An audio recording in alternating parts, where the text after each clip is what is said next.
Tulsa in January. Inside this expo center, dirt racing reaches its purest form.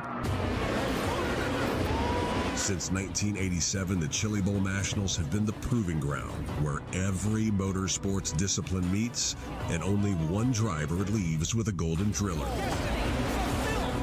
350 plus cars, one building, and no margin for error. This is the 2026 Chili Bowl Nationals, powered by NOS Energy Drink.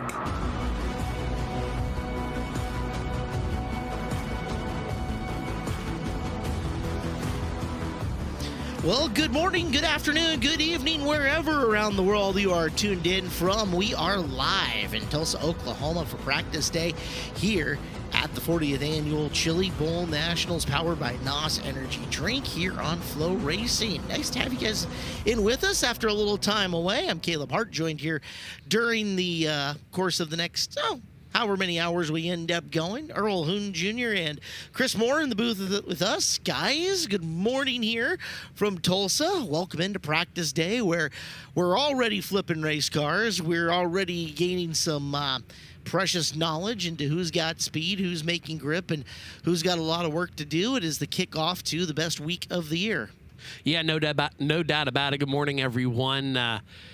Yeah, this is it. We just ended the Mecca for Micros, the annual Hyper Racing Tulsa Shootout brought to you by NOS Energy Drink. Took a week off, went home, gathered ourselves Chris Moore, and now we're back here for the granddaddy of them all in midget racing.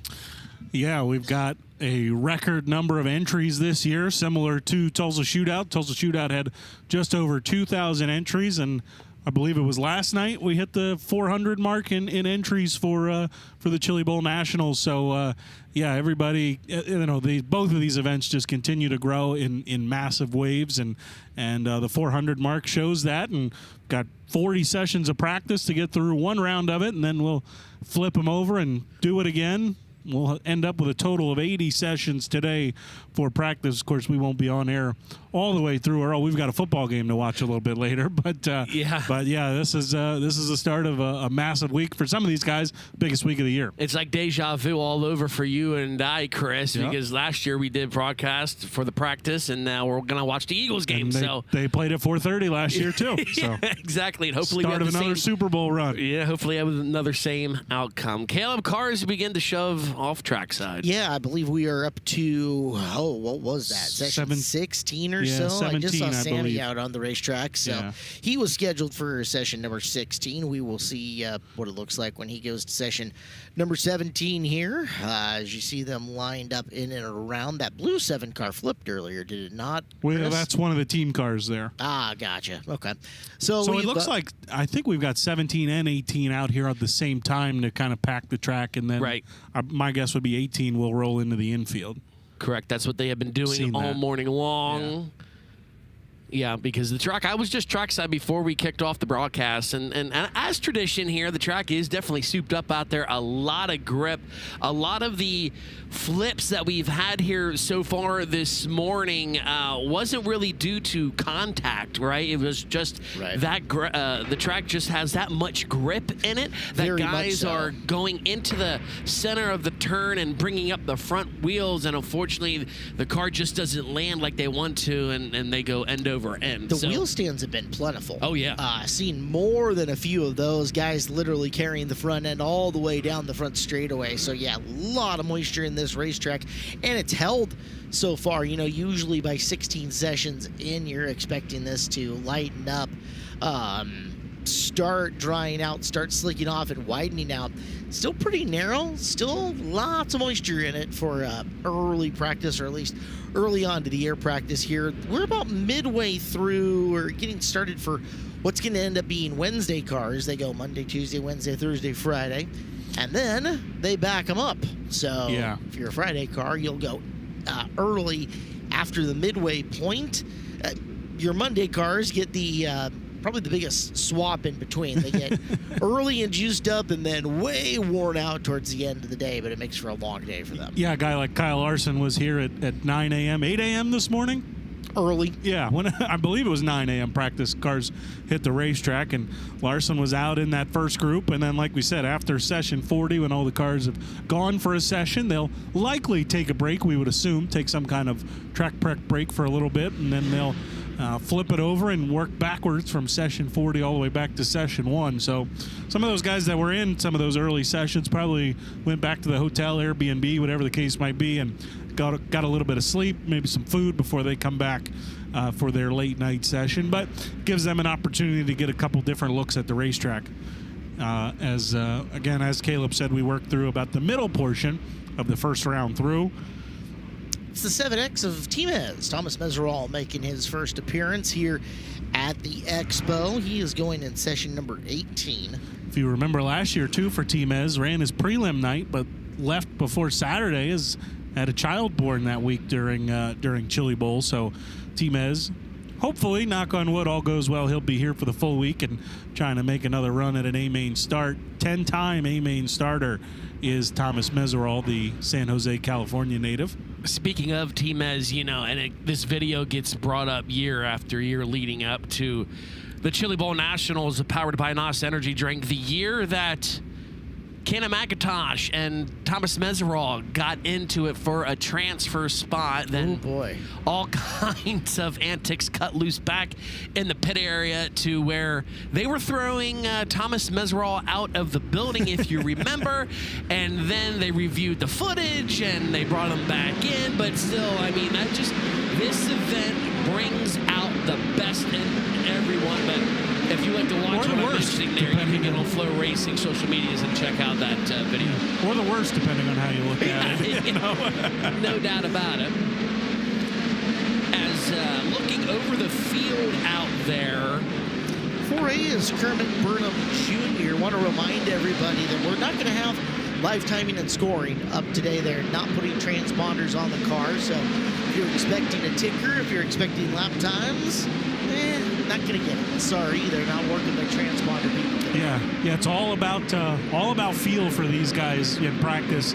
No times, no opportunity to quite see where you stack up in that regard, so you just kind of have to go off of feel. How you feel in your race car, how comfortable you are getting around the racetrack. We do have a rookie out there. I believe he's going to come on the left side of your screen just following, going in the turn number 1 there. That's going to be the 2AZ of Grant Schatt.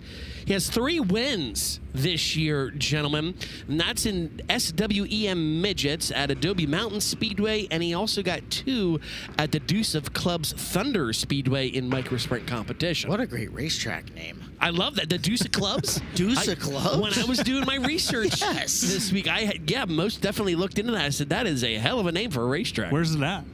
Somewhere in America. Hopefully they have they gotta have poker tables or blackjack tables at that place. You have to, hopefully. With a name like that. If they do, we're going. Off to a rip-roaring start there.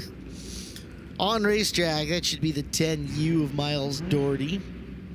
Amongst other, you're seeing cars from a mix. You had Grant Schatt out there. He was session 16, so 16, 17, 18 kind of rolling around. Yeah, they've kind of mixed it up here a little bit on us. By the way, the Deuce of Clubs Thunder Speedway was just told in my ear that is in Cholo, Arizona. RTJ probably knows where it is. Yeah. Speaking of a man, we're going to be talking a lot about RTJ here this week, but he has a very, very busy schedule coming up as he just got underway last night with the late models out at Arizona Speedway for the Wild Wild West Shootout. That 7 that you just saw out there is Ryan Marshall. Make that the 7RM is how it's scored. The 08 Jeffrey Newell on the heels of a fantastic Tulsa Shootout where he was runner-up in the Outlaw non-wing 55 lapper for Don Gray. Good ride for Newell this year. Yeah, also was 3rd in the winged outlaw class. Yeah. Outside of taking a Golden Driller away, about as good as you can be is, hey, let's add to that Ibach Springs flip count. I believe that's Ryan Marshall, too, Caleb. Impeccable timing. And there's Miles Doherty. Caleb, you got to stop saying guys' names. Clearly. Those were 2 guys you introduced. Clearly. And immediately. I'm just getting the whammy out of the way early this week. I guess better today than the rest of the week. As if anything we say has any bearing, right? You're right, but it boy, it seems to find a way to happen. Like to Marshall a lot of was hauling announcers. the mail into that corner. Go, oh, Caleb said my name. Let's flip. Right? K1 Race Gear, instant replay, and We were Ryan talking Marshall. about that earlier, right? The track has a lot of grip. These guys are sending it and setting the car up into the entry of the corner, and unfortunately, their front wheels just leave the ground, and that's pretty much what happens here inside the Tulsa Expo Raceway. kind of like practice day for the shootout. A lot of it's happening at the top of turn number 3 as well, which was the calamity corner for that day, and that's where most of the flips I've seen today have come down in. Yeah, definitely been more on our end of the speedway where the Brian Kabinski booth is here at the SageNet Center. Ryan Marshall, one of those rookies that we have here too, which probably played a hand in it, the Kansasville, Wisconsin native. But yeah, A big group of rookies. A lot of new names, a lot of new faces, and it's a very wide open field of rookies as well. Our rookie of the year, I could see coming from a bunch of different directions. Yeah, no doubt about it. I mean, that's what's so great about this event, the amount of disciplines in racing that are showcased here, right? We were just talking about it, Caleb and Chris, here on the car ride over here. It's like, when you're looking at some of these rookies, they're coming from the New England states, right? A lot of pavement midget drivers, legend drivers, asphalt late model drivers coming down from the Massachusetts area, New England area of the country to come down and try their hand at the Chili Bowl, which is just great. I mean, this most certainly, we have the mecca for micros, the Tulsa Shootout, but we said this is the granddaddy of them all. Nowhere else in the world will you get all of these drivers from all of these disciplines to come and try to take a golden driller home here this weekend. Outside of those drivers who have chosen to go to the Wild West Shootout, which, that's within the dirt late model discipline, that's a great place to be. It's going to be a fantastic race, and hopefully you guys will be tuned in here on FloRacing. But there is, a little bit of Australia sprint car racing and nothing. Yeah. Right? Like, you have the opportunity to have stars from NASCAR, Indy, sprint car, midget, micro, pavement, you name it, all be here under one melting pot. And you look at it, as opposed to other major sporting championships, right? You can't just haul off and be an NFL player, right? You can't just haul off and say, hey, I'm a baseball player now, I'm going to go play in the World Series. You can. Anybody, so long as your car meets the certifications for the Chili Bowl Nationals, can come down and try to compete and prove that you're better than a Kyle Larson, a Christopher Bell, a Logan Sevia, one of those guys. And, hey, maybe you are. You never know. It's impractical, but it's the great melting pot of the world here at the Chili Bowl, and I love that portion of it. Yeah, and that's how we end up with getting to that 400 entries mark, because, as you said, if you have the ability to put a race car together that meets the legal requirements and a trailer that'll tow it down here, you could come race at the Chili Bowl. And so we see that. And a lot of guys do it in different ways. Not everybody has the ability to take a full week off from work. So, they'll come down, practice on Sunday, and then race early in the week, and then go back home. I know Tanner Carrick a couple of years ago won his prelim night and then had to go back to work the rest of the week before coming back for Saturday's A-Main, and so I know we've got some kids, too, in school, whether it's high school or college, that will, again, either do a early in the week or late in the week thing. Some will come practice on Sunday, get home, come back Friday for a prelim night and stay for Saturday, so. Chet Yant is back and forth between wrestling practice and in between his shootout. Racing to the Tulsa Shootout. He was originally going to be here for Chili Bowl. He is not because of a obligation to his wrestling career. So Yantis, unfortunately, we know how much of a threat he would be. So, everybody's got other stuff going on, but, where there's a will, there's a way. I'm sure he can't wait to get back into this building at the time, considering the way his shootout ended. Yeah, for obvious reasons. Yeah, if you guys have been, I don't know, just ignoring the world for the last week, some controversy at the end of the Tulsa Shootout with Chet Yantis being disqualified after technical inspection. I'm not a motor guy. I'm not qualified to speak on what they're saying, but hey, the event said you're illegal. Motor Builder has other opinions of the situation, and unfortunately for Jed, it takes away from what was a good race for him. Right. Congratulations to Frank Flood. Sorry we didn't get to have the big celebration down in front of the huge shootout crowd that we had Saturday night. But I believe they said it was the biggest Saturday crowd they've had. Biggest shootout ever in a lot of ways, Yeah. right? Viewership, attendance, participation, you name it. It was huge. It was a great launching pad for us here this week. There's a guy who's been successful in this building before, Alex Bright out of Collegeville, Pennsylvania. A 3-time A-Main starter, including finishing 4th in the A-Main in 2014. He's excited to see what he can do under the Dunlap banner here this year. Yeah, he's definitely probably hasn't had the Chili Bowl that he's been looking for the last couple of years now. But yeah, like you said, with the Mike and Brian Dunlap team, I would not be surprised to see him return to the A-Main and have an opportunity to run up front. As again, these are the cars scheduled to be out on Wednesday, hey, of course. There's your boy. There's your boy, Chris. Yeah, Timmy B. Matt Williamson and Alex Jankowski bailed on me, so he's my lone mud turtle guy here this week. Timmy B. You got one, right? Yep, but he's a good one. He's a good one. 2-time A-Main starter, or 3-time A-Main starter, excuse me. He was a hard charger in 2023 with a 9th place finish. I think he got 10th last year in the A-Main.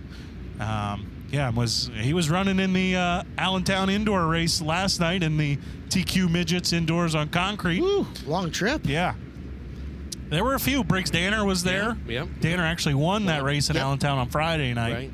So there were a few guys up there that are either making their way down, depending on when their practice session is, or are already down. There is part of the promotions team out at the Silver Dollar Speedway in California. Welcome back Colby Copeland in the 27W. Part of that super team up there out of California, fielded by Matt Wood Racing. I mean, just think how great they did last year. Great. Right? I mean, the Matt Wood camp, I mean, probably was their best Chili Bowl to date when you're looking at it as like a statistic wise. But I mean, championship Saturday, they had cars on the podium. They were in the hunt every night. 3rd, 4th, and 5th. Yep, exactly. So I think that's most certainly a big storyline coming in tonight or this week that, you have the Christopher Bells, you have the Kyle Larsons, you got the Buddy Kofoids of the world. But I'm telling you guys, we may etch a new name in the history book for taking home a Golden Driller. I've been thinking about it. I'm going to hold my predictions for a little bit later, but I do think we get a first-time Chili Bowl champion this year. I 100% agree with that. I've been thinking that all week. You look at the videos and how great last year was, and all the years. I mean, no matter what, who wins it, they deserve it, right? We're not taking it away, but just the amount of talent that is inside this building and how great the equipment that all of these drivers have. It's not like, okay, you got all your Keith Coons midgets that have the best of the best, all these other guys. Everyone pretty much has the same kind of equipment, which is top notch. And I agree, Caleb. I got a feeling we are going to see a new driver that has never won this event standing in victory lane on Saturday night. Caution lights blink on real quick as this session tried to get up and away. Speaking of California drivers, that's Mitchell Moles from one of the greatest city names I think we have in racing, Raisin City, California. So if you hear me say I heard it through the grapevine, you'll understand. Mitchell Moles still looking for his first Saturday A-Main start, but runner-up in USAC National Sprint points. Or excuse me, second. He finished 7th in the 2023 A-Main, Mitchell Moles. Runner-up in USAC National points this year.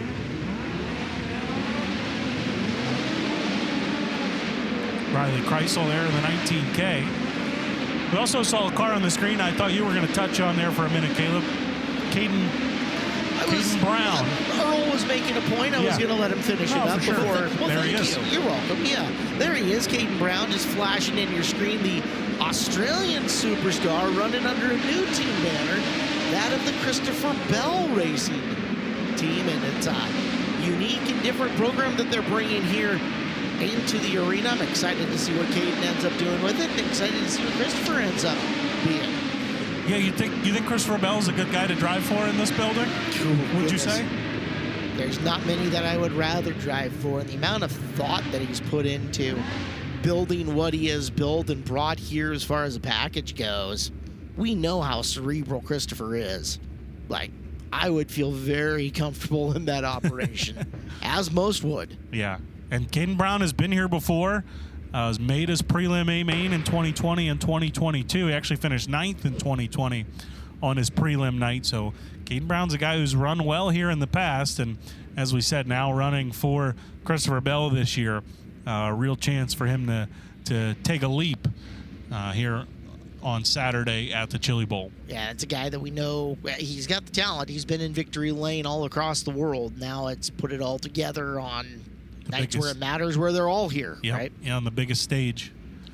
Jason Tessier, 32J, out on the racetrack. Really good-looking car. Clean, nice. I'm partial to black and blue. Those are just good-looking. I wonder why. I wonder if I work for a blue racetrack.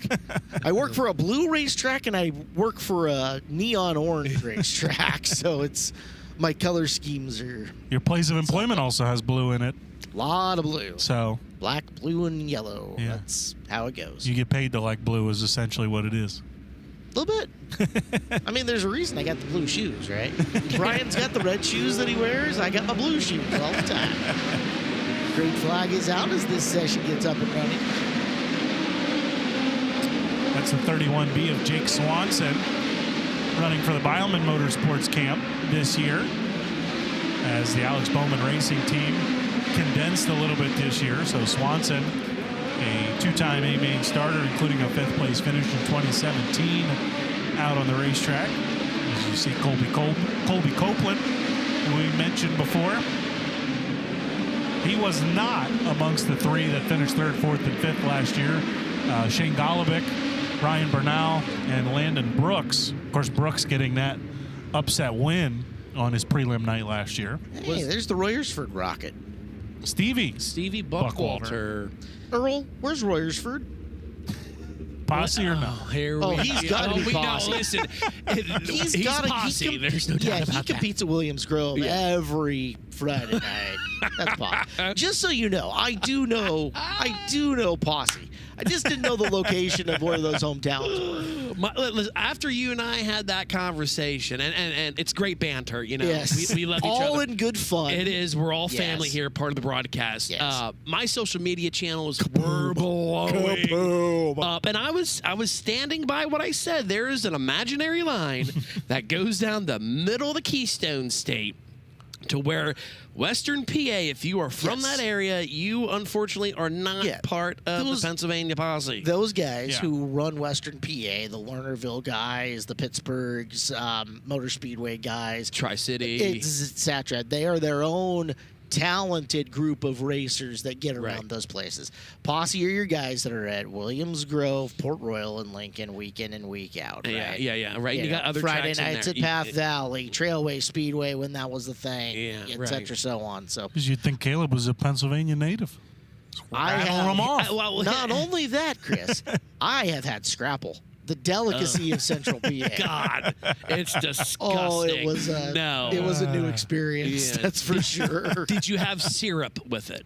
Yes. Okay. Little maple syrup over the top of it made it more digestible. Disgusting. But we talk about the posse, Central PA and the Western PA guys.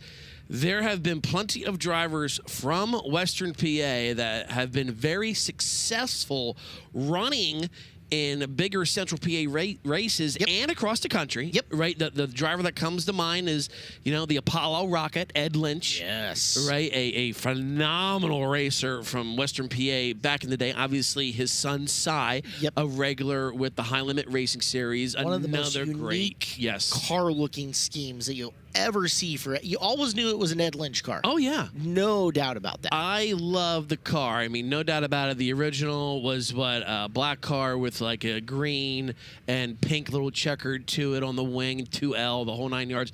But I loved it one year, and I believe it was very late 90s, very early 2000s. The car was white. I don't remember The that. car was that all white and had like a teal checkered pattern. Oh, that would have looked To a cool. very like Miami Dolphins-esque. Really? Yeah, it was very beautiful back in the day. But no doubt about it, the only thing I don't understand in Pennsylvania, and obviously if you don't know me, I'm from Central PA, right? That imaginary line going down the middle of the Keystone State, Western PA is a little bit behind in the times in sprint car racing when it comes to payout. I don't understand. Me and the boys from Western PA talk about this a lot. That's why you see a lot of them migrating over to the Central PA area, because basically, I mean, for our purses for a regular show, and fans, this is why we always tell you, make sure you get out to the racetrack and support the racetrack. Yes. Yeah, we love when you go home and tune into Flow to watch racing around the country for tracks that you cannot get to. No doubt about it. But if you have a local racetrack, this is why we always preach to you, go support them, is for a regular purse, for a regular Friday, Saturday night in 410 sprint car racing in Central PA, it's pretty much a $25,000 purse. $5,000 to win, $500 to take the green. Very good money. Yeah. Right? For some reason, when you cross that imaginary line, go into Western PA, You're down to $1,800 to win a night. Places. they improved it. I Did want they? to say, Okay. and I'm sure maybe some of the boys can correct me, but I think they're maybe up to $2,500 or $3,000 to win, which you are correct. Before it was 18, years you know, back. yeah, right. But maybe one of the boys can update me what a true purse is for a regular show on a Friday night. But they're still not to the level I think they should be, because there's a lot of great racing history from Western PA, a lot of great racetracks, and a lot of drivers. I remember when I was really, really paying attention to it close, and the quality of talent that's come out of Western Pennsylvania, which most people over the last, I'm going to say 25, 30 years would point to Mr. Aliquippa, Tim Schaefer, right, as being your Western PA representative. But goodness gracious. Come on, Caleb, remember your names. Jack Soderman Jr. has been extremely good. AJ Flick. AJ Flick's fantastic. You see him at the Port Royal Speedway a lot of the time. Carl Bowser. Yeah. It's going to... The rest of the names. The list just goes on and on. There's a lot of talent. Now, how far east does that extend? Does that get your Jersey guys? Well, no, they're from Jersey. Okay. They're from Jersey. They're not Posse. They're Jersey. They're correct. All right. They're from Jersey. All right. It's fair. But there's always this... I don't know how to explain it. I mean, Billy Pouch, Sr., obviously from Jersey, right, Chris? Yep, Frenchtown. But he was part of the posse. You're excluding back in the day. Jersey Jet, J.J. Grasso? No, I mean, this is where it gets a little, it's fuzzy. icky, fuzzy, gray area. Okay, but so then... Now, Billy Pouch Sr. was one of my favorite drivers growing up, don't get me wrong. He's a badass. Posse. Family. He's a badass, is just incredible. Billy Speaking of Mud Turtle guys that need to come back, Billy Jr., what are we doing here? What are we doing? He texts me every year, I'm going to come next year, and then he doesn't. So, Billy, what are we doing? Working on a podcast with Mandy. Find a car, start bringing it down. You can be here by Friday, and we'll just let you sign in. You'll be 401. But I wanted to ask, so Pennsylvania Speed Weeks, why does Pennsylvania Speed Weeks go to Maryland?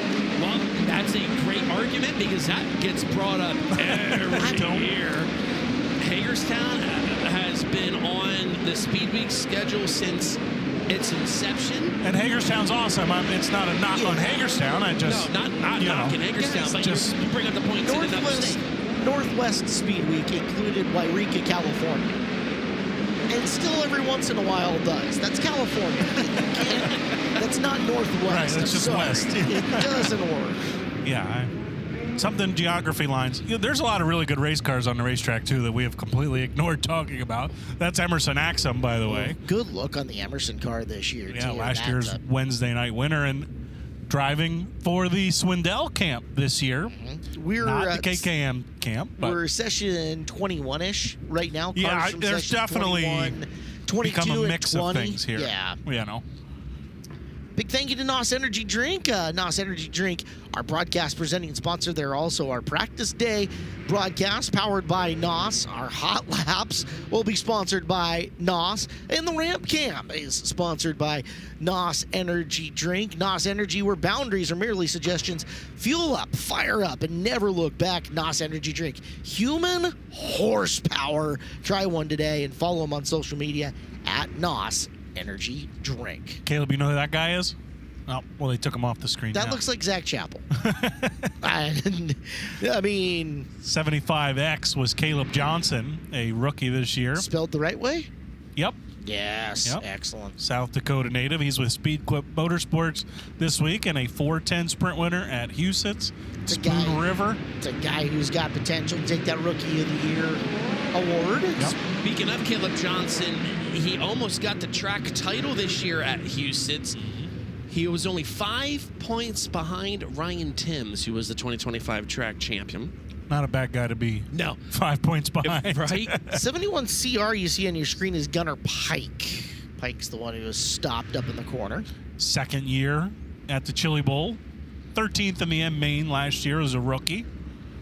He'll give it another go. 4 Race Saver sprint wins this year. That's also another division that is well represented here this week. A lot of Race Saver sprints, IMCA 305 sprint car drivers here this weekend making their rookie debut as well. We'll have to keep our eye on how they do throughout the week. 67K out on racetrack. Colton Robinson. Robinson, the 67K, part of the Keith Kuntz stable of cars. Yeah, another one of our rookies. Keith Kuntz, one of the stories too. Kind of a shrunken down fleet this year at only 10. Step back a little bit. Yeah, only 10. He went from 14 to 10. Yeah.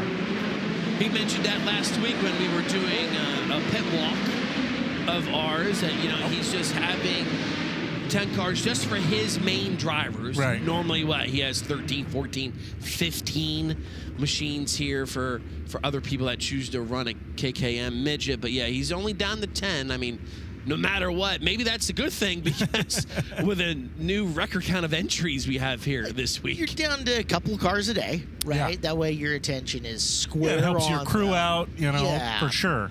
For sure. I mean, last year they were at 14, 15, and I mean, it was scrambling at times. it was work. It was work. I mean, heck, I remember Buddy Kofoid and Matt Williamson, both KKM cars, being in the same heat race. Yeah. Yeah. Matt Williamson flipped, and then Buddy got his contact with Corbin Ruschenberg. And You remember hustled that to Mad get him. Thrash? That was insane. Yes, that was crazy. They were really, the best thing that could have happened was him destroying the fence, and it gave them the time to get him back out in the qualifier, and obviously he salvaged it. Right. Ended up making Saturday's A-Main. Chris Murray, another one of the rookies this year, one of the guys from the New England area of Fairhaven, Vermont. He's the Extreme DMA Midget Champion at Northeast Midgets. Also runs street stocks weekly at the Albany-Saratoga Speedway. But, yeah, the Extreme DMA Midget Champion up in the Northeast. I wonder how the skill set translates from a street stock to a midget. Oh. They're both going to be right rear driven cars, Yeah. right? Well, we'll ponder that. We'll get ready to roll another group down the ramp. We'll take a time out here on practice day. Back with you with more live coverage of the NOS Energy Drink Practice Day here at the Chili Bowl Nationals, powered by NOS Energy here on FloRacing.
Practice day continues, powered by NOS Energy Drink here on FloRacing. Caleb Hart, Earl Hoon Jr., and Chris Moore in the booth with you for a while. Basically up until Eagles pregame is what I understand. I made a boo-boo.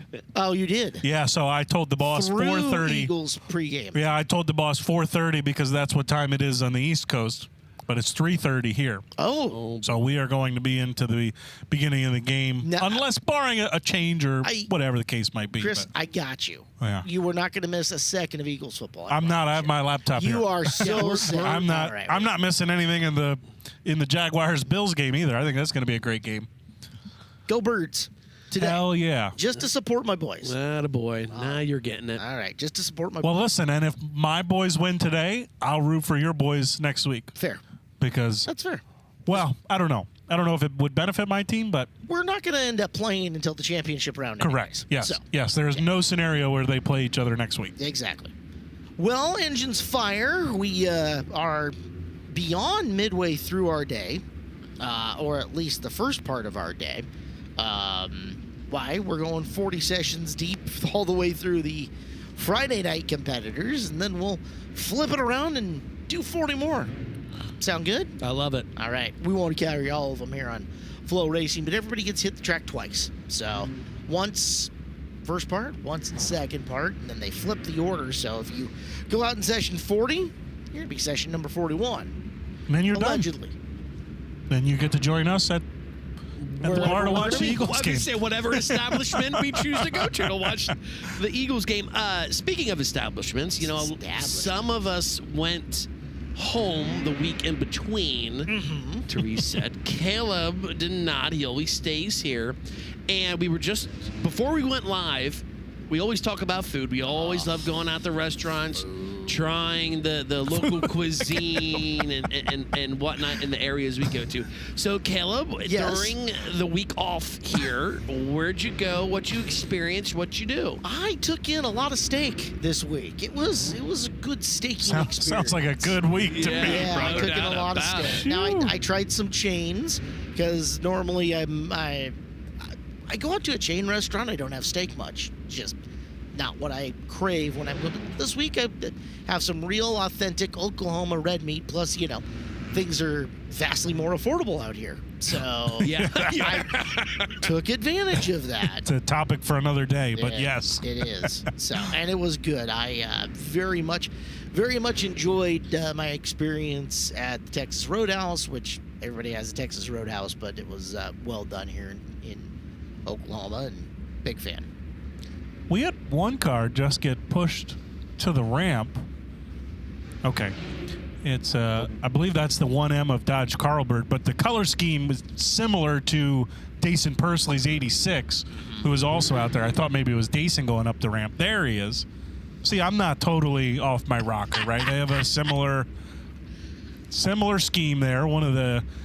Gonna be one of the popular picks to get it done this week, and it's a good save. Good looking car though. Yeah. Huge fan of neon green. Yeah, and there's a strong argument that if the banner doesn't rip off the front stretch last year, he wins the Chili Bowl last year. Neon green? Isn't that? That's neon yellow. Yeah, that's neon yellow. Yeah. Sorry. That's yellow. That's all right. Love it. But though. so was the Carlbert car that got pushed up the ramp. Yeah. On racetrack, 84 UK. That's Tom Harris.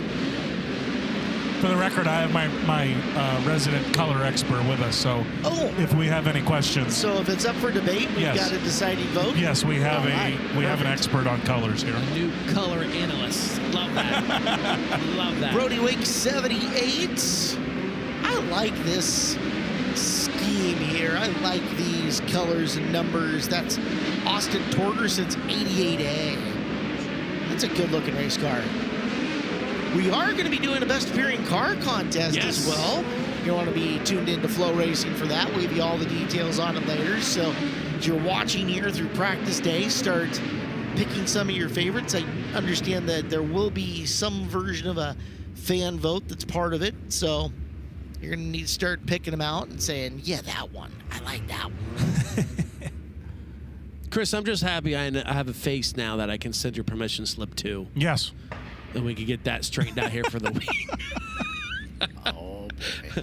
I'm You not better dropping, watch out. I'm not dropping names. You better watch I'm not out. saying nothing. I went to law school for a hot second. Okay, that's a lie. I was like, did you really? No, I never went to law school. Are you kidding me? I would not have called that. No, yeah. I never went to law school. Yeah. But I do have the great ability to argue, and I'm just happy that I have a face that we can mail your permission slip to at the end of each broadcast each night. All I can tell you is good luck, pal. I know.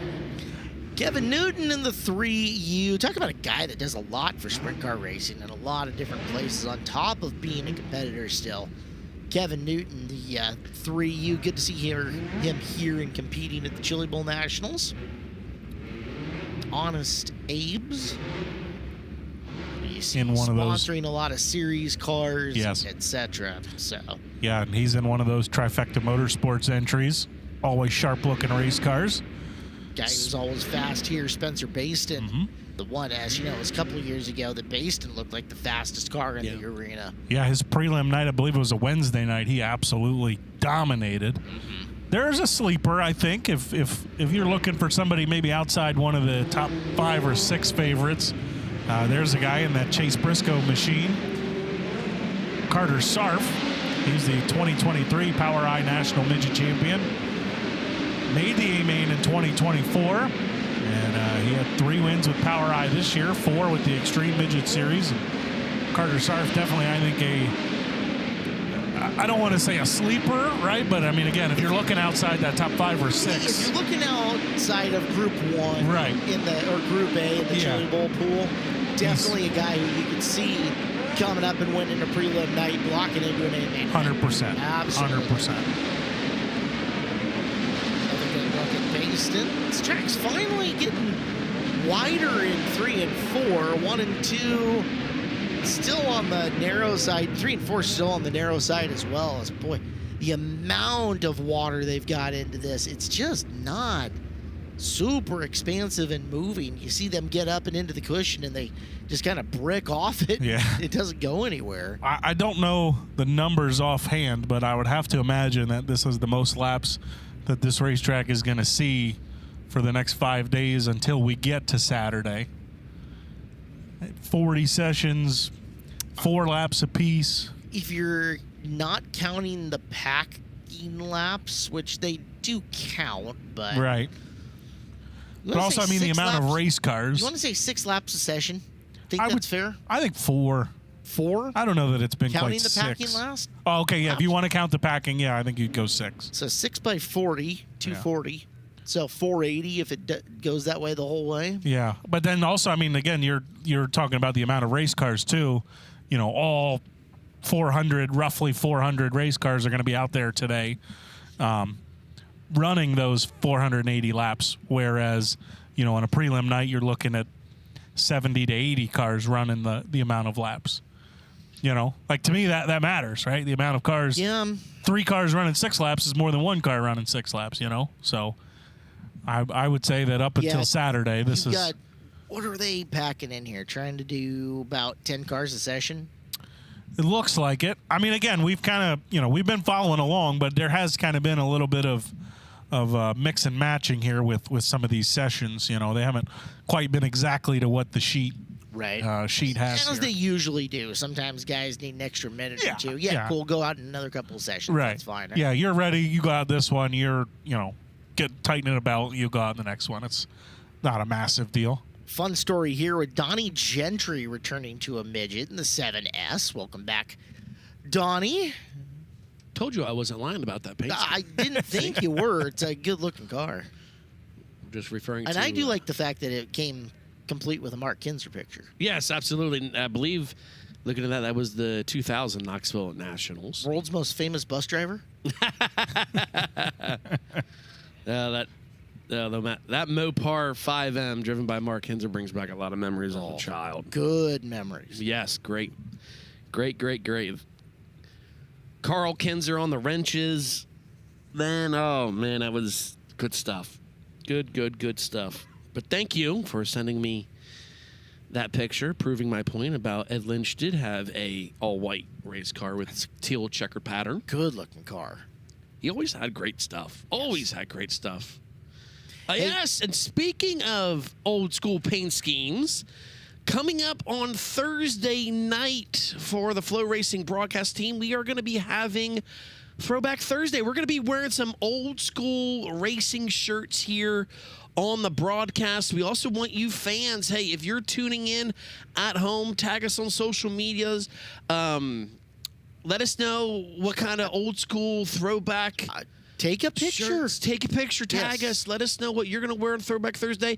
If you're listening to us here today or are going to actually be in attendance here at the Chili Bowl on Thursday night, qualifying night, it's Throwback Thursday here, and wear some old school stuff. We encourage it. We're going to be wearing it on the broadcast. We're also, I believe, Drivers Only segment is coming up on Thursday. For qualifiers. I got to figure out how to sneak my way in on the broad. I'm off on Thursday, but my man Bob Hilbert hooked me up with a really cool old school modified shirt, so I got to sneak in so you guys can see what I got. So here's a little funny story. As I was packing for this week, I was in a rush because I just always wait till the last minute to pack.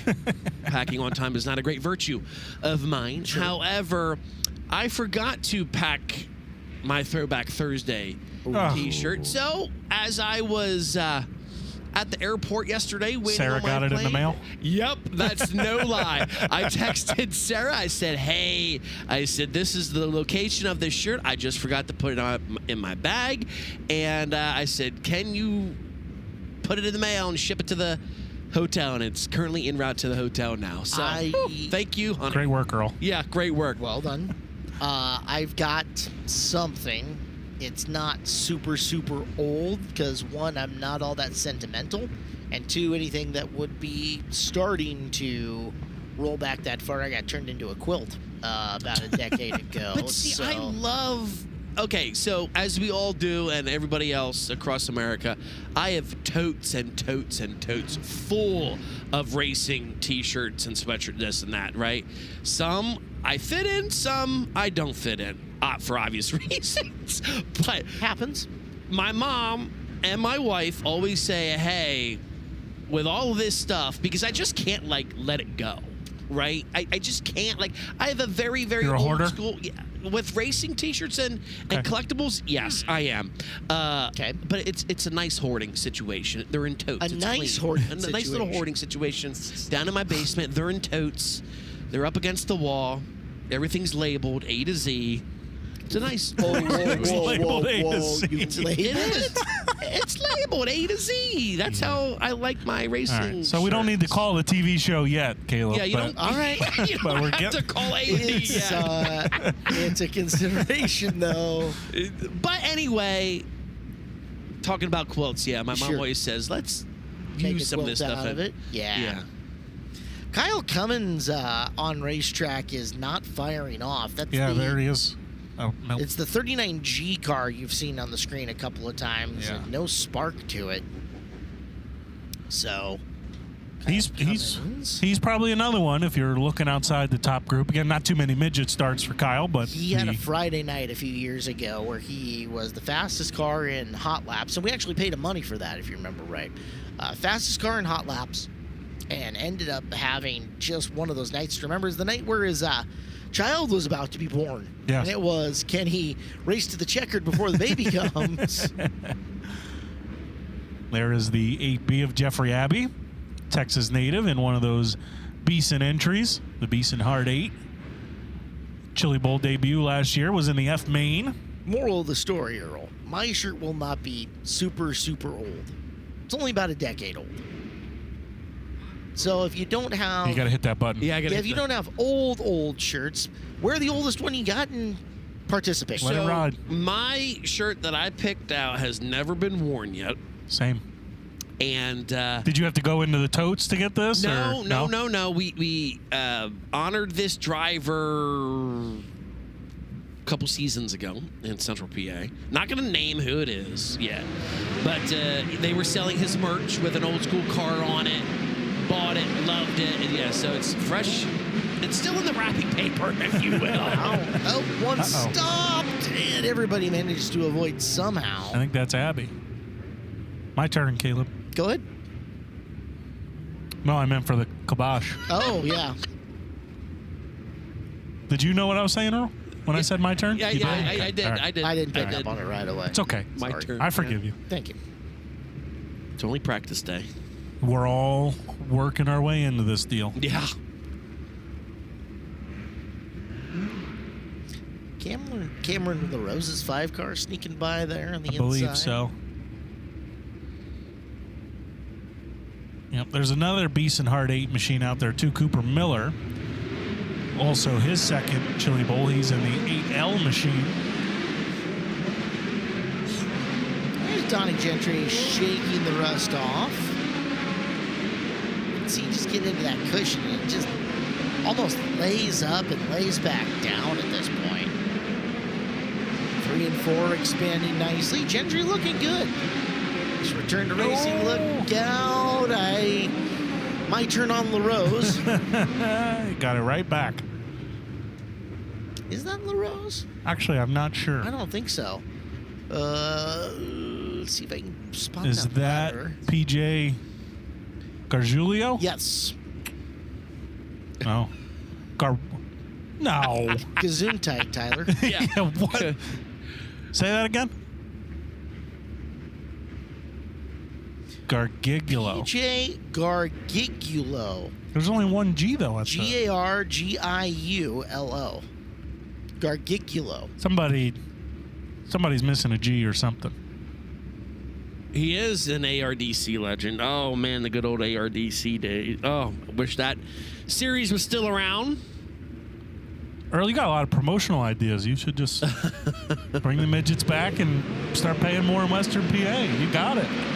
Make it happen, Earl. Hey, back in the day, again, Auto Racing Drivers Club's ARDC midgets was something great up in the Northeast part of the country. I mean, they winged, wingless, ran on pavement, dirt, you name it. A lot of greats came out of the ARDC ranks. Club racing's so hard to sustain, though. I mean, there is a legitimate argument to letting the inmates run the asylum that's very tough, although there are still clubs that are up and going today, so it's just tough to manage. Yeah. Checkered flag on that segment, and everybody making their way up. Hey, you know what we haven't had a chance to talk about yet? It is the Chili's pre-race show coming up here for the Chili Bowl Nationals. It's going to start at 3 o'clock Central every day with Chase Rodman, Brian Walker, a.k.a. Walkapedia, and the award-winning Tony Laporta.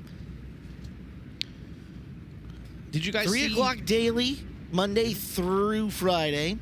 And a post-race show, I understand, as well. They'll have a special guest on Kyle Larson coming up on Monday, plus a hit from the pit reporters. So you guys will have some time on the pre-race show as well. You got to check it out. 3 o'clock Central for the FloRacing Chili's Chili Bowl pre-race show here on the network. Did you guys happen to see the stage and the set that they're going to be having the pre-race show on throughout the week back in the pit area? I need to go look at it closer. It's good stuff. Yeah, I didn't look too closely. We wandered by. I didn't get a super close look at it. It's good stuff. Green on the next session quickly.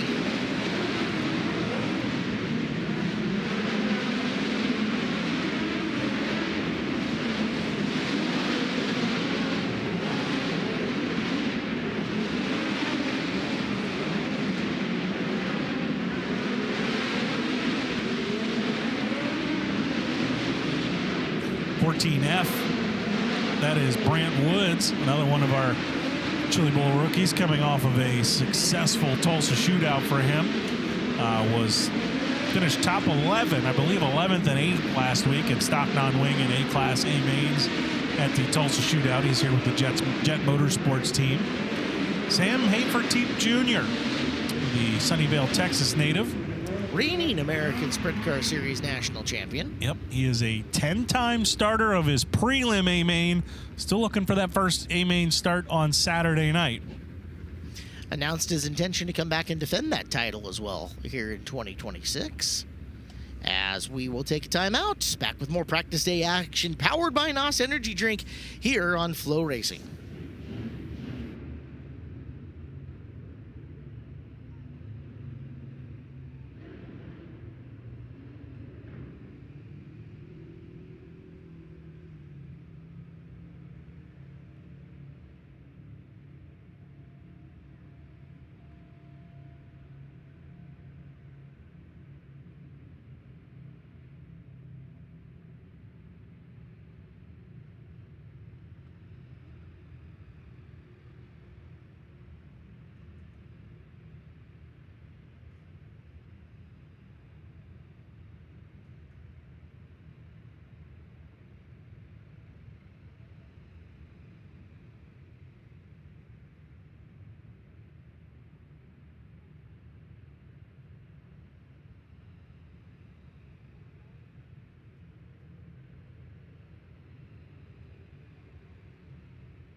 Practice day broadcast of the Chili Bowl Nationals, powered by NOS Energy Drink, continues here on FloRacing as, what are we, like 28-ish, 29-ish, somewhere in there? Yeah, go with it. Yeah, we're in that mix. That range. Yeah, actually, there are some cars out here from 27, right? So Okay. we're in that. We're down in there. Yeah. Including the 25 GS that you just saw, Eric Guyot even. Yeah, good mix of 27, 28 on Raceway. A lot of 21s. Popular number this year, 21. Eric is a two-time winner in 2025.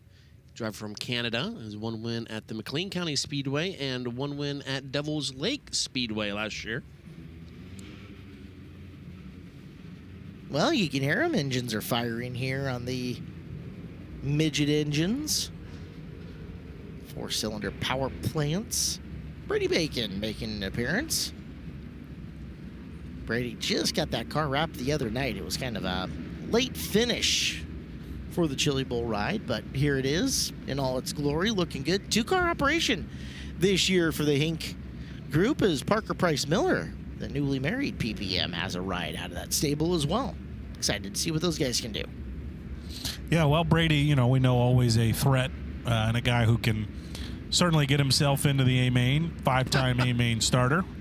Hey. Fingers of Fury, Brian Walker. Oh, he's working. Who has also been an award winner for media work, yeah. So... Yeah, Parker Price Miller there, Anthony Carini as well. They're all, I know what they're doing. They had a little piece of paper in front of them. See, they're checking out the drivers for the Chili Bowl pool that's going to be happening here this weekend. Or maybe looking at a Chili's menu for an order later. It's an idea. I could eat some Chili's right now. Plausible.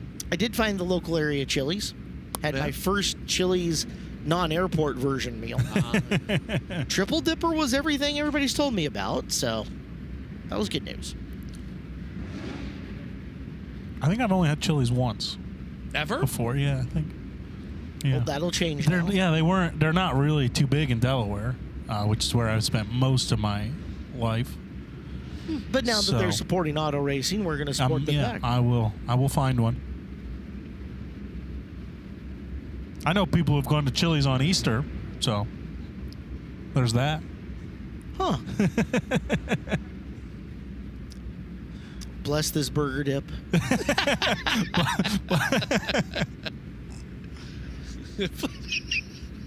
Uh-oh. Oh, man. It's only practice day, boys. Sometimes the day gets away from you, You just end up at Chili's on Easter. Especially if you hang out with the certain race car driver that, they were around, and that happens. Hey, I support it. That's fairly generic. I mean, I don't know if that was the intention, but well done. Well, I don't want to throw him under the bus, although I'm sure it'll be fun. He'll have no idea. Dominic Buffalino. That's who it is. Okay. So, very good race car driver, but very he'll get after it after the races too.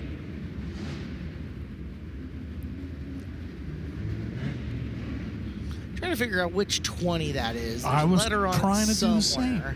Is that I think it's a Q. See if we can get we'll see if we can get the visor. That's the easiest way, right?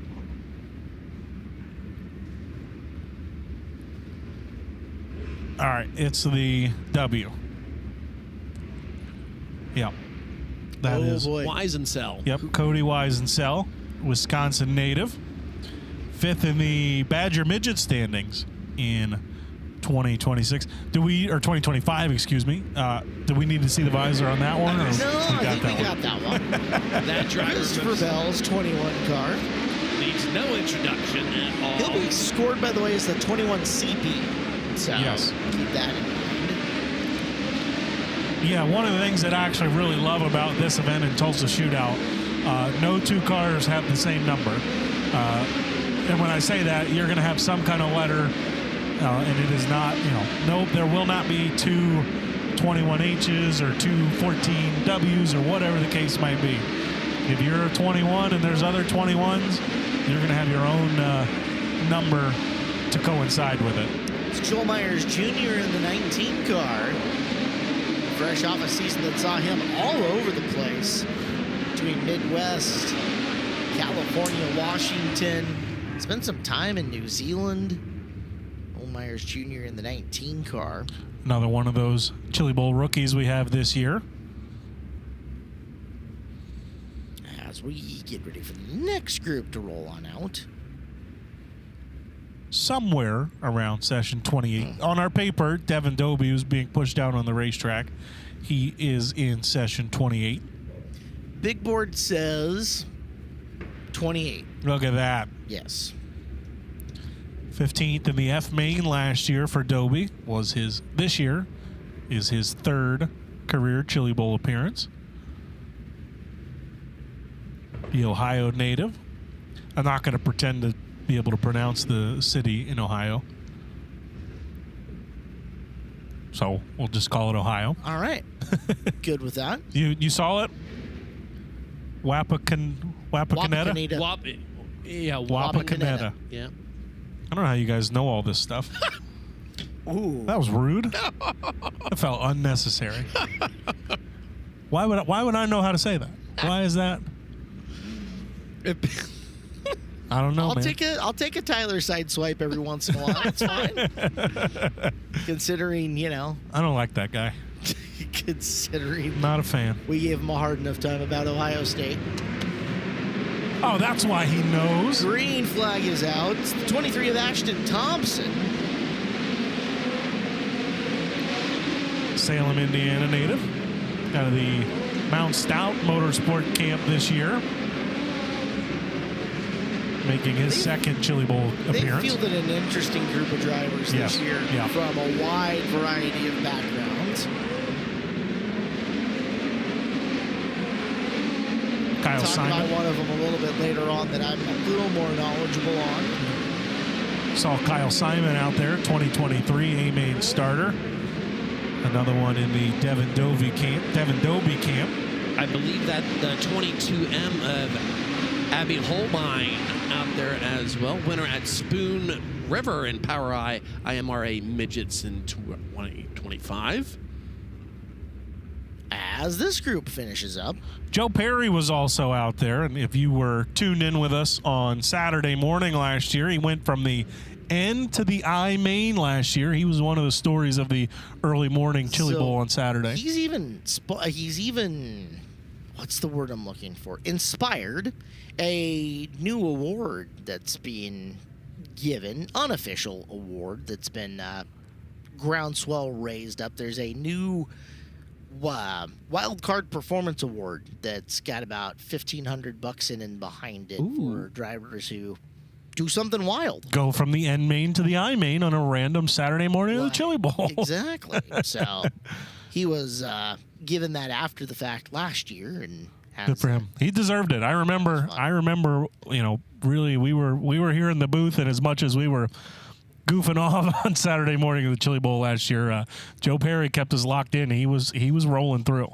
So I got a message from the track crew here that they are going to come tilt the top, and missed it a little bit. Try to get that top to move a little while. So Gravel and the boys jumping out, and we're going to have a very small track maintenance going on about 28 sessions into our hot lapping here today. Hey, good for them. 28 sessions before they come out and mess with the racetrack. And again, it's gone a little while here. Just trying to get that top to move. You see how hard packed and tough it is up there in 1 and 2. And it's slick all the way up to a curb as well, right? Yeah. And so if you don't hit that curb right, it's going to possibly tip you over. But shout out to the track crew. We say it time in and time out.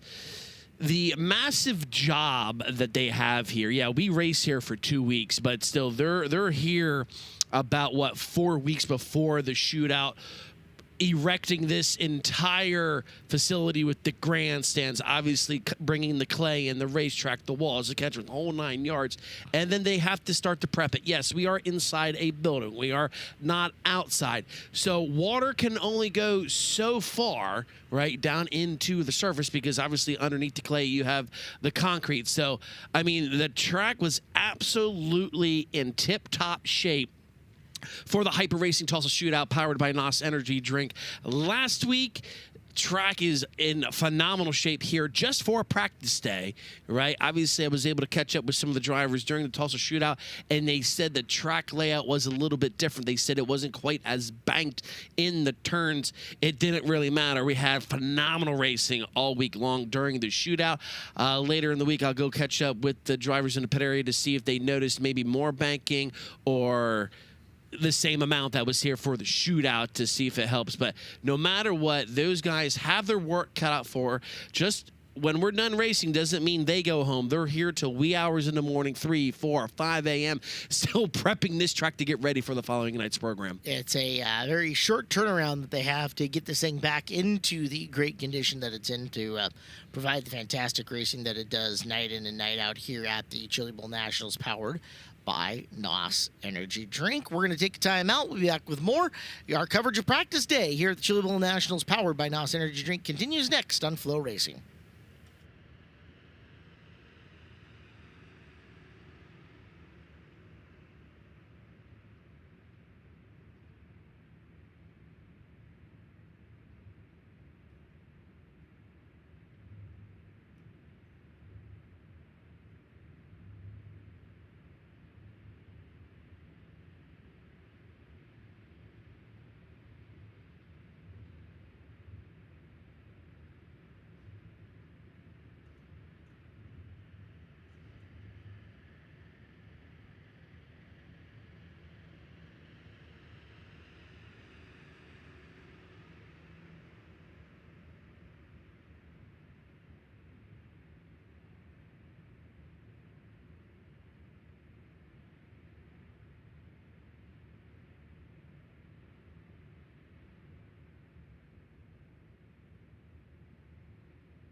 Well, track work continues here on practice day for the Chili Bowl Nationals, powered by NOS Energy Drink. I'm Caleb Hart, Earl Hoon Jr., and Chris Moore joining me here in the booth. Just got a off-air visit from Brian Holbert, who reminded us how big the Tulsa Shootout is and how big this upcoming Chili Bowl Nationals is, guys. Is unofficially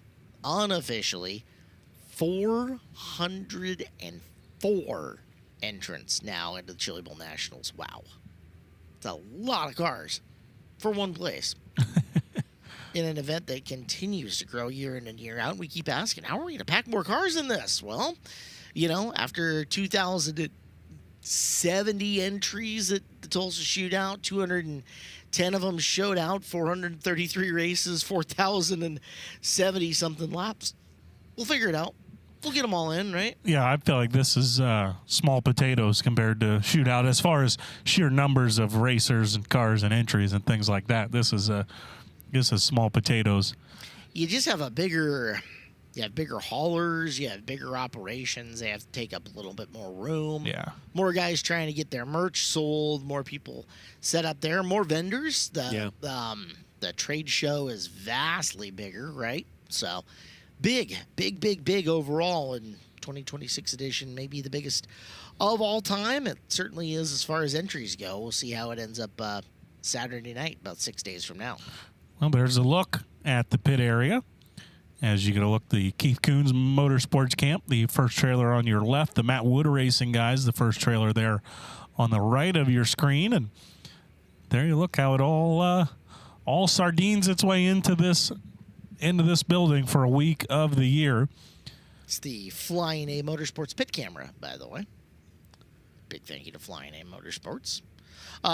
Broadcast partner, of course, NOS Energy Drink. The official pre-race and post-race show is brought to you by Chili's. We have got Practice Day powered here by NOS Energy Drink, Hot Laps and Ramp Cam, NOS Energy Drink.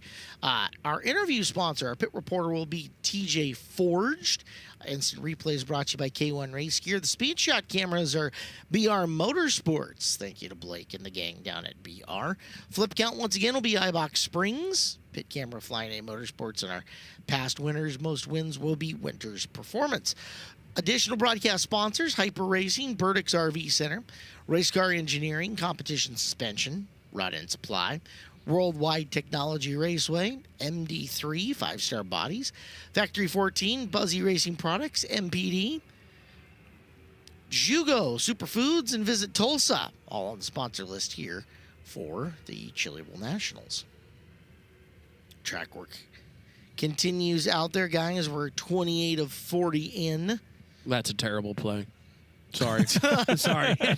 I'm sorry. I didn't. Like, what are you guys doing? The Eagles game is not on, folks. That comes up later this afternoon. Yeah, not yet. Yeah, not yet. But I'm just.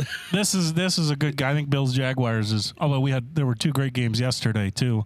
I don't know if you guys got to consume any of them. I did. When I get not to the. so great if you're a Packers fan. Yeah, no, and you had that in the bag, in my opinion, and you screwed it up. So. Yeah, not so great if you're a Carolina Panthers defensive back. Well, yeah, but I mean, I don't know. I feel like that if you're the Panthers, 8-9 team, right? This was kind of unexpected. I mean, I feel like they could take a lot of positives. There? Yeah, I mean, I feel like there's a lot of positives to take out. And you have to remember too. I mean, I was paying real attention on the plane. J.C. Horn is their best cornerback, and he got hurt before that last drive, and that was probably a big difference in how that last drive went. So, yeah, obviously, when you're up 27-24 and have an interception in your hands, you probably would like to win that game. But I think ultimately, the Panthers will be happy with their performance and their season ultimately, and hopefully they can build upon it and keep Tampa Bay away, because the Eagles just cannot figure Tampa Bay out. So I would be happy if Carolina kind of takes the reins in that division. I don't think you have anything to worry about, at least for the rest of this playoff. Certainly don't have to worry about your team. No, I'm just kidding. Yeah, we'll not see how this that week. plays out. Yeah, not this week. Not this week. Well, they're making their way down the ramp. We'll have more cars on the racetrack. Guys, who out of this group, out of all the racers we have entered, all 404 of them, who do you think's coming into this event playing with house money? And who do you guys think is coming in with something to prove? Hard questions It's coming a early. good question. You know, I think as I don't want to say has something to prove, but might feel like he does is Christopher Bell. Okay. 10th last year. I mean, all the buildup, especially after shootout and that epic non-wing outlaw game we had between him and Larson. And, Larson was where we expect Larson to be on Saturday. And Christopher Bell, quite frankly, wasn't. Started 11th, I think finished 10th. And all part of that is, if you're going to win on Saturday, I mean, all these guys probably feel like if you're going to win on Saturday, you got to lock in on your prelim night, because starting outside the top 10, just against the field of race cars that you're going against, it's going to be almost impossible to pass that many race cars, barring something, unforeseen happening.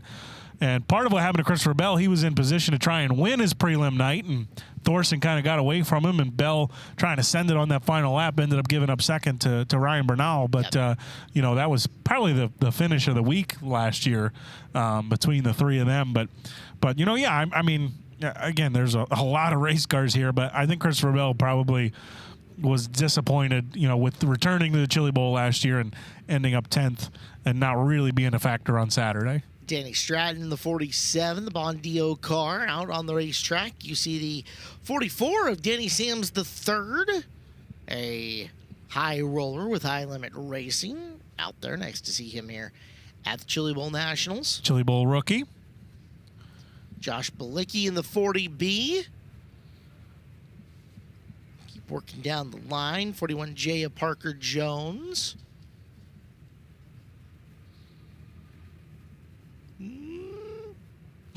Guesses? 33 is listed 30. as TBA. All right. In session 29. So mystery driver. Yeah, I got nothing for you on That'll that. work. Thank you. I just couldn't see the tailgating number well enough. So. Although if it's their 33R, I guess it could be Cameron Hagan. Right. But I didn't see an R. But is that Chris Hartman there in the 35S? I think you're right. Yep, another rookie.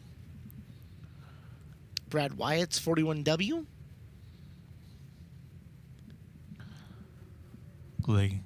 They get all the cars down the ramp here and onto the racetrack before they start pushing them off to fire. Tommy Colburn's 31T. So just in case you were wondering what they're doing here, they roll all the cars out in the session out onto the racetrack before they start firing off. So there's another 33, so I got nothing. Somebody's at TBA and somebody's Cameron Hagan. Somebody has white numbers on a white tank. Yeah, no question mark. Or no numbers on a white tank. Yeah, maybe that's also TBA.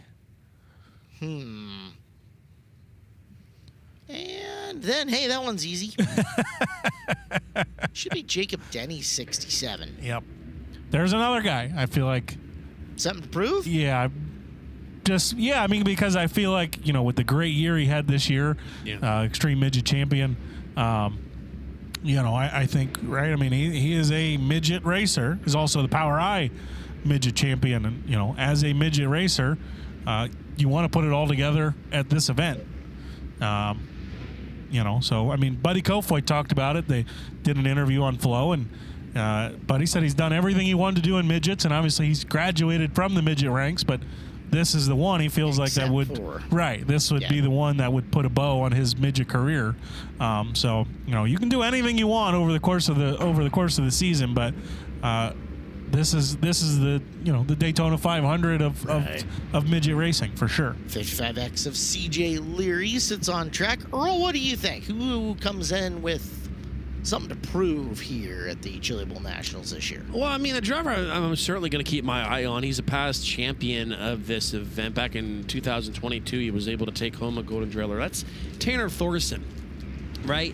I think he's going to be playing with house money. We know how aggressive he is, and we all know how much this event means to him. Obviously, he's a full-time winged racer now with the High Limit Racing Series. But yeah, I'm going to go with Tanner Thorson on this one. Again, he knows how to rip around here. Past champion back in 2022, was here last week, has a lot of laps under his belt. He was a very successful midget driver when he was doing that with USAC a few years back before he made the leap into full-time winged to 410 sprint car racing. So yeah, I'm going to say that Tanner Thorson is going to be another one that wants to get his second Golden Driller. He, too, is a good point, Earl, too, and something of note. You look at the list of recent Chili Bowl winners, he's the only one that hasn't gone back-to-back in quite some time, right? And I'm sure that eats away at him at least a little bit, right? You won the Chili Bowl, but, you know, everybody else that we've seen in the last 10 years or so has backed it up with another one right away, and he's the one in that group that hasn't. Has multiples, right? Right, exactly. You look, if you go back a decade, Rico, Bell, Larson, Seavey, Larson again after a little while, but every single one of them has multiples except for Tanner. So you're right. Yeah, he's got it. He's got the job done. Forever he will be immortalized as a guy who's got the job done. But getting two is the new I don't want to say the new standard, but it's certainly looking like it. Right in this stretch, you know, it's certainly kind of been the theme, and you know, again, I'm sure that he is very happy having won it and is happy with that, but also what have he you done wants for me another. lately? There is an element of that, right? Yeah. As an Eagles fan, right, I can speak to that because you know, so I'm sure he feels it and wants to do it himself. So guys, keep your eye on this driver that you see on racetrack. If that is indeed the 51F, it is Brayton Shiramonte.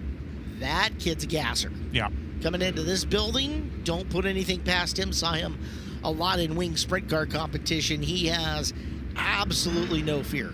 So keep your eyes peeled on that green, white, black 51F. Up ahead of him, the 55T, Trevor Klein. Klein had a very good shootout. Spent a lot of time up at the top of the ramp talking to him. One of the Millbridge Raceway drivers. Let the royalty train start.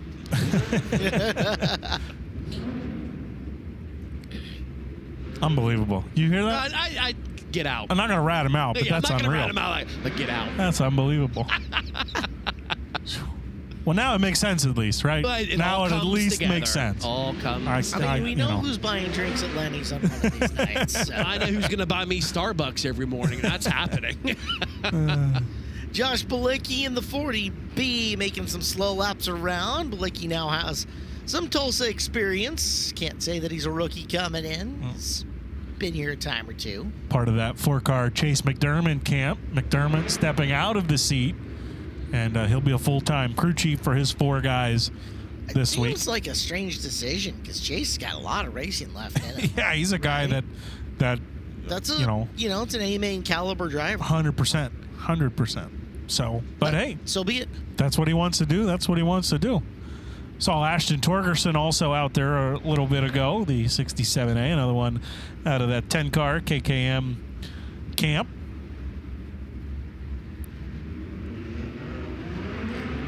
All right, throttle pedals being applied. We're up and running with the green flag.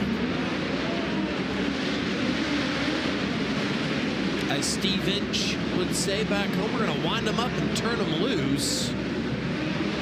Steve being inducted into the York County Racing Club Hall of Fame about 2 weeks ago. I think that's Dodge Carlbert, who had problems earlier today as well. And they're going to throw the yellow for him. Did I see Danny Sams the third out there? You did. Okay. The Florida man. Rookie of the Year with the High Limit Racing Series for 2025. What an incredible story.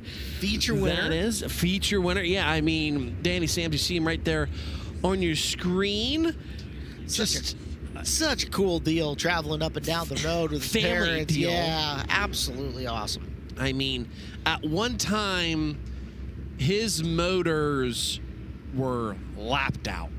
And we're not talking, 5, 10, 15 laps. No. I mean, we are talking about multiple races lapped out, and he still find a way to stay on the high limit tour and compete and take home Rookie of the Year, and him making indications that he will rejoin the High Limit Racing Series in 2026. Got a win too. Every lap of that here on FloRacing too. Yeah. Yeah, Danny got a win, too. Rain shortened, albeit, but he didn't seem to care. No asterisk in my book. Yeah, it goes in the record books. Check cashes all the same. Yes. And another one slow here, limping onto the berm in turn number 4. They're going to throw the yellow and checkered together here. It's starting to move up a little bit. Yeah, guys are trying to work there. That till job that they did is come across and done some good things. Yeah, so. it looks like 1 and 2. It's still kind of starting to form up in a similar spot there. Yep. 3 and 4, though, looks vastly better. Yes, yeah. 100%. As you see the NOS Energy Drink Ram Cam.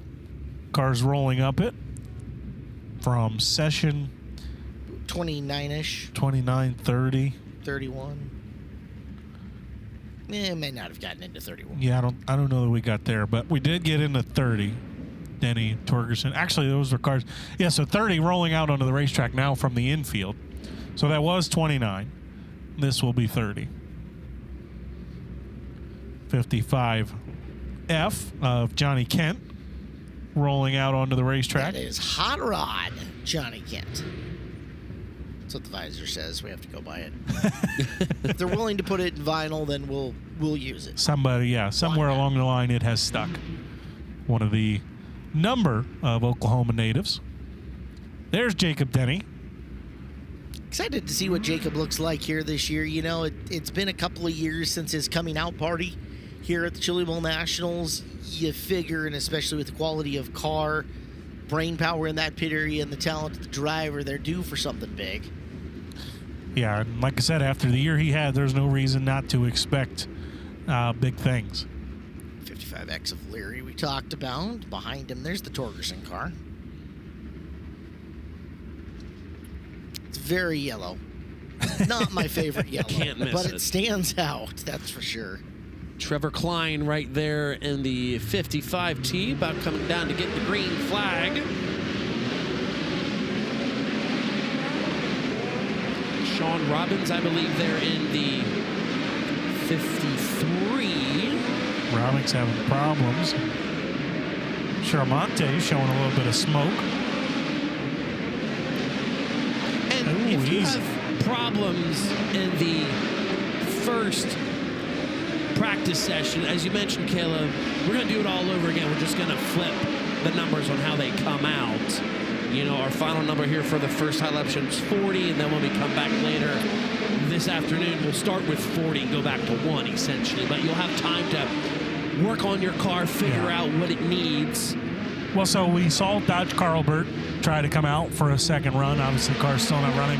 I also saw Dylan Welch, who, before we got here, his car wouldn't run. Chris Wilner told us they were having problems. Didn't fire. I saw him come out to at least try to push off earlier in one of these earlier sessions while we were on air. I don't know that he couldn't get it fired or did and was happy and went up the ramp, but yeah, so there is time for some of these guys to fix some stuff. Talking about Dylan Welch, is it me, guys, but it seems like every time Dylan comes into this building, he has nothing but bad luck.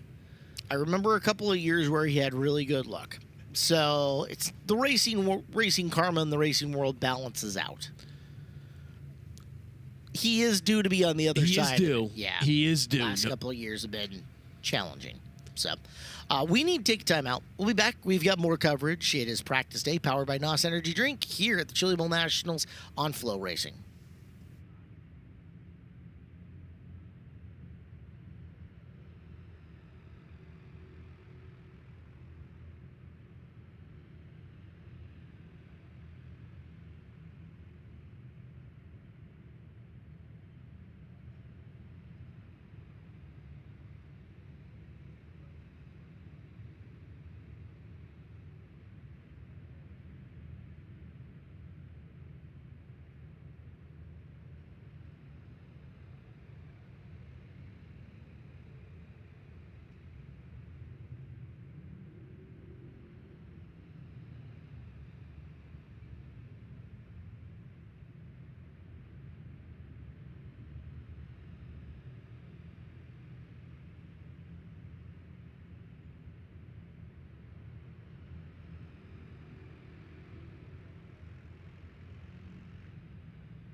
Engines fire on another practice session here at the Chili Bowl Nationals. Practice days powered by NOS Energy Drink. I'm Caleb Hart, Earl Hoon Jr., and Chris Moore.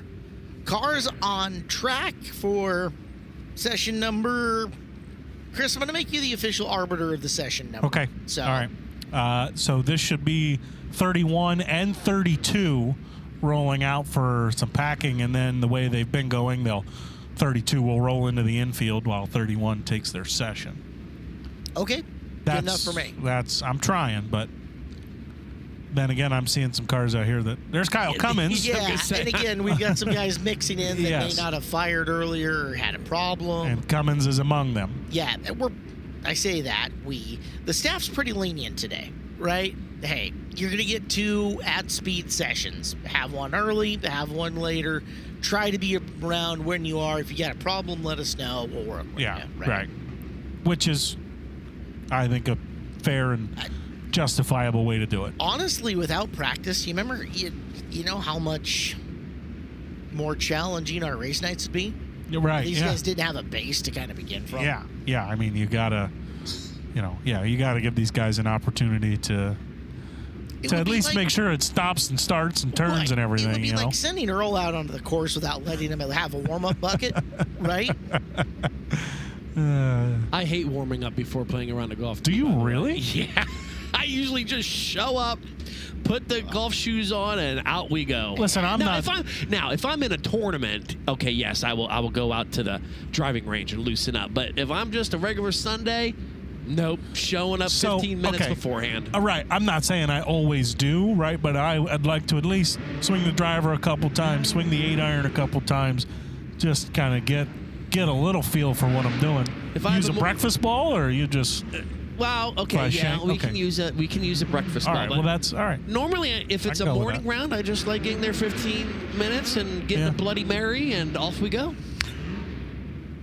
Yeah, like, Dad, he's starting to get into golf, believe it or not. Is he really? Yeah, that's what I said. His first couple rounds, he never had a golf glove on his left hand, and then I had to explain why you need a golf glove. But that's another story for another day. But he's getting into golf, and, unfortunately, Chris and I, we never brought our golf stuff here this year, and the weather's going to be perfect here. Well, it's because Chris brought a ringer with him, so... you have got former Chili Bowl champions on the track. She doesn't play, but she does have a good swing. I believe that. Whatever we need to say to get that permission slip. Oh, here we go. Jeez, oh, man. Be glad Blake isn't here yet. He'd be all over you. Yeah, it's fine. We've got enough Blake ammo to counterpunch at any point. Chase Randall, Chase Randolph. I don't know what's happening. The 81C of Colton Cottle is happening. I think that's a C. Look like a C. No visor on. Not on that. I don't know. I don't think that's Cottle. Frank Flood? I think so. Frank Flood's 81. Making an 81F then in that case. Yeah. Oh, holy big time cow. over in corner 4. Caught the tail end of that right outside our broadcast booth here at the bottom of the 4th turn. Boy, coil spring, guys, see here on the BR Motorsports speed shot, there's an orange coil spring up by the corner. 71B of Braxton Cummings. Good news, he is attempting to climb out of the race car. iBox Springs flip count now up to 6. Was a rookie last year at the Chili Bowl. Let's take a look at the replay here. Yep, another case, just bringing up the front tires in the center of the corner and pretty much gravity taking over. And unfortunately, he's not going to get any laps here for the first practice session, and he'll make his way back into the pit area. It's going to need front end work at minimum. Hopefully there's hard that dug in on the what was it, right hand side as it was twirling I'm over. hoping that none of the down tubes on the chassis are bent as well. You can run with bent down tubes. It's Santino did last year, no? Indeed, yeah, you can run with bent down tubes. Your down tubes are just a structure bar, right? They're not a squaring bar. They're nothing like that. They help keep some front structure in your front rack, for lack of a better term. It's the halo, and it's down in the motor plate and in the bottom where you worry about that thing being off. If you bent one of those bars in the middle of the car and it's no longer square, then you're in trouble. Well, from our vantage point, looks like that spike chassis held up pretty good. We'll see a good view of it right now. Looks pretty square from what we can see. They're going to need to do some work on the right front, depending on how that shock tower ended up making its way through that. You saw the coil spring go kapoo and way the heck off. And that's the first appearance of the week of the dolly? Yes. Yeah. Newly spray painted red. I don't see a wobble wheel, so they got that straightened out, but left rear obviously took some damage. You'll need to put a new one on there and check over the components as well. The other problem when you have a collision like that, obviously we saw the coil spring go off, but you wonder about the shocks, and you wonder about the integrity of the shock shaft, the shims, everything inside it. So you kind of got to go and either put new shocks on, just not screw it, or get the shocks that you had on at dyno to make sure they're still functional in the right way. I do have a couple people reaching out to me via social media that are brand new to watching the Chili Bowl here this week, and they're watching practice, and they're asking if this is the only time they have practice here inside this building. No, because on each of their qualifying night, they do have dirt draft hot laps as well. So, I mean, today is just a day to really shake down the car and check for any loose bolts or leaks from the engine compartment, or maybe if you're in one of these deep practice sessions, maybe work on a little bit of a setup. But no, each night does have dirt draft hot laps for these midgets. Which is a quick, like, 3-lapper. You know, it's not a long session. This is your try something portion of the day.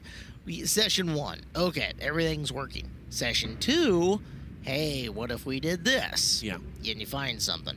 Or you don't. Well, I mean, the track is normally like it is right now, right? Slick all the way up to the cushion where you can really try stuff. When you're out there in an early practice session, as the track is really juiced up, you know, you're not really trying anything because you probably can't learn a whole lot on a fresh track. So those guys are just hammered down and filling out the race car. Got our first look at Chris Windham out on the raceway, the 89. There's Joe Boyles, the 98B, father to our co-worker Clinton Boyles. We'll hear from Clinton later on. Tanner Thorson in the 88. Brought the hauler in too, by the way, in the building, that Tanner Thorson. He broke that out on social media. Jeff Stoss's 91. Yeah, that hauler got a lot of play this week. Love it. Love the ramp trucks. Those are fun, right? Oh, love it. Xavier Doney in car number 91S. Square tail tank car. Love it. Yeah, he's out of the Sammy Swindell camp. Swindell Motorsports entry. Good addition for him. And whoa. Whoa, car hard, end over end, going into turn number 3. That's Ryan Bernal. Bernal taking a big ride down the backstretch, end over end. So officials quickly to Brunel's machine. Wow, you gotta wonder what happened. I mean, a 4-time A-Main starter, finished 4th in Saturday's A-Main last year. Had that incredible finish to his prelim night, and good to see him climbing out of the car. Oh, just catches the backstretch wall? Up and over for Burnell. Oof.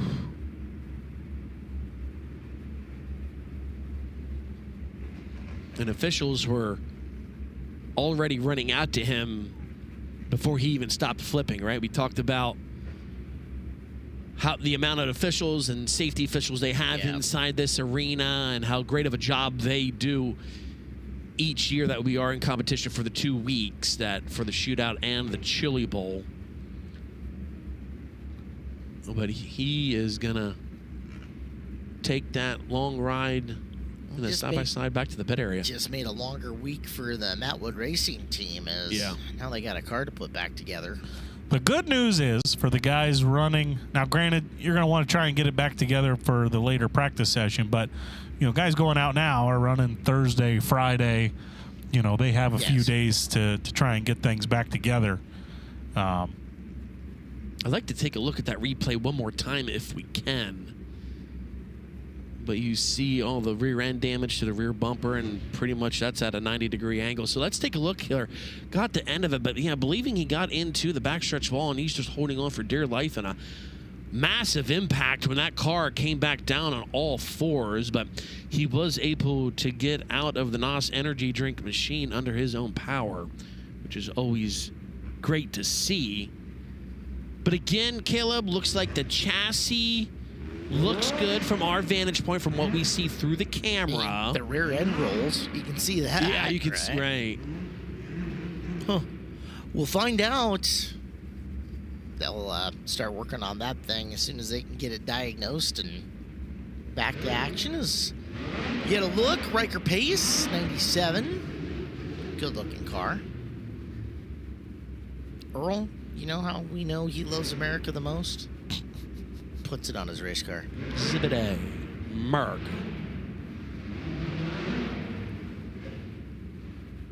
Chris Wyndham, pretty cool paint job there. The left side, the entire pristine auction side, similar to Dason Pursley's race car. And then the right side and front there is all the NOS energy drink side. Of course, NOS. It's going to throw me off. Yeah. Yeah, and he's number 89. But 89, not too discernible from an 86 that Pursley has. So if they're side by side at any point this week down the backstretch, that'll be fun for you, Caleb.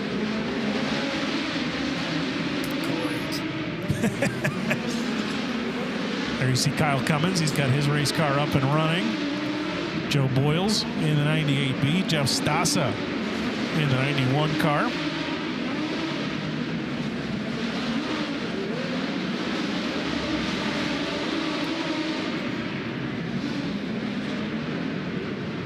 So the checkered flag is going to come out on this practice session. Guys are going to make that hard right-hand turn and head back up to the ramp. Again, a reminder, we're not going to have live timing and scoring today at all. They're not putting the transponders on the cars, so we'd love to be able to tell you such and such is fast, but no transponder, no idea. Les Earl busts out the stopwatch. Oh, old school. But, yeah, I mean, can you imagine that with transponders if we did that here on practice day? Oh gosh, trying to cycle through that many cars and how big down and on and right. Oh, gross. And how big that duct tape ball would be already. Nope. Do not want. Top of the ramp. Do not want. Also, I don't know that transponders would last all day, really. I mean, you wouldn't really have a chance to charge them. I don't know. Well, yeah, they do last quite a while. Yeah. Yeah, I mean, they do last quite a while. When but they come to a stop at the top of the ramp, already officials are cutting them off the car, running them back to the chargers. Can you imagine if we were doing the old school timing lights? Oh, with the box remember? Where you got to throw the switches? Oh, man. It's my first job at a racetrack. Really? Doing that. Yep, absolutely. The old Wenatchee Valley Raceway. Wow. Did not know. It's the reason you call me Grandpa. I am that old. So for people who don't know, who haven't been on the administrative side, you'd set up a timing light that would cross the start-finish line, and when they'd break the light, it would, depending on which switch you had thrown, it would obviously interrupt the timing and stop you and give you your lap time. Well, you had to sit up there and manually throw switches on, off, etc., depending on where cars were on the track, when they were coming out of the pit area, etc. Made time trials really intense on the scoring side of things. Well, I mean, before we really had electronic timing and scoring in front of us in the booth, right, via the computers, you had someone down there on the timing box where you were with a radio, radioing the times up to, well, that's what we had back home. Okay, so we were wired. So it was up in the scoring booth with us. Well, remember, Central PA wasn't really known for time trial shows. Yeah, like you guys ran handicap. Time. I mean, if you want a feature event, you were starting 12th, 13th, 14th, 15th, sometimes even further back before I was even alive. But yeah, Central PA was known for its handicapping shows, and now we're doing a lot of, time trial shows, qualifying shows, because we have bigger races. I still think we need to have more handicap shows, but the times have changed. But yeah, that's what they used to do during qualifying. A guy would be down there on the scoring box, flip the switches, and radio the time up to the box. Old school back in the day. Yeah. I mean, you're still older than me, so let's not that much. Put the facts out there. Not that much. A couple years. A few. On the racetrack, 2ND of Jeb Sessoms. 41B, it's going to be from an earlier session. You have to go hunting there. 87. It's another one from an earlier session. Brunel version. Yeah. Let's go back. Yeah, we got a handful of some guys from some of the earlier sessions. Can't see the number on that race car. Wouldn't be from Monday, because Monday is Golubic out of that camp. Correct. Friday? Did he go early? I think that was Austin Wood there in the 07W. Justin Grant, it might be. Justin Grant. Caleb. Okay. Good call. And he is a Friday guy. Speaking of Friday guys, Mr. Friday from the last couple of years. He's, you say that, and it's been a minute now since he was the Friday night feature winner. I meant Logan Seavey on your screen. I gotcha. Because he is the last couple of Friday years. Yes. guy. Yes. The two-time winner. Yeah. Driving the Bertrand Motorsports But car. I Shout believe out to Tim. the last 3 Fridays, I believe it's been for Seavey. He won it the 2 years he won the Chili Bowl, and I believe he won Friday night last year as well. You know what we have here? We have the handy-dandy Chili Bowl Nationals media guide that we can find out all things through. You're very resourceful, Caleb. Thank you. Big thank you to Len, as he is the master of this. It is the 40th annual Chili Bowl Nationals, and the souvenir program, really cool. So if you're coming to the arena, see if you can get your hands on one of these. Let's just start doing Roman numerals like the Super Bowl. Chili Bowl XL. Ooh. That'd be cool. I don't hate it. That'd be cool. I don't hate it at all. I'm for it. You could be the halftime show. Michael Vicento, another one of the Trifecta Motorsports entries, the 5U. California native. It's now 4 career prelim night wins for CV, by the way. Including the last 3 Fridays? Or am I misremembering? I think you're right. I think so, too. Yeah, because the other one was a Monday night. In fact, the first Monday night, 83 cars on Friday night last year. Remember that? That was nuts. It always kind of grows as the week goes on. It also happened weird, if you'll remember right. CV was on the outside looking in. He was third. And then Gavin Miller was trying to chase down Ryan Timms, made that move and wiped them both out and gave him CV. You're right. I remember that. Miller got to keep the spot. Miller then led. And then CV got him on lap 26. Yeah, which I think, I remember this now. This is all coming back to me. Yeah. It's weird how quickly you can. Well, you remember things that happen, right? But what race exactly they happened in, you kind of piece together. I had remembered Tim's leading and something happening. Yeah. Yeah, and I remember that was a whole thing. Both KKM cars last year were Tim's and Miller, and so that was a discussion at the top of the ramp. Friday nights, I say Friday night. So CV won last year. 2024 Friday night, A-main winner Logan CV. Yep. Tim's was second, by the way. 2023 Friday night A-main winner Logan CV. Justin Grant was second. 2022 Friday night was the last time that Grant won. Yeah, but he won like the 5 before that too. I mean, he was rolling on Fridays prior to. Let's look. I don't want to put too much work on you. I just know that Grant was. I forget how many Friday nights in a row it was, but it was 22 and 21. Friday night in 2020 was Tanner Thorson. Okay. So there was a break in there. Grant won in 2019. Grant won in 2018. Grant won in 2017.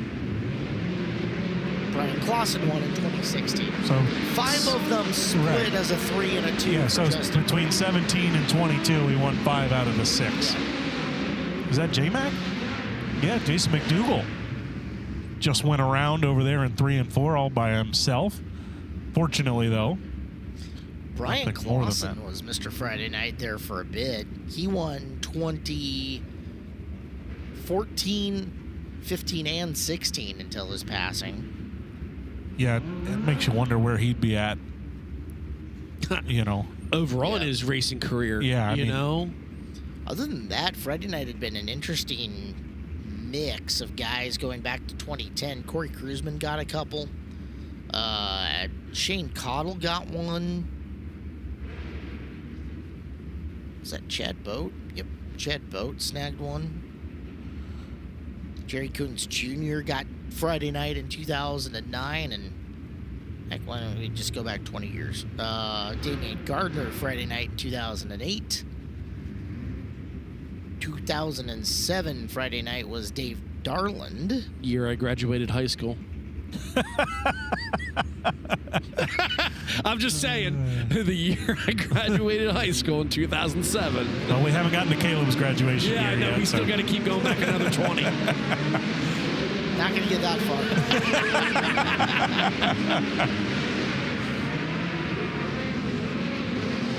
There's Jeb Sessoms in the 2ND machine.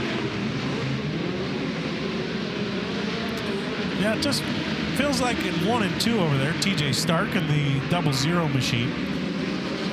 3 and 4 feels like it's getting wider. 1 and 2 feels like it's just kind of stuck there where it's kind of been all day as you see problems for Stark. He'll roll into the berm and likely duck in. Entrance to 1 is getting wide. The exit's really narrow. Yeah. 3 and 4, okay. I wouldn't be surprised at the end of 40 if they don't till and I expect more work. Gain. Yeah, I expect a little bit more work after 40, but I'm sure they want to try and get through this first session, give everybody a look.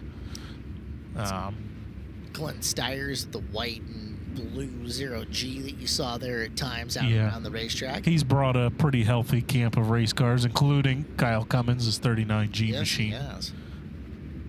Jordan Knight is in the 10. Knight out of session 34, by the way.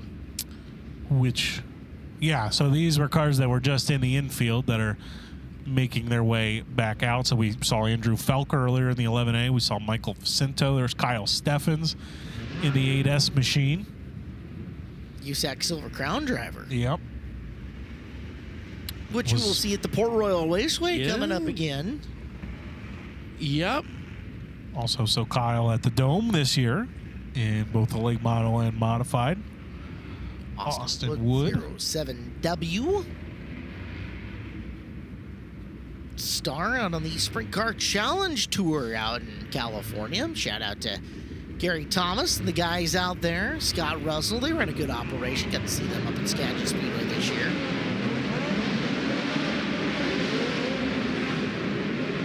Brody Roa, the 7N. Probably is the easiest to read visor. Give it a second. Bang. Roa. Simple. Love it. Facinto sneaking by him on the bottom side.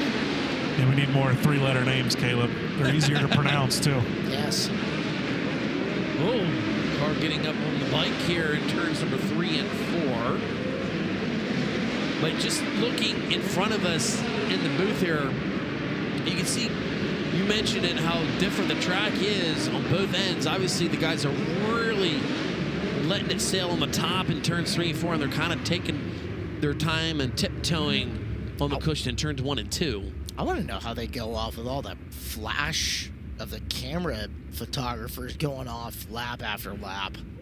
Well, you mentioned real quick about the photographers, a lot of drivers actually use photographers to their advantage, because if you're leading a race and all of a sudden you see a lot of flash bulbs, drivers are saying, I know I got to... Someone's there and I got to get going, right? I remember watching a little piece there on FloRacing when I first started coming out here to the Chili Bowl that drivers use the photographers to their advantage to see how close someone is closing in on them. And obviously, we got the video board there in turn 2 for the longest amount of time. It was in turn 1. Officials started to really catch on that drivers were using that to their advantage, so that's why they moved it to turns 2. But you can see more cars rolling at trackside here for practice day at the Chili Bowl Nationals, powered by NOS Energy Drink. We're going to take a short commercial break here on FloRacing. When we come back, we're going to have more here from the Tulsa Expo Raceway.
Cars rolling once again here at the Expo Raceway, Midtown Tulsa, Oklahoma.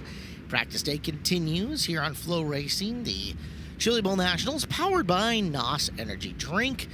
Caleb Hart, Earl Hoon Jr., Chris Moore here in the Brian Kapinski announce booth. Our next group of cars firing off. We're getting close to halfway, guys. Halfway coming, another... we would assume small track prep break at that point in time, and upwards and onwards to the back half of the day. Yep, and if you're with us, you're going to see the same cars. You know, don't think you're going to see new cars after the break. They go into reverse order. So we're going to see a lot of the same cars for a second time as they come back out here. But this, by our count, session 35 and 36. They also take that break middle of the day, so the track workers can take a little bit of a break, bathroom, food, etc. As it is 1 o'clock. 12:55. Yeah, I'm out here on Tulsa time. I got to remember which of my devices have updated and which of them have not off of the timing. It's actually nice, though, right? Because you still get to know what time it is at home, but it is. You also know what time it is where you're at. It is. Although I've been out here for long enough now that you should have home it figured time out. Seems weird. Yeah. Oh wait, it's only 6 in the afternoon back there. Have you joined Blake's thought that it's the worst time zone in the world, or? No, it's pretty great. For all the reasons he hates it, I love it. I got to say, I have always thought it would be nice. You Sunday morning, you get up Watch at 9:30 and you roll right into football. Yeah. Yeah, exactly. That sounds cool. Right? I'll give you that. And then the day ends and you still have a bit of an evening left. Right. Right? Yeah. Sunday night football's not going to 11:15. Yeah. Yeah. Yeah, true, and have to worry about waking up for work that Monday. So you got one perk. Probably the biggest. No, I mean, Okay, think of it seafood this is way. good. You're I right can on the watch coast. I can watch all of the East Coast racing. True. And then still have West Coast racing. Yeah. Yeah. I can watch East Coast baseball and then have all of the West Coast baseball. It all works out. I got a West feeling. Coast baseball is a struggle over where we're at. Let's see. West Coast, yeah, 7 o'clock first pitch. Yeah, you're That 10 would at 10 o'clock. Yeah. Yeah, I don't get to see many Angels, Mariners, athletics games. You really don't want to Yeah. see. You really don't want to see those games. You want to see Mariner games and Dodger games, and that's Nope. about it. Nope, not on my radar. You may not want to see Dodger games, but I do if they're losing, but I just love how you encourage Chris and I during postseason for Major League Baseball as if the Yankees aren't it. I thank you so much, sir, for the encouragement that you give Chris and I. hey. I mean, I can handle the Eagles fandom. That's fine. The Yankees fandom is that one pushes me. We're green here on this session. Urbanowski out on the racetrack. Seen him more than a few times. There he is. Supposed to be 35. Here's Urbanowski in the 19U. Oh, trouble here in man. turn 4. Wow, that was eye level for us here in the booth. I'm just going to quit talking about drivers. That's like 4 times today. You are rolling. Man. Hey, root for the 49ers, okay? Yeah, no Yeah, kidding. please, We don't want you. You see Urbanowski getting out of that car. Yeah, he, as soon as that car landed, kind of threw his hands up like, man, what the heck? So it appeared to be okay, as you see. Yeah, another one. Just gets a little bit too much bite up there on the top side. Maybe car a little bit tight. I know Logan Seavey talked about that last year. A lot of times when you see a wheel stand in the middle of the corner, a lot of times that's an indication of a tight race car. And Urbanowski launches the front end up in the air and then sets back down and digs, and you're along for the ride. We were watching Santino Ferrucci try to come down the back straightaway and through the corner, and then all of a sudden, launch pad time as the iBox Spring slip count is up to 8. Well, Woof. hey, listen, 14 on practice day at the shootout is starting to not look so bad. Well, with more cars, too. Yeah, Right? yeah. I mean, we're Now, already. granted, not 2 sessions of them, but Yeah, but still, I mean, still probably more cars. I mean, and these guys aren't even halfway through their total session, no. and they're past the halfway point on the flip to 14. So,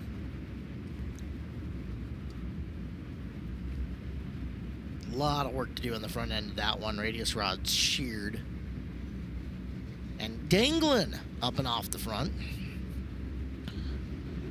another one of our Chili Bowl rookies, Jet Nunley, the Oklahoma native, in the Factory 14 Holland Racing entry.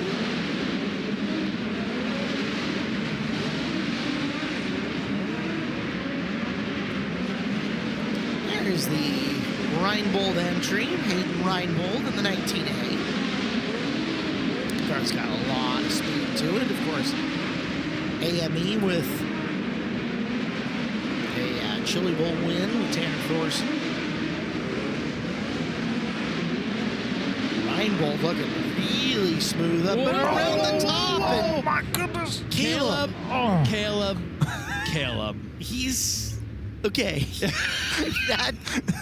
Caleb. Am I supposed to just refer to cars by the numbers for the I don't next know 3 what you're hours? supposed to What am I do, supposed but- to do? But I'm with you. I don't know. There's again, it's not like they've got a headset in listening to Flo going, "Oh, he talked about McFence." What the hell? Oh. So Hayden Reinbold climbs, rolls the front. Caleb. Oh my God. There's going to be a protest in the pits to fire you. So you keep Yeah, doing no this. kidding. And this has been Caleb's final broadcast of the Chili Bowl with FloRacing. My God. Holy cow. Maybe we'll have a memorial night for him and qualifying. Yeah. You couldn't script that any better. Wow. Well, you guys can handle the rest of this all out. Yeah, you are definitely rooting for the 49ers. Yeah, please. My goodness. For Reinbold, that could have been vastly worse. Yeah, He's it could have been lucky he worse. got away. Yeah. Yeah. Did a little bit of fence damage, though. Boy. He didn't add to the flip count, though. No, just a high velocity, high vertical wall ride, right? Fence ride, technically. Yeah, do we know? I mean, did the yellow lights come on? Is that why the cars in front of him slowed a little bit, or? Yeah, I don't know if they were coming to the checkered or not, to be honest with you. But they definitely were They were slow in front slowing of him. up. Well, Yeah. we saw one K1 race gear replay. Maybe they'd be so nice to show us again. We can get another look at it. He had so much more speed coming off the top of the two cars that he was going around. That's part of the reason I was talking about. I was like, wow, he's one of the few guys that had gotten up into 3 and 4, not got that twitchy over tight look that we've seen so many times today, and had that monster run that straightaway. Problem is that just ended up not enough room on the top of the straightaway. Here we go. K1 race gear replay. Watch him. Up and around. He's cruising. Yeah. Yeah. I believe that's the 11. Is that Donovan Peterson, the 11X? Yeah. Yep. Just definitely. That car in front of it just unhooked. Yeah. Unhooked a little off the corner, and you saw it wiggle and come right up into the groove that Reinbold was looking to go up and around for. Wowzer. Man. You know, maybe I could use this for evil, Chris. Right? If I've got the whammy today. Yeah, the whammy. If I've got the whammy today, maybe people could bribe me into talking about their least favorite cars. True. You're onto something now. I could make this profitable. Maybe you could make more money than another member of our broadcast for the things he says. Certain mentions and certain things. He has the fastest hair in motorsports. Fastest hair. That's fantastic. The fastest hair in motorsports. Yep, my I love you to death, but when my son is racing around, please don't mention him until after the practice. You're welcome, Justin. Boy. Oh my goodness. I gotta tell you, sorry. Caleb. Yeah, sorry. That was bad. Oh man. Oh yeah, and there goes Twitter. Yeah. Oh goodness. Poor Caleb. All right. Don't worry, it'll turn around soon. That'll be fine. I don't believe it. I don't believe in it. Well, maybe that's why this is happening. Oh my goodness. You've jinxed the announcer's jinx. That's impressive. That's very impressive. That is good Didn't work. think you could really do that, but Caleb Hart said, "Hold my beer." Oh God! And then they put the car on the screen that the first guy on Twitter told me specifically not to talk about. It's amazing how that works. So I'm not. Yeah, don't do it. That was the 21X of Casey Schumann firing off from the infield. That's a roll. Yeah, go ahead. Knock on plastic table in front of us, Casey. I hope my luck is not as bad as what Caleb's is right now. I'm like afraid to talk about people. Caleb, you've really ruined this entire thing. Way to ruin everything. Like the drivers are ruining their race cars after I talk about it. So we'll just mute this and snack on these Teddy Grahams some more for the rest of this hot lap I session. believe that is the 28 of Ace McCarthy rolling into turns 1 and 2. Ace back in another year driving for Tanner Thorson. We saw Michael Hubert, too, just ahead of him in the 27H. As we will drop the green and Caleb will continue eating Teddy Grahams. 21, that's Darren Pittman out there. Now, I'm going to tell you, man, every time the camera moves quick, I know. I'm tripping. TBA right there in the 19X. There's Pittman in the Ultra Shield machine. 8-time A-main starter, including the runner-up in 2017 is Darren Pittman. There's Michael Hubert again in the 27H. So they'll come around and see the checkered flag this time by. Again, we do not have live timing and scoring. See, Caleb, that's how it's done. Yeah, right like that, bud. That's how you do it. I'll take notes. Hey, I can do this without incident. Let's take a time out. Practice day continues here at the Chili Bowl Nationals, powered by NOS Energy Drink on FloRacing.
Practice day continues here at the Chili Bowl Nationals, powered by NOS Energy Drink. Excited to have you guys with us here for the afternoon, going until 4 o'clock Central Standard Time, and a few more practice sessions left to go here. Before we get a midday track prep break, we're going to stick with it through the midday track prep break, and we'll continue on. So track prep will happen. We'll cut away to a stagnant wide shot, the way you can see everything that's going on, and when they come back to action, we'll keep talking and talk more about the drivers that are out there making successful laps here on practice day. As long as you don't talk about them. I'm going to stay quiet for this one. There's Logan Seavey.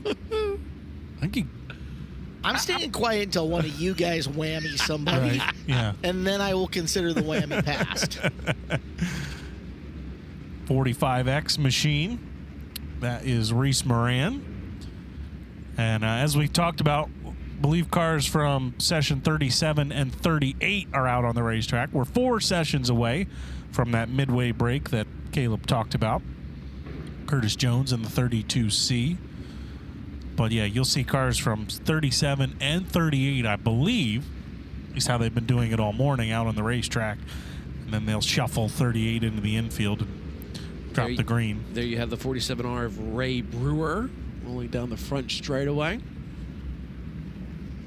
Chili Bowl Gravel had given us a update on social media, by the way, about 50 minutes ago. Said the raceway had moved as far as it could without a little help. Tilled right around the edge of where the cushion was and left it unpacked, so when cars are under power and running the top, it's not too heavy for them to move it up. They'd been happy with the location of the High Line, just needed to help it speed up. They do the same, but pack it down so it'd stay where it is. So that's what they did about 50 minutes ago. We'll see if he updates us on what he's planning for after the break. You saw Tyler Edwards out there in the 56E machine, a main starter 1 year ago. Also, Jack Wagner in the 51W. Steven Snyder Jr. in that purple number 40X machine on the left side of your screen. The Rising Sun Maryland native. Another one of the Chase McDermott Racing entries. Snyder is an A-main starter in his career in 2024. 56X Mark Chisholm out of New Berlin, Illinois. Made the F-main back in 2013. Chisholm's best career Chili Bowl run to this point. And he in the 56X machine. And so, yeah, you see some cars starting to file their way into the infield, including Daniel Robinson, he of the Flying Bird. He gave to Sammy Swindell that went famous a few years ago, but also not just famous for that, he's a good race car driver too. Made the prelim A-main 8 times in his career and finished 8th. His best prelim run.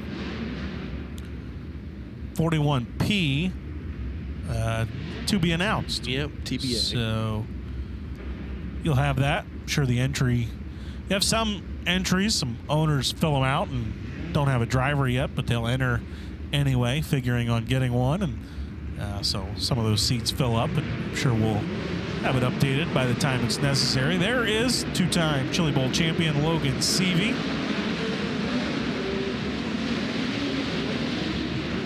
Third in the USAC National Sprint Car points this season after winning the championship in 2024. Yellow lights quickly coming on. Can't put that one on Caleb. That's the 30X. Stay quiet. But did you talk about it? That's the thing. I don't think we did. I don't actually. know. No. That's the 30X of Larry Brady, Arizona native. Yeah, I don't think we had introduced him yet. Okay. So we're safe All here. right, so Chris. I'm not clear yet, is what we're saying. No. Okay. You are not. All right. You need another packet of tittygrams over there? No, I'm good. Keep this streak moving? No, I don't think he wants to keep the streak moving. That's why he's been quiet. Earl, we're having to carry him now.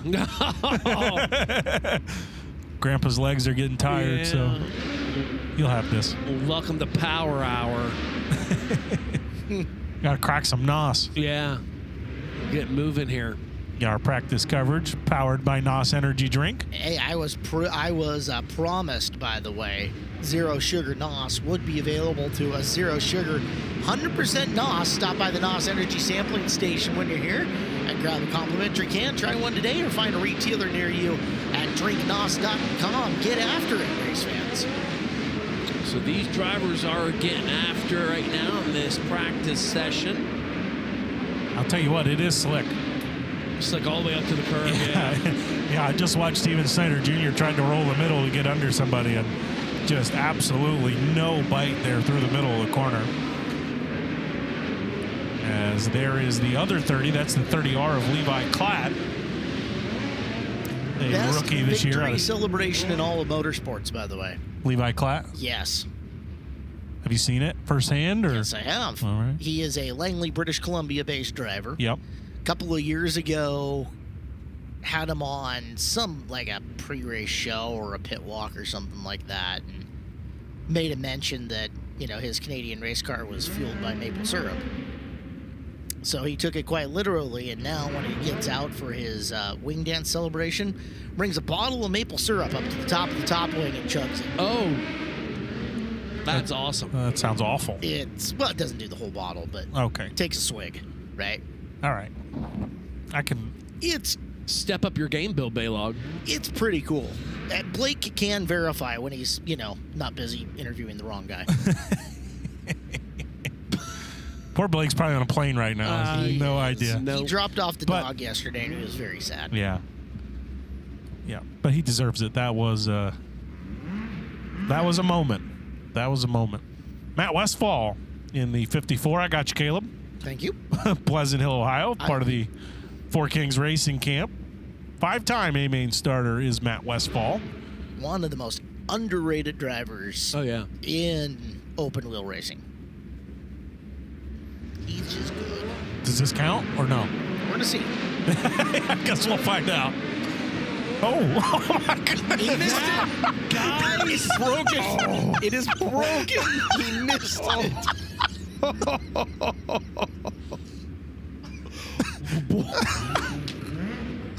Oh, Caleb. I better not risk it. Jeez, That was the gods telling you are not done yet. Yeah, please watch what you say. Keep eating your Teddy Grahams. Your sugar's getting low. We're looking out for you. This has been incredible. I think Caleb's upset about this. I think Caleb's a little sad. I don't want to cause wanted destruction. Oh my goodness. 63X Frankie Guarini. California native. Oh boy. No. What are you about to say? No. We speak of the Brian Gapinski announce booth, right? Yeah. I'm waiting. I saw that car get over the cushion and I stopped.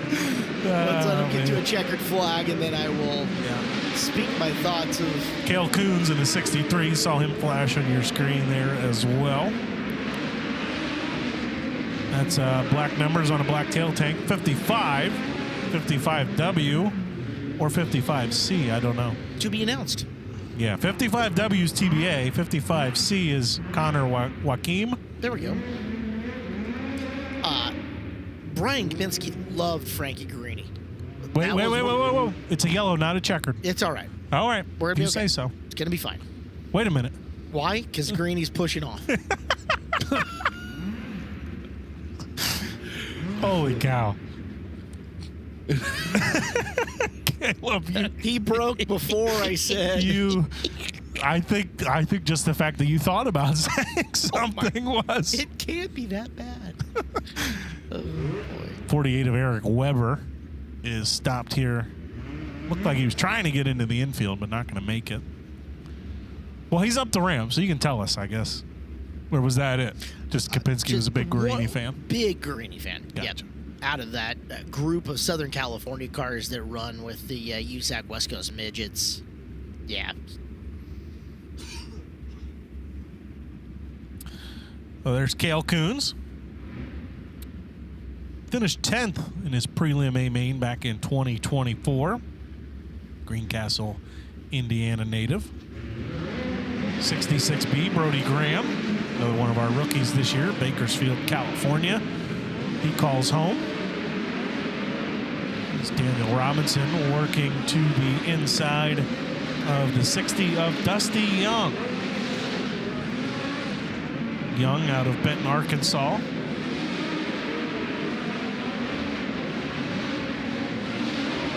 There is the Mystery 55 car.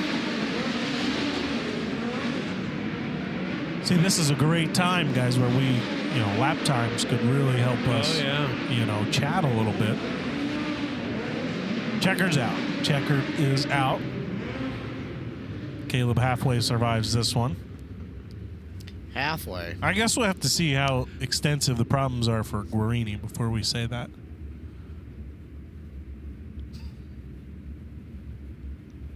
I think we're going to make Caleb sad. Yeah. I'm already a little sad. Oh, man.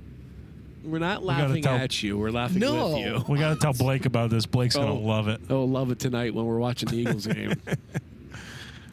Final two groups of this, morning session. Would you want to call it? We'll go with it. Early session. Early session. Yeah, I'm with you on that. 39 and 40. It does. It is worth remembering this when it comes up for time for dirt draft, right? Just in case the whammy returns, because you guys are going to have a chance to participate in dirt draft every week, not just against the rest of the world, but against the FloRacing staff. So, yeah, we're playing dirt draft once again. Get ready to get your dirt draft apps and make it happen. We'll have a lot more info about that coming up tomorrow. They'll talk about it a lot during the pre-race show, which goes off at 3 o'clock Central Time. The Chili Bowl pre-race show with Chase Rodman, Brian Walker, and the award-winning Tony Laporta. Kyle Larson joining tomorrow. Speaking of Chili's, that worked out. Look, Caleb, you can still handle some things. I'll take care of the reads. It is really good to see them getting involved so heavily in motorsports through Spire, and that driver is going to be one to watch this week. I have a funny feeling. Yeah, Hot Sauce Giovanni Scelzi right there, staging on the backstretch. Yeah, they've kind of pushed their chips all in. Of course, supported Carson Hocevar at the Dome, the Ride the Dente machine, 81G Ryland Gray.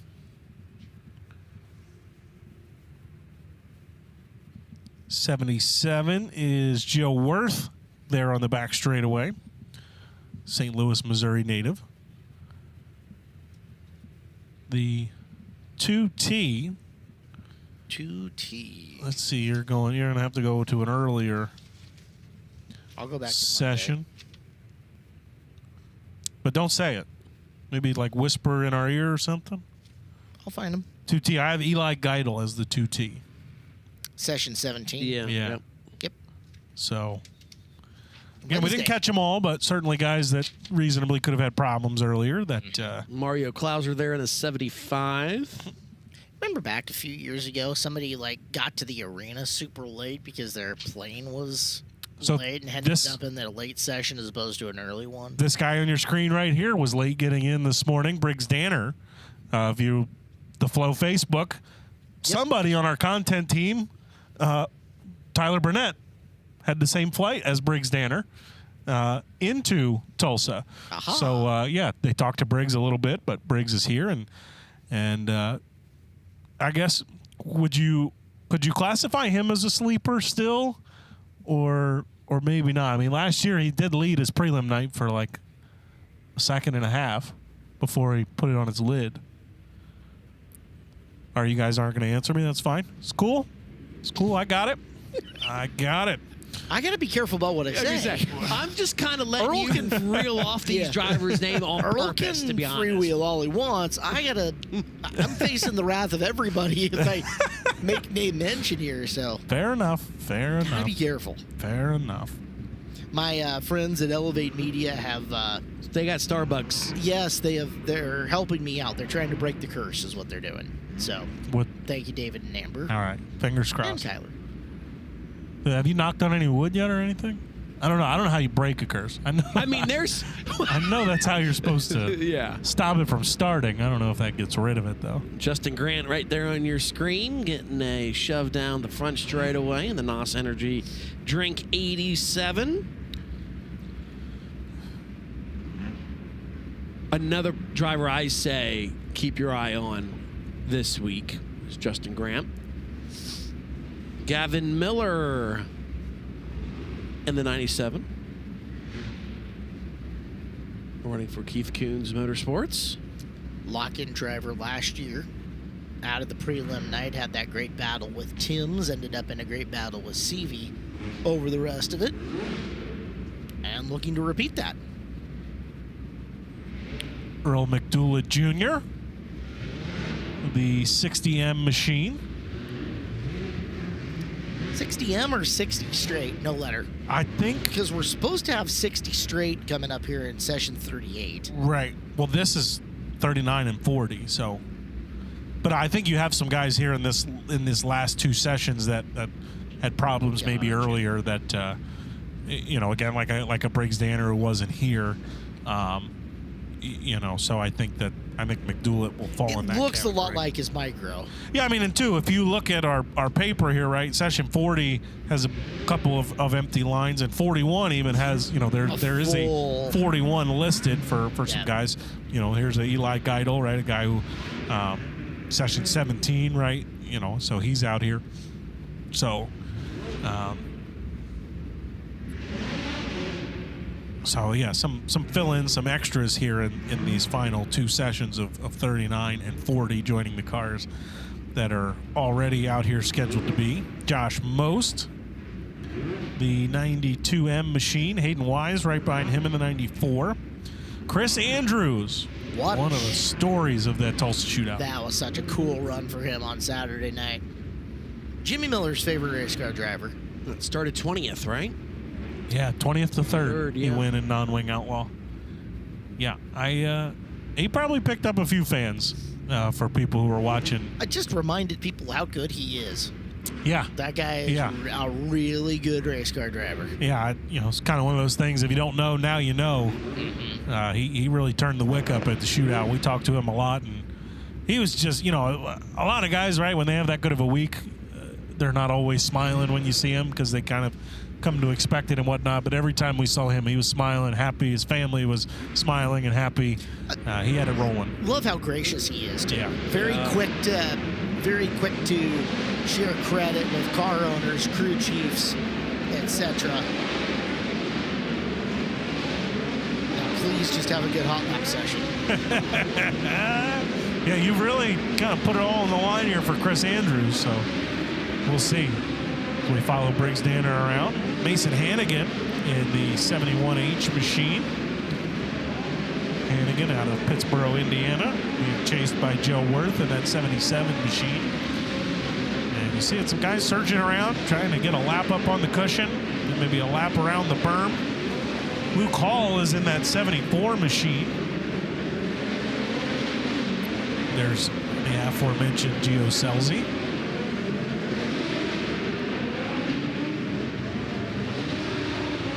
Great. Okay. We good? We are, but Chris Andrews wasn't out in that session, just so you know. All right. But Already made it through that one. right, you did contribute a little bit more, and we went without it. I feel like it's breaking. ADS of Josh Hawkins was also out there in that session. Really good practice session for all those drivers because you look at that track conditions right now, that slick up to a curb, and yeah, that curb might be further up on race night, but getting some practice on it here, these are important notes for them.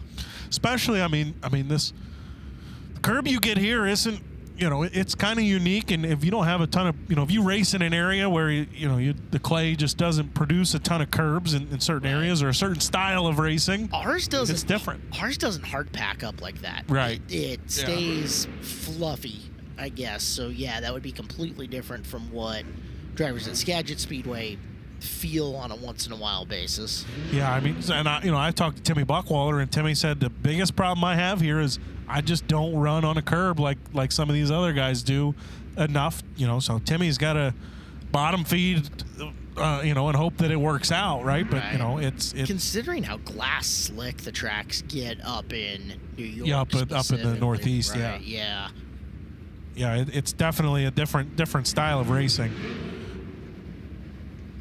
Now, Kofoid is listed as a 71W. Okay. Cannon McIntosh's Race of Champions car, what we're being told. That is the thought. That would make sense. Yeah. Cannon's a 71K. Yeah. Yes, he is. Buddy's listed as a 71W, although I haven't seen Buddy out there. So Buddy listed as a Friday practice session. I swear he was earlier in the week. I swear he was a Tuesday guy. He's a Tuesday guy. So maybe he went earlier? I don't know. We didn't take the air until Wednesday morning was coming on, basically. Right, yeah. There's one to a stop. Is that Klauser? I don't think. Yeah. Swan. I think it is. It is. Yeah. Yep. That is Mario Klauser with the Speedquip Motorsports team. 3-time prelim A main starter, including the last 2 years. 10-7 at halftime. Bills lead the Jaguars. Oh, good. Josh Allen started showing up again. Yeah. All right. But the best kicker in the NFL this year just missed a field goal to tie it. Guy's a monster. At halftime. That's 67 yards already made this year? He's a monster. 71, wasn't it? I think he did that in practice. I don't think that was a game. I thought he made one like 67, 68 yards. So if you guys will remember, the 96 Cody Brewer, that used to be the guy who was running the micro tires. Oh, yeah. Wasn't micro guy, but he had the micro rear axle setup in. I guess that he gave that up. It's gimmicky. It worked for him. Right. But at the same time, you know, if you've got the full run of, you know, midget-sized stuff, you're going to a 3-inch bigger tire and wheel combination. It's got to be a difference in grip, right? Would have to think so. Front end on that car looks a little askew. Right yeah, at see? the start-finish line. Caleb. I didn't want to say it. Oh, man. This. Not clear. Is this real life right now? Is this like happening? It is. Not clear. Chris Andrews got to be right with the Lord because you talked really nice about him, and he avoided disaster, I think. Boy, wow. Forget the flip count. We need the Caleb count. Who wants to sponsor that? Where's Joe's? The Joe's Caleb Kibosh count.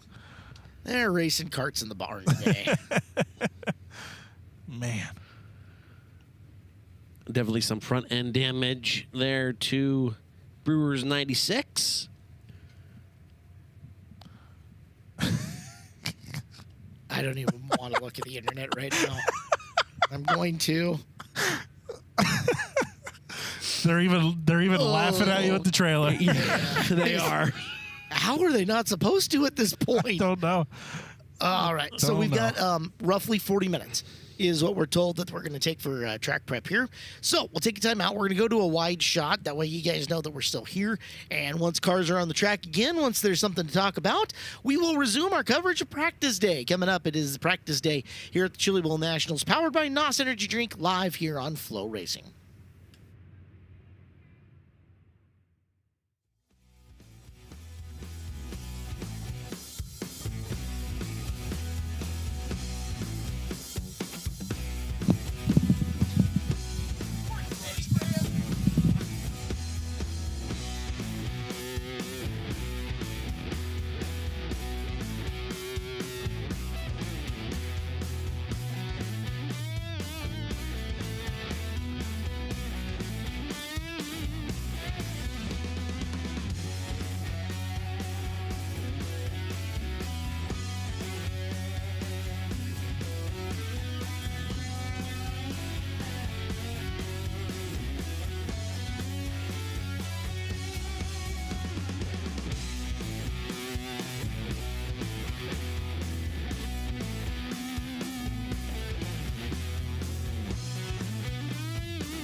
insomniacs, 'cause I am forever on the outside.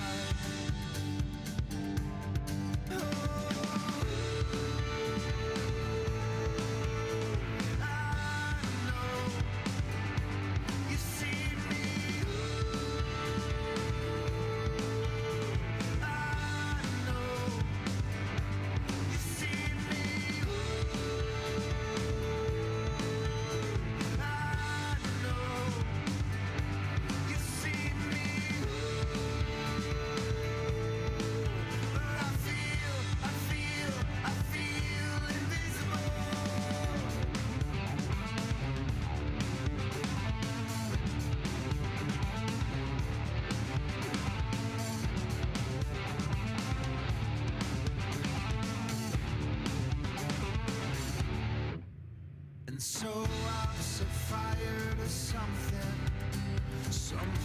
that's bigger than me. Turn up the volume, come flooding.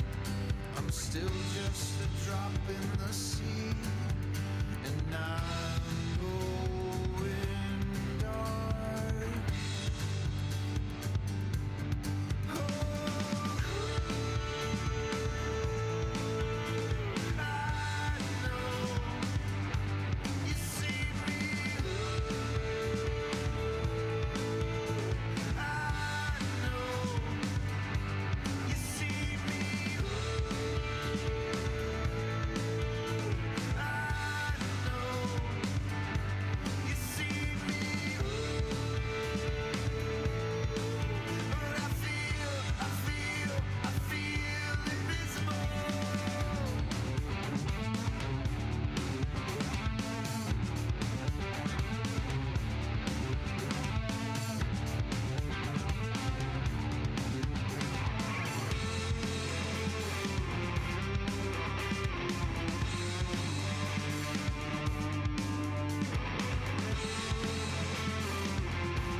Welcome back. Coverage about to continue here at the Chili Bowl Nationals, powered by NOS Energy Drink. 40th Annual Chili Bowl Nationals. Practice day, powered by NOS. Here on FloRacing, I'm Caleb Hart, Earl Hoon Jr., and Chris Moore, all in the house. Guys, more cars to the racetrack on their way. Looks like track prep is done. It's moist looking again, but expected that. Hopefully it stays wide. That's what I would hope for, as it didn't really widen out till a little bit late, but we'll see. The drivers who are coming out first will have first crack at it. We're on the wide racetrack late, so we'll see how it all ends up working out. Anything you discovered while you were out there? Yeah, made my way back into the pit area just to catch up with a couple people. A lot of teams going to work, and a lot of gearing issues, or not gearing issues, but I saw a lot of drivers changing gears. Obviously, we had a couple drivers getting upside down in our first practice sessions of the day. They are going to work, but pretty much just a normal day in the pit area, Chris. Yeah, it was pretty calm, which, you expect on practice day, especially a lot of them, by the time we got back there, had already ran, done whatever they wanted to do to their race car, and now just kind of hanging out. A lot of drivers out of their racing suits into street clothes for the time being until it's, we get closer to their second go around. And as we've mentioned a couple times, we're going to go in reverse order. So the cars that were in session 40 are going to be up first, and we're going to work backwards to the cars that were in session number 1. But we'll be on there till about 4 o'clock Central Time, so you won't get to see them all with us. But if you watch throughout the course of the week, you will get to see them all Monday through Friday. They're selected prelim nights, and again, they're in order based on, session 1 were the lowest numbered cars on Monday, and they work through Monday in numerical order, and then Tuesday in numerical order and whatnot. But prelim nights can change all the way up to pretty much time of the draw. Indeed. So, to that note, we expect some movement for the 404 entrants that we have. Pretty insane that we've got that many cars entered for this event. New record again. Last week we had another new record for entries for the shootout. Now another new record here of entries for the Chili Bowl Nationals, powered by NOS energy drink. I mean, we're still climbing. You look at the charts. I mean, it gets bigger and bigger every year. We love seeing that, and always brings up the conversation. Chris, you being on the management side of things in racetracks, obviously I'm the PR side of things with Port Royal, and Caleb, you're doing great stuff with Skagit behind the scenes and obviously on the mic, but we always hear the argument, oh my gosh, attendance is falling in motorsports because of streaming and this and that, and yeah, exactly. That's my reaction to not so fast, my friends, because I'm going to say that statement is false, especially with the past 2 events. And also we have the Wild West Shootout happening this week down in Arizona with the Super Late Models. I mean, they had a great attendance last night for their opener, the Wild West Shootout. I mean, we're still climbing here in motorsports, especially when people bring up the argument about how streaming is hurting racing. Our numbers are up, and we stream for free. So what's that tell you? Exactly.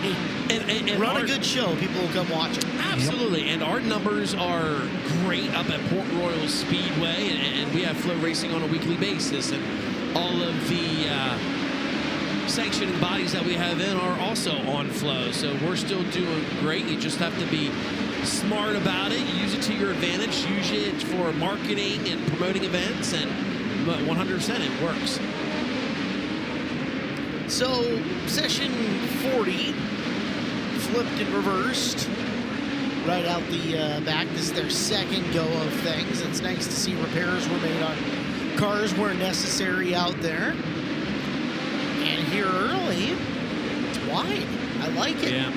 Multiple grooves to run in. Yeah, they definitely left the bottom slicked off. They did not tear up completely from top to bottom, so you left it slick. The big issue during the first 40 was that berm in turns number 1 and 2. They were able to take care of that. You're already starting to see the groove is much wider down at that end of the racetrack.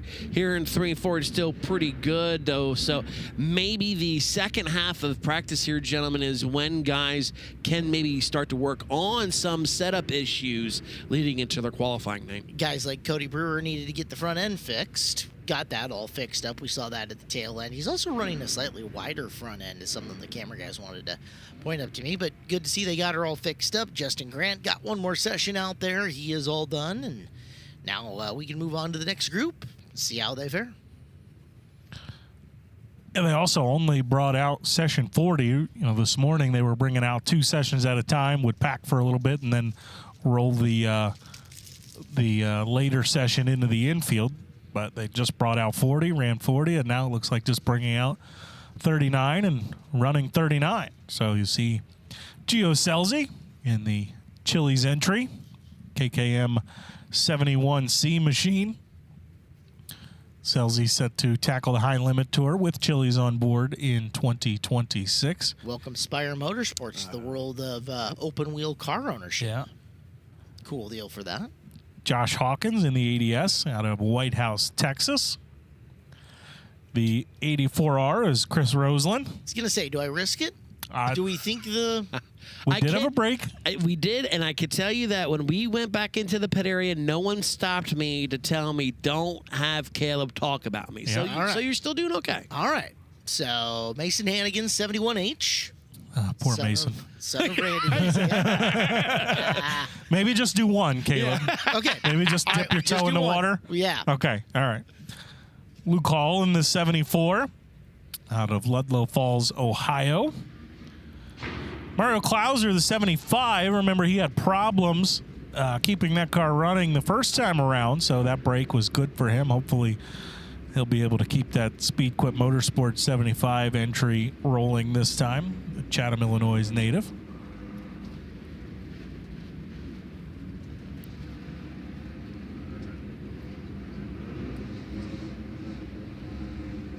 Joe Worth, you saw him briefly on your screen there in the 77.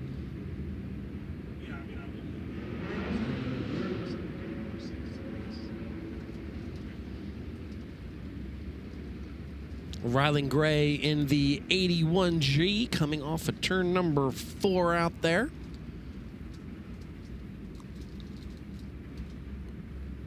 '77, Joe Worth out of St. Louis, Missouri. Of course, St. Louis, the Dome, another one of those events, Earl, that attendance has skyrocketed despite yeah, I mean, streaming. You work that event. I've been there, I think, for 3 years, just as a race fan when the midgets were out there. I mean, we'll talk about how far that event has come for the better, right? I mean, to where you can put people up on the upper bowl area in a football stadium, obviously you're doing something right. Yeah, I mean, I firmly believe as long as it is continues happening, I firmly believe that it's on its way to being the biggest event maybe in dirt racing, with the capacity that it has and the timing of it and everything like that. I think it's on its way to something absolutely massive. You saw the Buddy Kofoid car out there. That's not Buddy Kofoid in it. Buddy Kofoid not here at the moment, but they are shaking down the Mobile 171W. So that car is out there, but it was not Buddy. Just wanted to let you know that. Mason made it. Yeah, we're through. All right, you gonna go for 2 this time, or we'll tip. We'll tiptoe into that. We'll go easy. Man. You guys weren't with us before the break. I had an epic run of commentators curse going. It was bad. Yeah, it was bad. Yeah. I have to go back and count. That actually happens, but but it may have happened. Yeah. They might have to. You're at the point where they might have to make a graphic up for it. They got a graphic for rock paper scissors shoot for me. They might have to go with the announcer's curse. Our guys are good. He's catching the flip count. So let's move our next group onto the track. Session number 38, round 2. That's Mark Chisholm. Chisholm, 56X. I can't make out the letter on it, so it's either him or Tyler Edwards.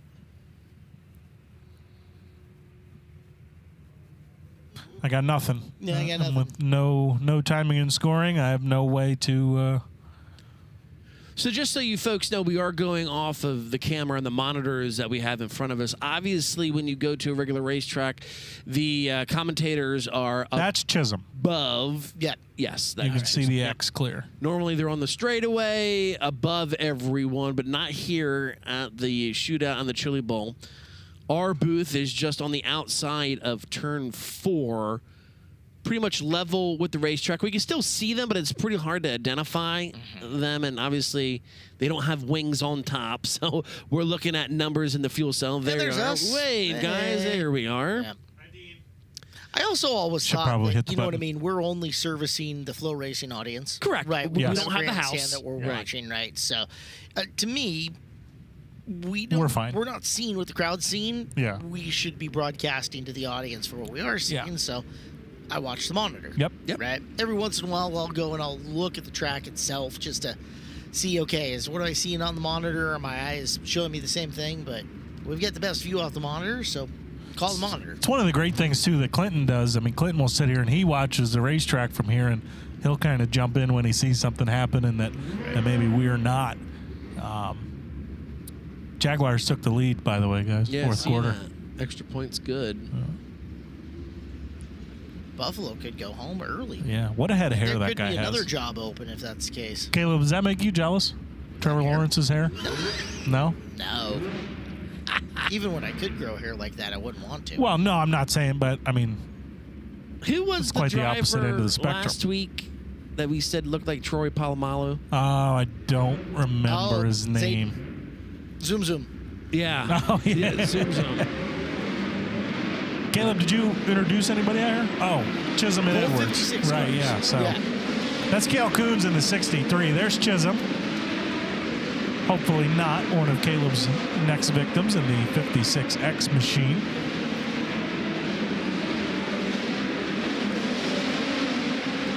I'm hoping for a worst case 50%. Don't.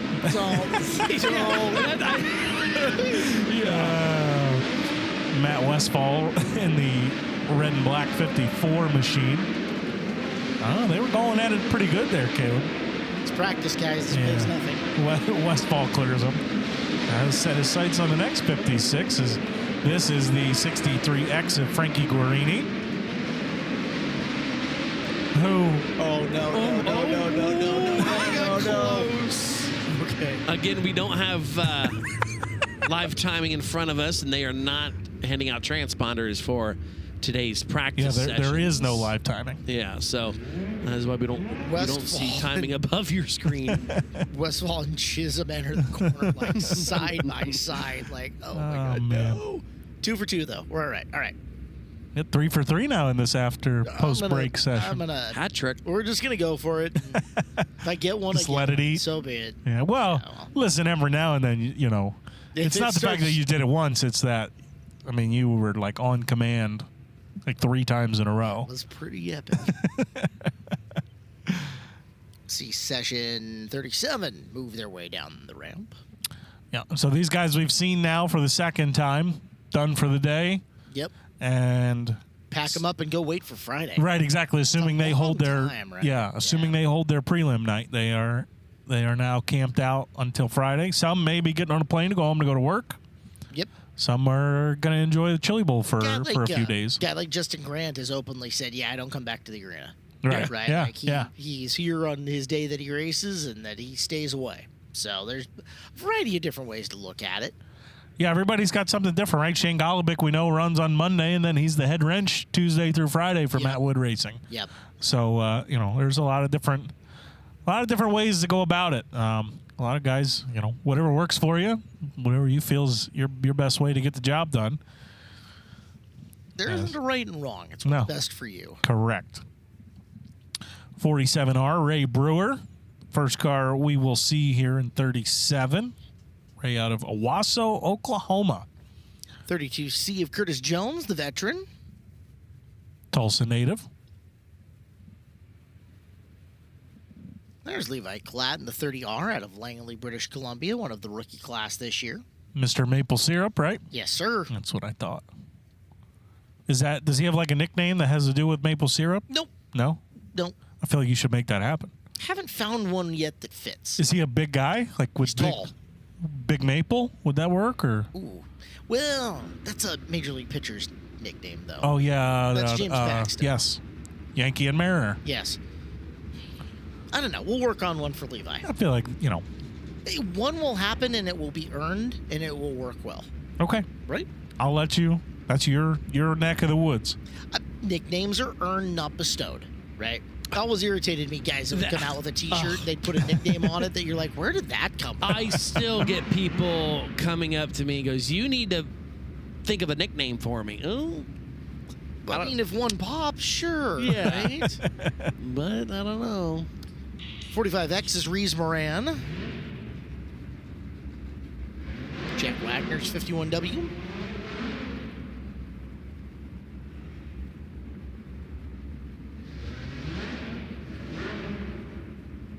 Steven Snyder Jr. on the heels of a good but not great Tulsa shootout as Driller still evades Steven. See what kind of week he can put together here at the Chili Bowl Nationals.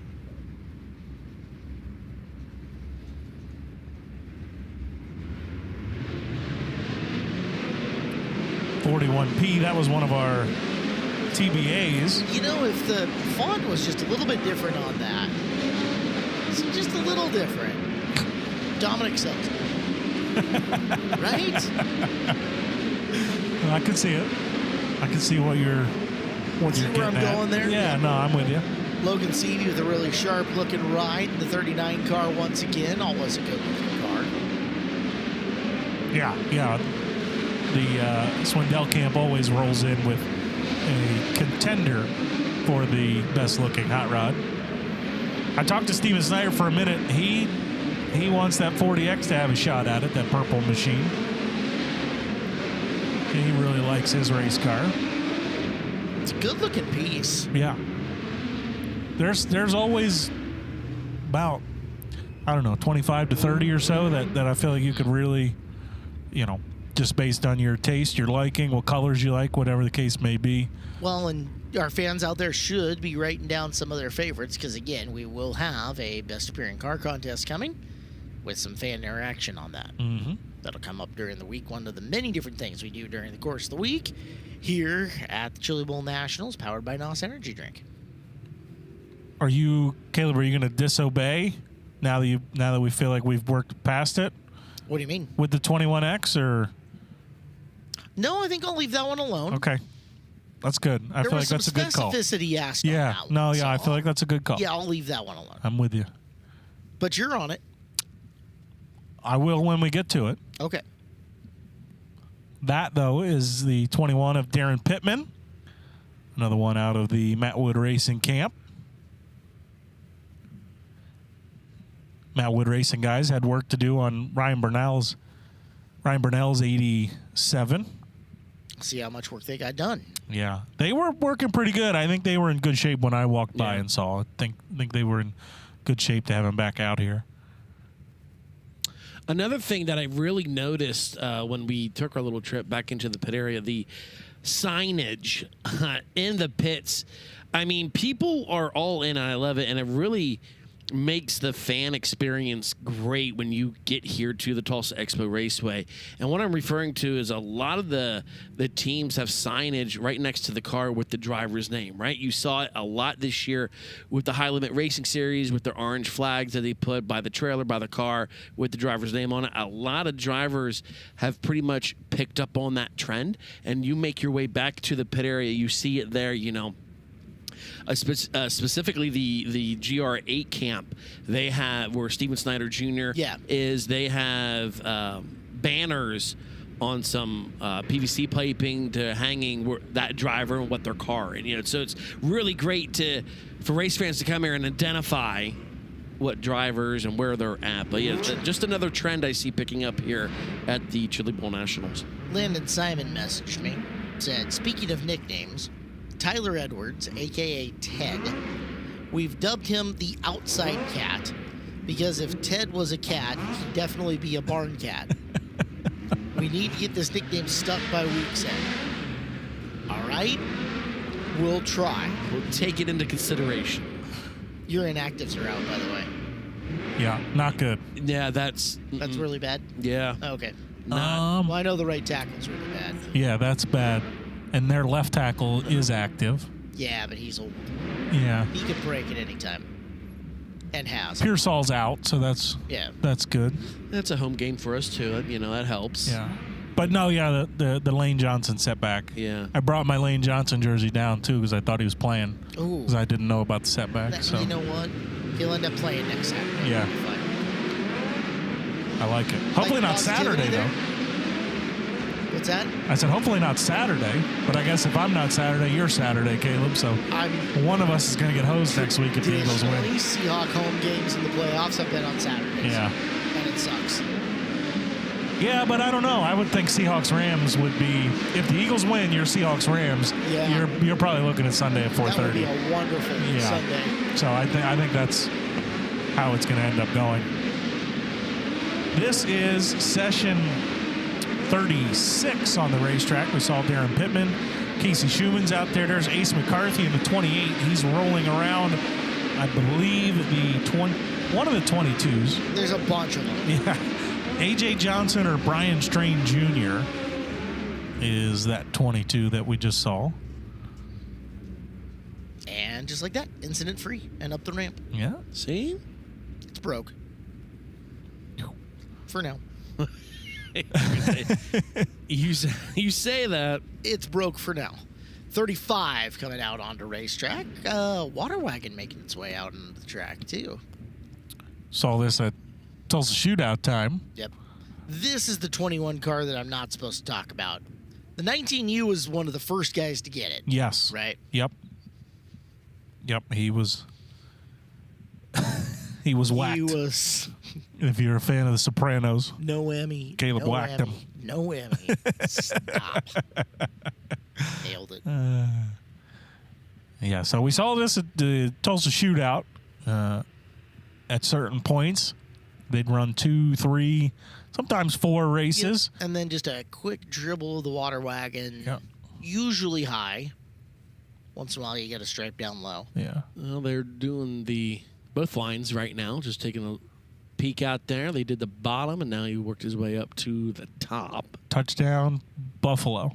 Ooh. Bills back in front. I think Buffalo's going to win this. I really do. I would say this. I think if they win this, they end up in the Super Bowl. I would say that. Jacksonville's really scary. Well, if they can get back to good Josh Allen. He's playing pretty well right now. Man. Who else do you fear in the AFC? Nobody. I don't fear Denver. I think they'll go to Denver and win, and then Bo Nix will do Bo Nix things, Yeah. which are typically bad. yeah, and then you figure maybe New England in the AFC Championship, which they already went there and won after spotting New England 21 You points. know what the best part of this week off has been? The best part.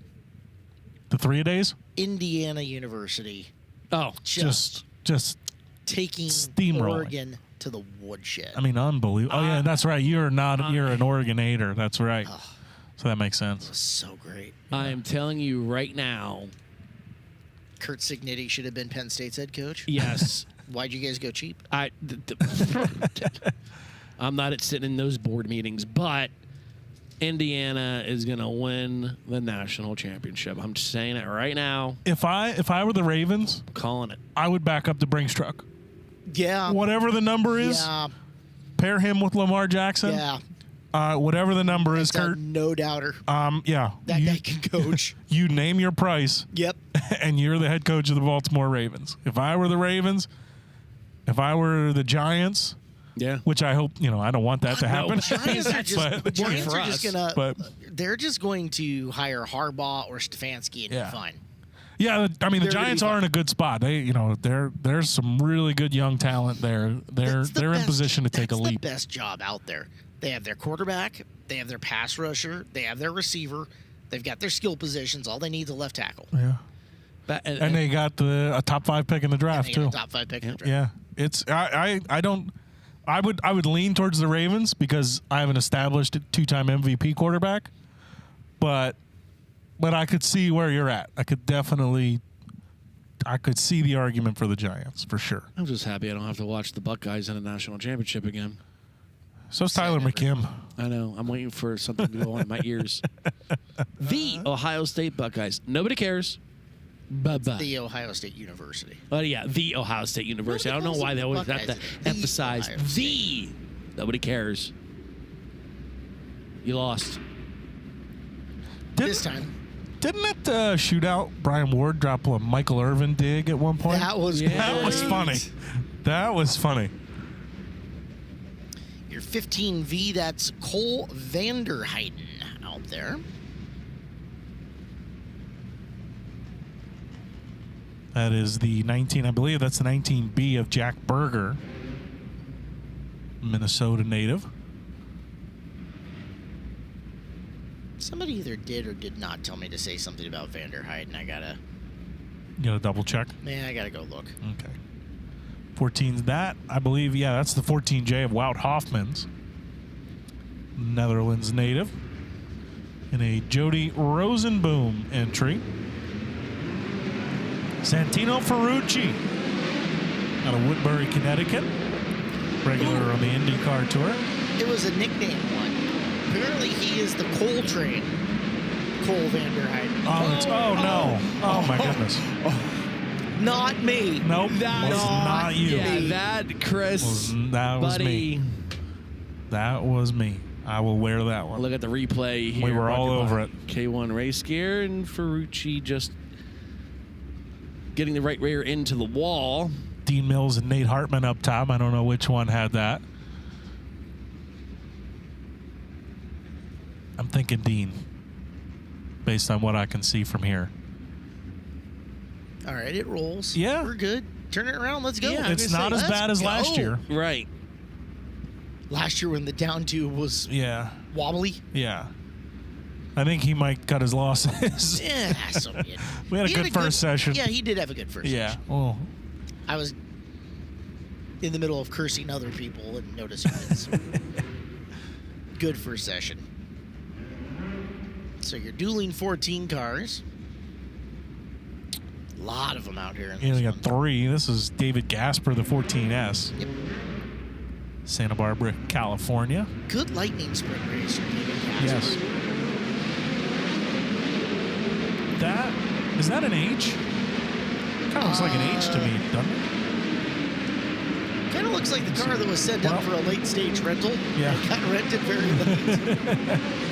The 11X of Donovan Peterson is the 11 scheduled in Group 35. Again, as we kind of talked about if you were with us earlier, Yeah. the sessions have kind of been a little bit loose. And oh, man. Gasper around here in 3 and 4 and nearly collected somebody.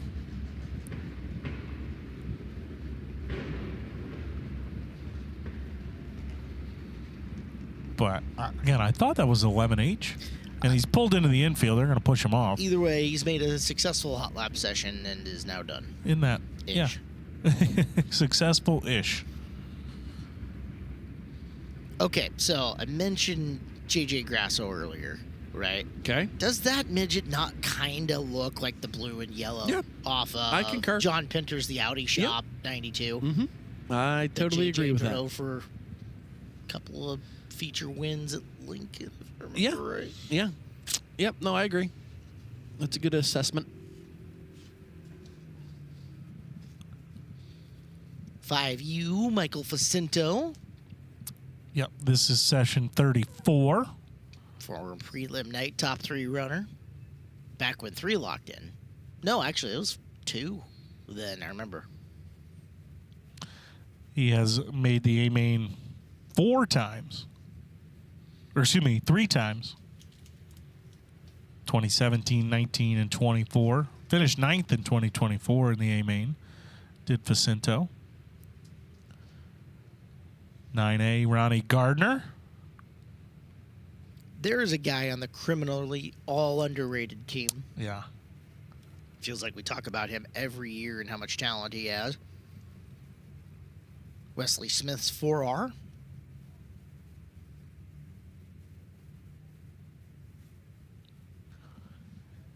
Andrew Felker. Would you put him on the underrated list? I would put him on the best appearing. Yeah, I agree with you there. I think I don't think we underrate Andrew Felker Okay. at all. I think he is. Everybody knows how good he Properly is. rated. Yeah, I think he's properly rated. Okay. Always nice to be properly rated. Casey Burkham. 7E right there. It's a weird looking E. It is. Yeah, His lettering guy is Cursing furious right now, Caleb. is that Austin Wood there? Yes, it is. 07W. You're SCCT champion, if I remember.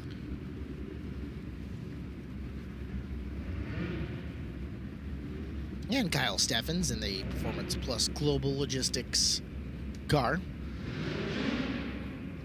Dome driver, Silver Crown driver, and he is also your engine freight guy. Engines overnight. You need a motor from one place to the other. Kyle's the dude. Emerson needed that for the shootout. Yes. His dad took care of it for him, but Kyle Spence needed that at the shootout. yes. Unfortunately, it's engines overnight. Yes, engines in an hour. Yeah. Now, that'd be a service. Yeah. That's Jordan Knight, one of our rookies this year in the 10K. 7 in, Brody Roa. Buena Park, California native. Ooh. We got thumped out here by a decent chunk of clay that bounced off the broadcast center. Jacinto. Not what you want. Interesting place to spin. Interesting place where the car is spun. Yeah. And an interesting guy to see spun. Yeah. In practice. So with this shot right here, you see the banners in the background. We'll get another look here off the BR Motorsports replay. It's backed in too hard. But see where the clay is up on the wall. Like, you can actually still see some of the cement underneath the banner at this point in time. Today will probably be the last day of that. Sure. You will see the buildup of the racetrack up in the outer edges and hard packing against that wall. Yeah, I mean, and that's a great point, because come Saturday, we talk about how we have 3 lanes here, the bottom, the middle, the top. Well, there's always a 4th lane that develops, and that is indeed the wall, because as Caleb mentioned, the cushion just gets higher and higher, and it kind of sort of creates a ramp, and you guys see them using that ramp to their advantage. So yeah, only at this place will you have 4 groups of racing, and riding the wall literally is one of them. It's only there, though, for those that are willing to try it. Oh, yeah. It is not for everybody. No, it is not. Some really make it work. Some try it, and they're not that successful. Back to the bottom they went. Right.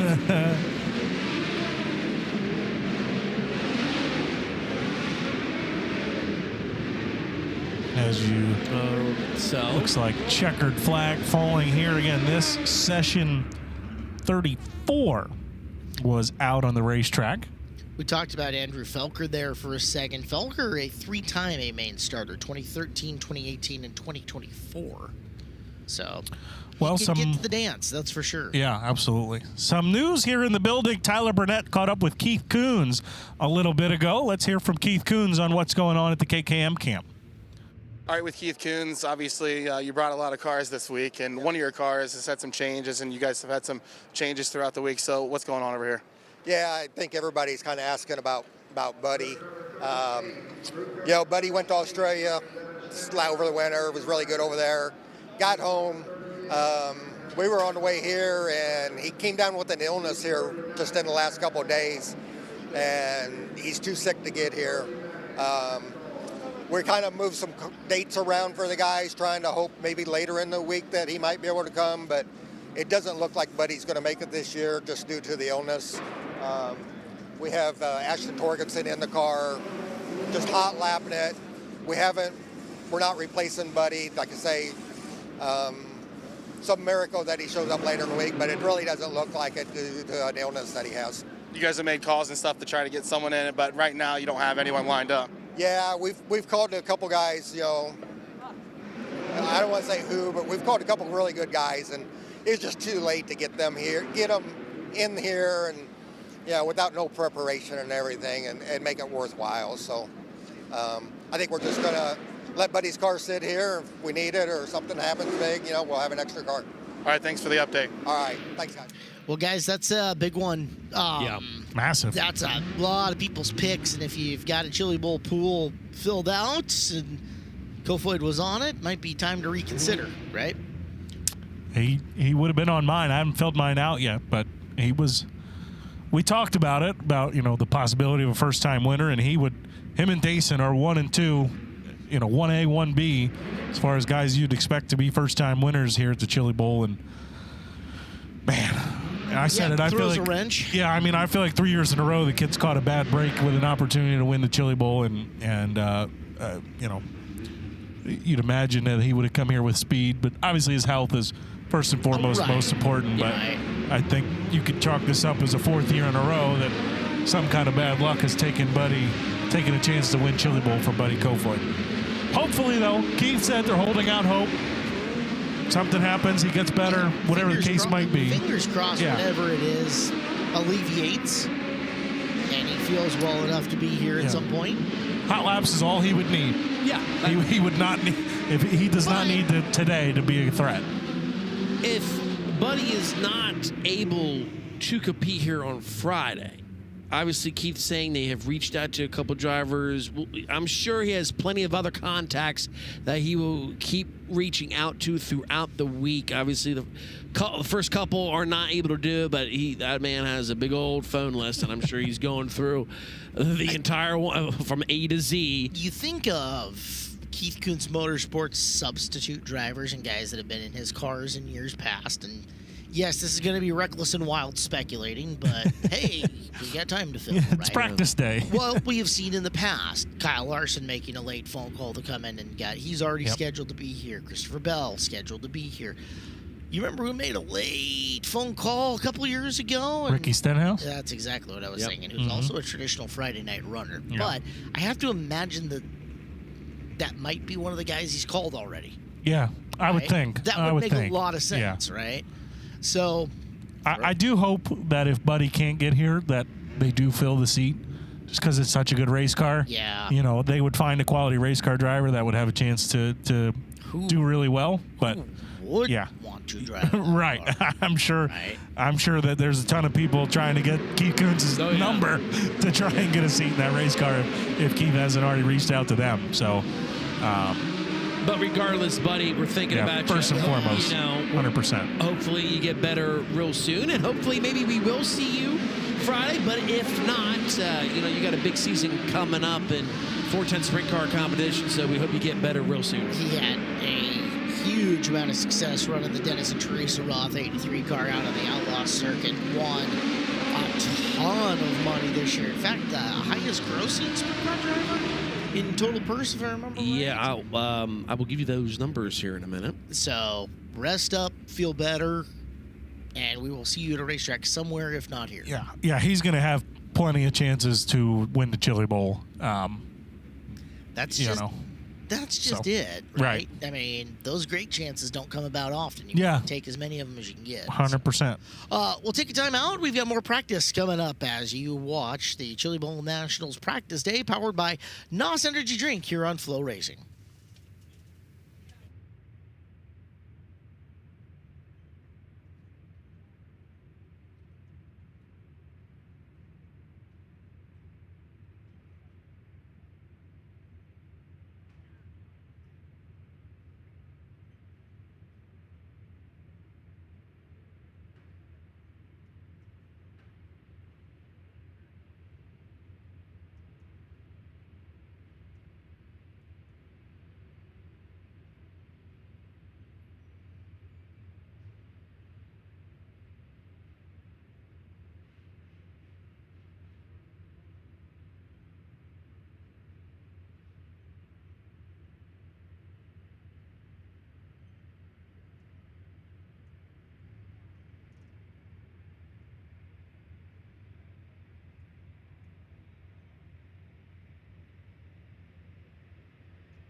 Racetrack getting a real good watering, you see here on our FloRacing broadcast. Practice day of the 40th Annual Chili Bowl Nationals, powered by NOS Energy Drink. I'm Caleb Hart.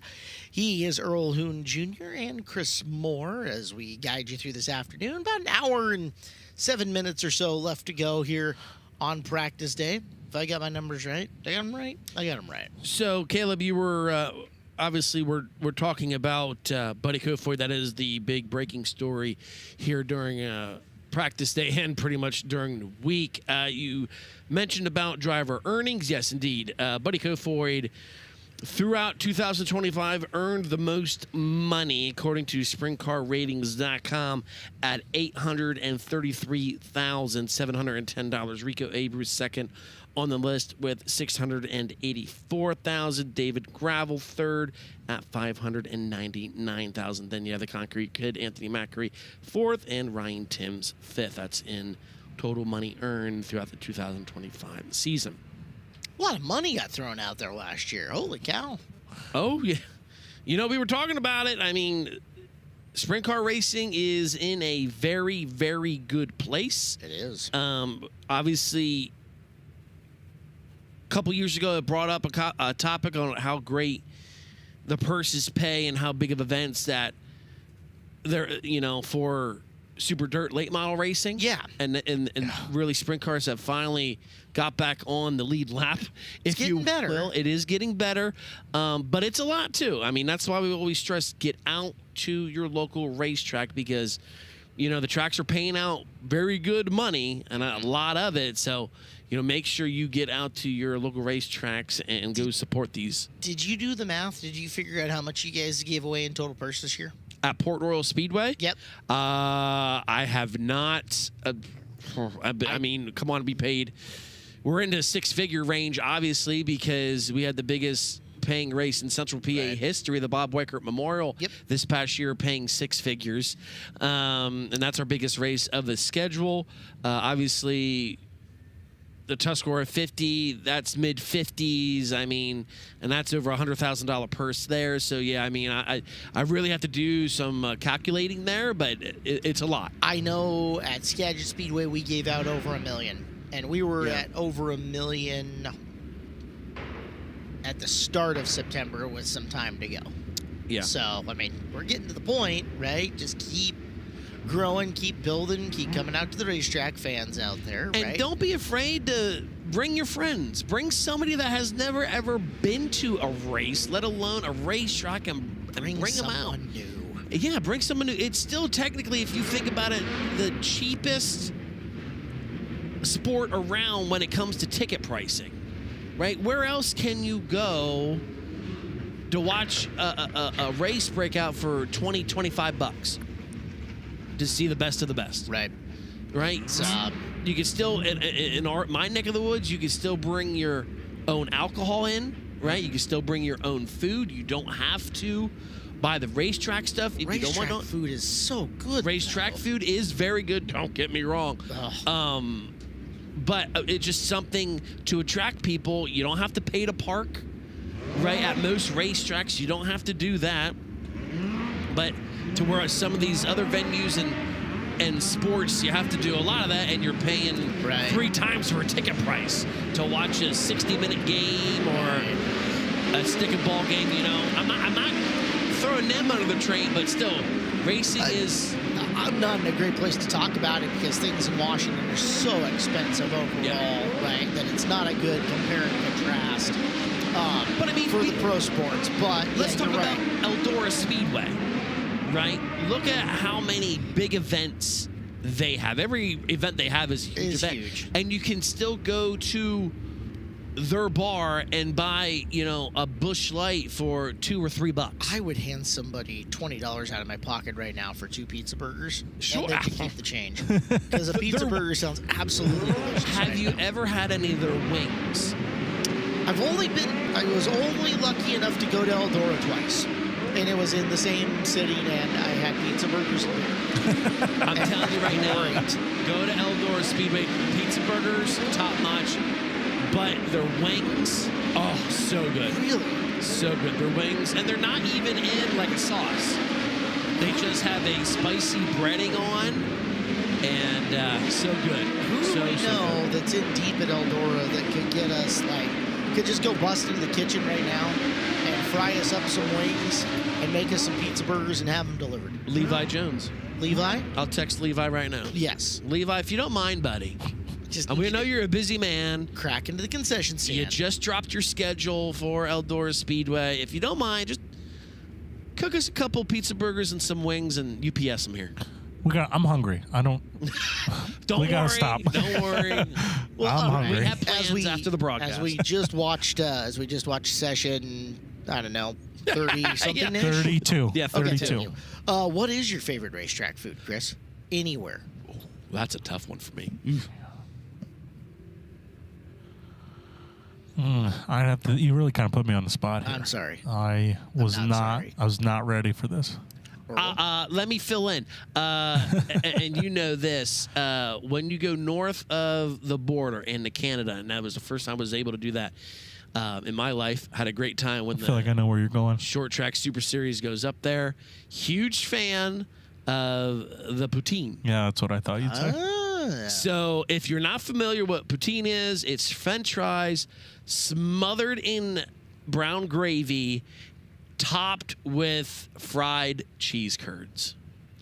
First time I ever had it when we made our way up north, and it's big up there. Oh, huge! It's big, huge, and it's very good. Yeah. Very good.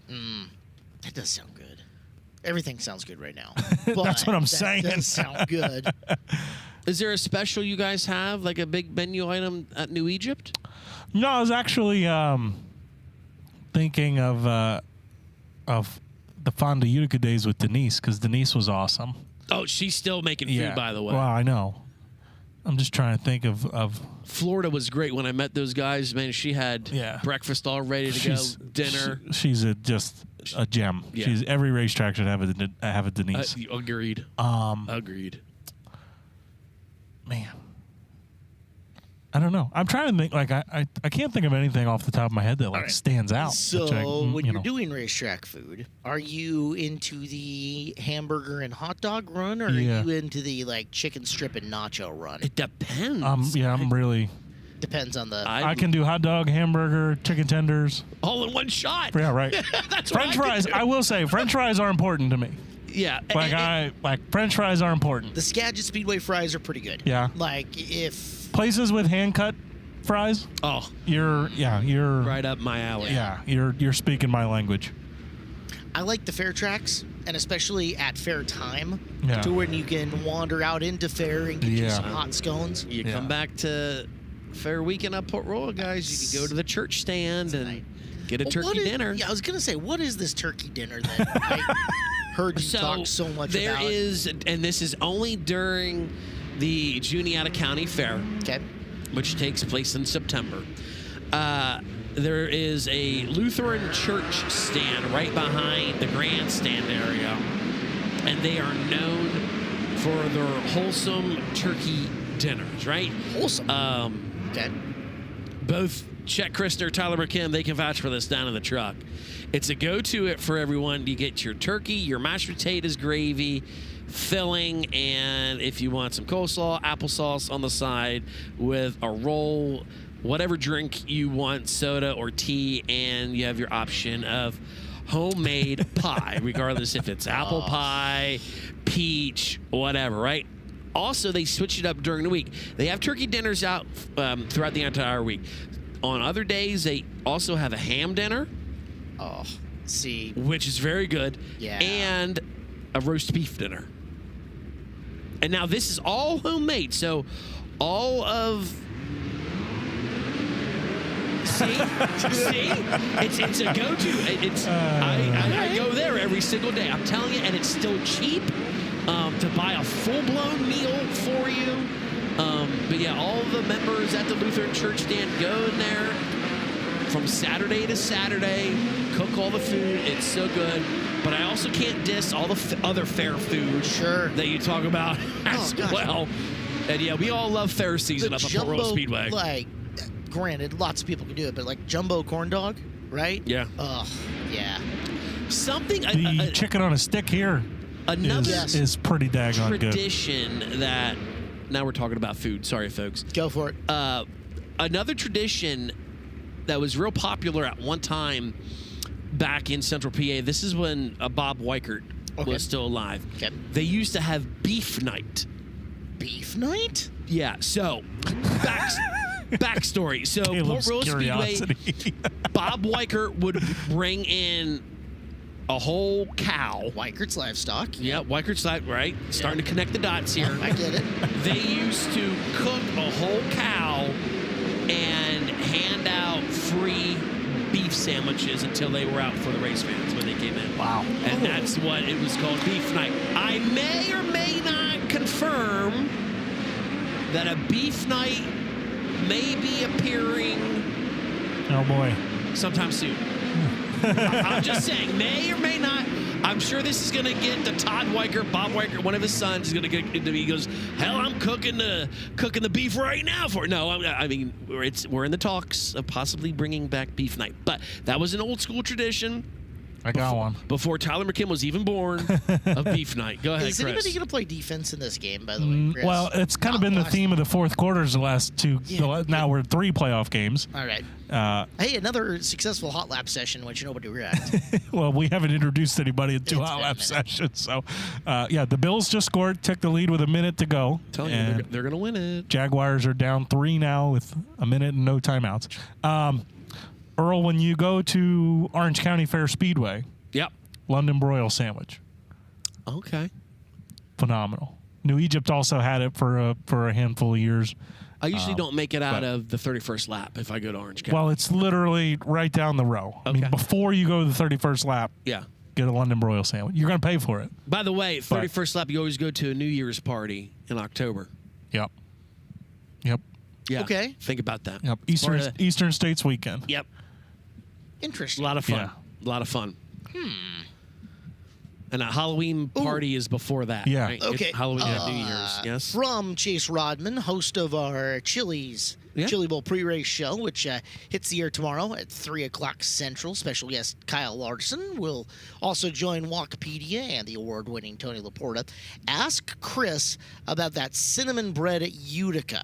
Best thing I've had at a racetrack. Yeah. I believe just fried dough.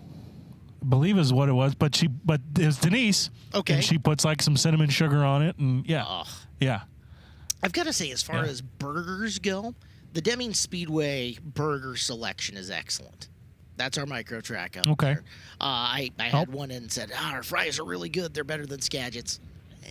The burgers are the menu item of choice there. Found some defense for you. Oh, hey. Bills got an interception. All right, game over? Jaguars are going home. Ish. Bye-bye. Jaguars are already home. They're just not Well, continuing. yeah. on. There was. I got to see if Trevor Lawrence made a boo-boo or if somebody dropped it because it was a deflection to somebody else. Also, I just want to point out, I know we haven't really introduced anybody. Ryan Burnell was out for that his last practice session. Good for him. So after the damage, his guys. All right.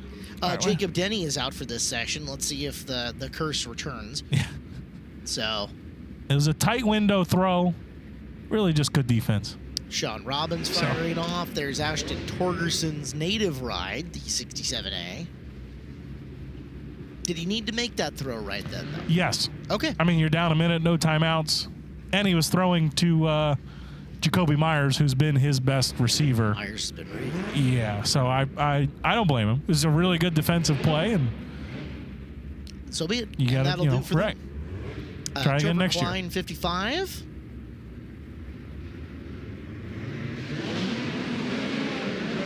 And green flag is out. Braden Chiramonte also on the track, the white and green 51.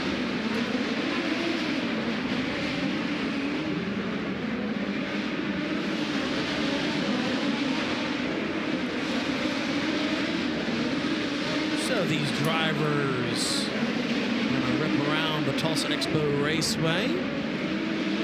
This is the second half of practice day.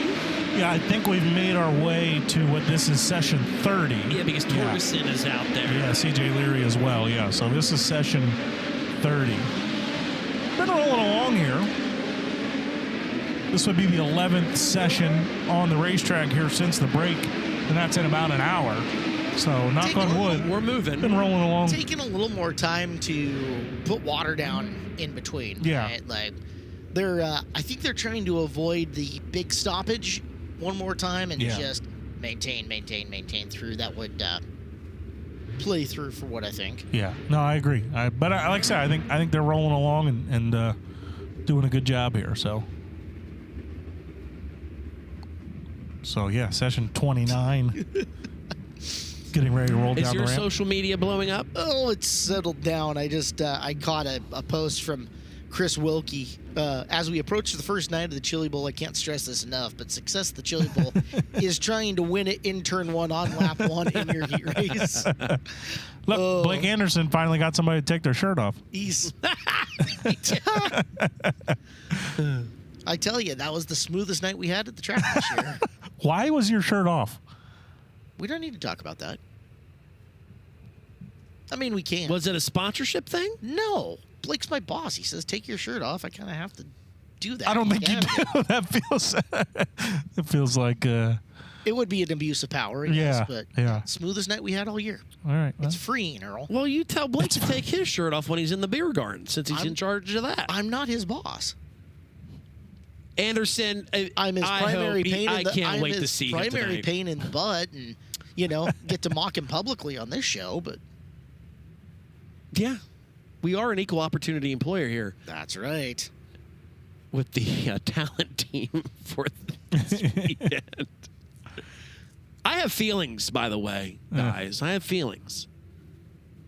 So, what does that have to do? What does that have to do with anything at all? Well, I mean, according to people, I have feelings, and I get. Oh yeah, you're right. Last week, remember? You should have just walked right off the set. Both of you. Yeah, both of us. Both of you should have just left. The Skagit guy. They don't know my name. Yeah, the Skagit guy.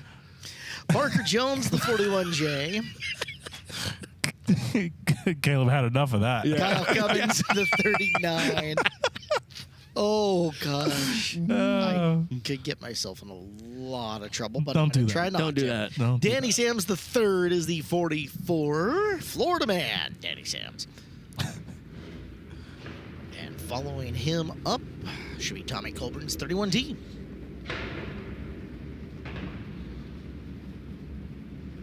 There were some people that asked Blake, too, if he was bothered by us antagonizing him about interviewing the wrong guy. And Blake had the same opinion we all do. And we all dish it out. We all have to take it. And we all do it out of a general enjoyment of each other. I mean, come 100%. on. That's just... We're razzing each other. We're not actually... We're one big family. We really are, right? We have to deal with each other for 2 weeks. And if you catch up with us at all at the end of these shows here during Chili Bowl, out and about, we're all there together having fun. I have nothing but good things to say about you guys except for Earl. But that's, Thanks. Thanks. Much Earl, because I have great things to say about you. If it wasn't for me, Right. And thank you for giving me your job, by the way, this past year. You got it, pal. Yeah. I do owe you for that. How is that working out for you at the moment? Thanks for your job. Gave up that one, lost another. Again, I'm really striking out here. This is the mentality, right? If any of us at any point in time took any real serious umbrage, we would address it in between ourselves. 100%. Taken care of. So we're one big family. And yes. I look forward to these 2 weeks a year more than any other 2 weeks. So, 53 car on check, Sean Robbins as we go green. Oh, that was... I like that. Like the little roll of the tongue. Yeah, you got to do that more often. You got to fit that in Saturday evening. Off of corner number 4. Yeah. I was looking for new ways to do that. Yeah, I remember. What night are you booth down? Tuesday. Okay, me and Wilner switched. Put on our switched. dancing shoes on Tuesday? I don't know, man. No. I feel like I don't know. No. Okay. You're the boss, Caleb. Also no. Hey, Power Hour during Saturday morning may be making a return this year. That's Josh Malicki, save it, buddy. Don't get clobbered. Good. Look at that. Clinton Boyles wants to go to the top of the ramp for Saturday morning, early morning, and Well, Blake, Chris, and myself down here in the booth, so that might be returning. we know that Clinton's not going to be racing Saturday morning, whether he's scheduled to. Yeah, Yes, exactly. yes. Right. So, Yeah. we'll put that out there. What, right? The before noon rule for him? That's correct. Yep. We'll take a time out. We'll come back. We got more coming up. It's practice day here at the Chili Bowl Nationals, powered by NOS Energy Drink on FloRacing.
Action continues here on practice day for the 40th Annual Chili Bowl Nationals, powered by NOS Energy Drink here on FloRacing. I'm Caleb Hart, Earl Hoon Jr., and Chris Moore here on practice day, guys. Nothing other than the Buddy Kofoid development. It has been a relatively quiet day. We've had, what are we up to, 8 Eibach Springs flips at this point in time, so. Yeah, knock on wood, the pace has slowed. Yes. They have definitely cleaned up their act. Although, the track, I think, has something to do with it, too, here. Yeah, getting rid of that ledge that they had has definitely helped. Yeah, wet and heavy is definitely going to be more conducive than this dry, slick to the moisture at the top that we've got right now. Earl, are you still Florida bound in February? Yes, I am. Okay. With the short track Super Series? No. No? Something else? Yeah, so the opener, and we mentioned this during the shootout when we were looking off schedule. So the opener for the Bob Hilbert Sportswear Short Track Super Series and Port Royal Speedway will be in March. Okay. The series is not going to go down to Florida this year. We're going to start it actually up in the Northeast so guys can come down instead of, traveling all the way down to Florida. Yep.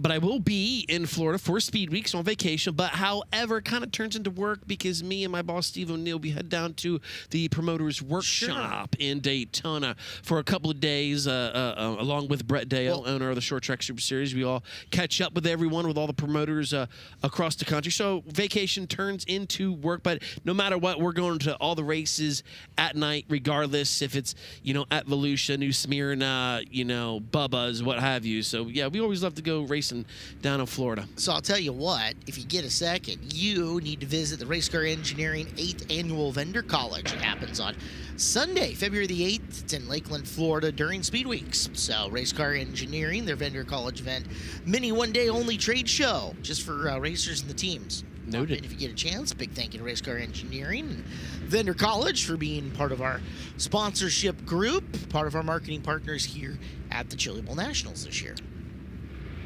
I like that. Thank you for letting me know about that. I have been told it's a good time, and you see a lot of different stuff. So, all right. Noted. Well, drivers on track. This is 28, 27, 28, mixture of 28. Okay. Abby Holbein's 22.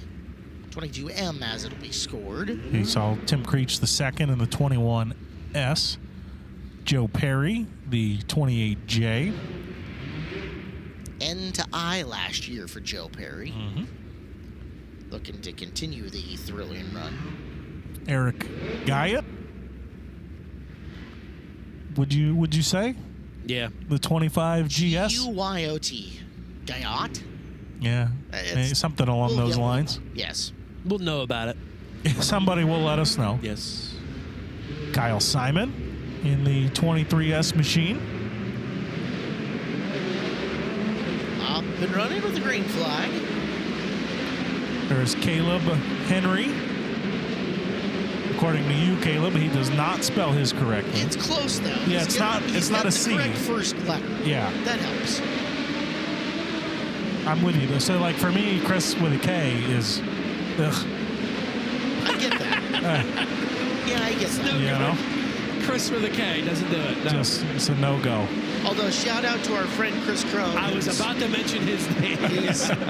I would never tell him he spells his name wrong because he's awesome. I haven't met him, so. You didn't meet Crone last year when he came in and substituted? Maybe. I don't know. For a day or two. Yeah. So probably met him and, Yeah, he'll be at the My Race Pass app tent. That's Chris Krug. Yeah, isn't that who we're talking about? Chris Krug? Chris Crone. Crone. Oh, yes. My bad. I thought you were talking about Chris Krug. My bad. I wouldn't tell Chris Krug he spells his name wrong either, because I also like Chris, other than... I like Chris because he irritates Blake, so... I just wish that they could hear what Tyler McKim says in our ears sometimes. That was crazy. I assumed we were talking about Kruggy. My bad. I like Krug, too. No. Cron, the longtime videographer at the Knoxville Raceway. So, yeah, okay. Yeah, now I'm on the lead lap. Got it.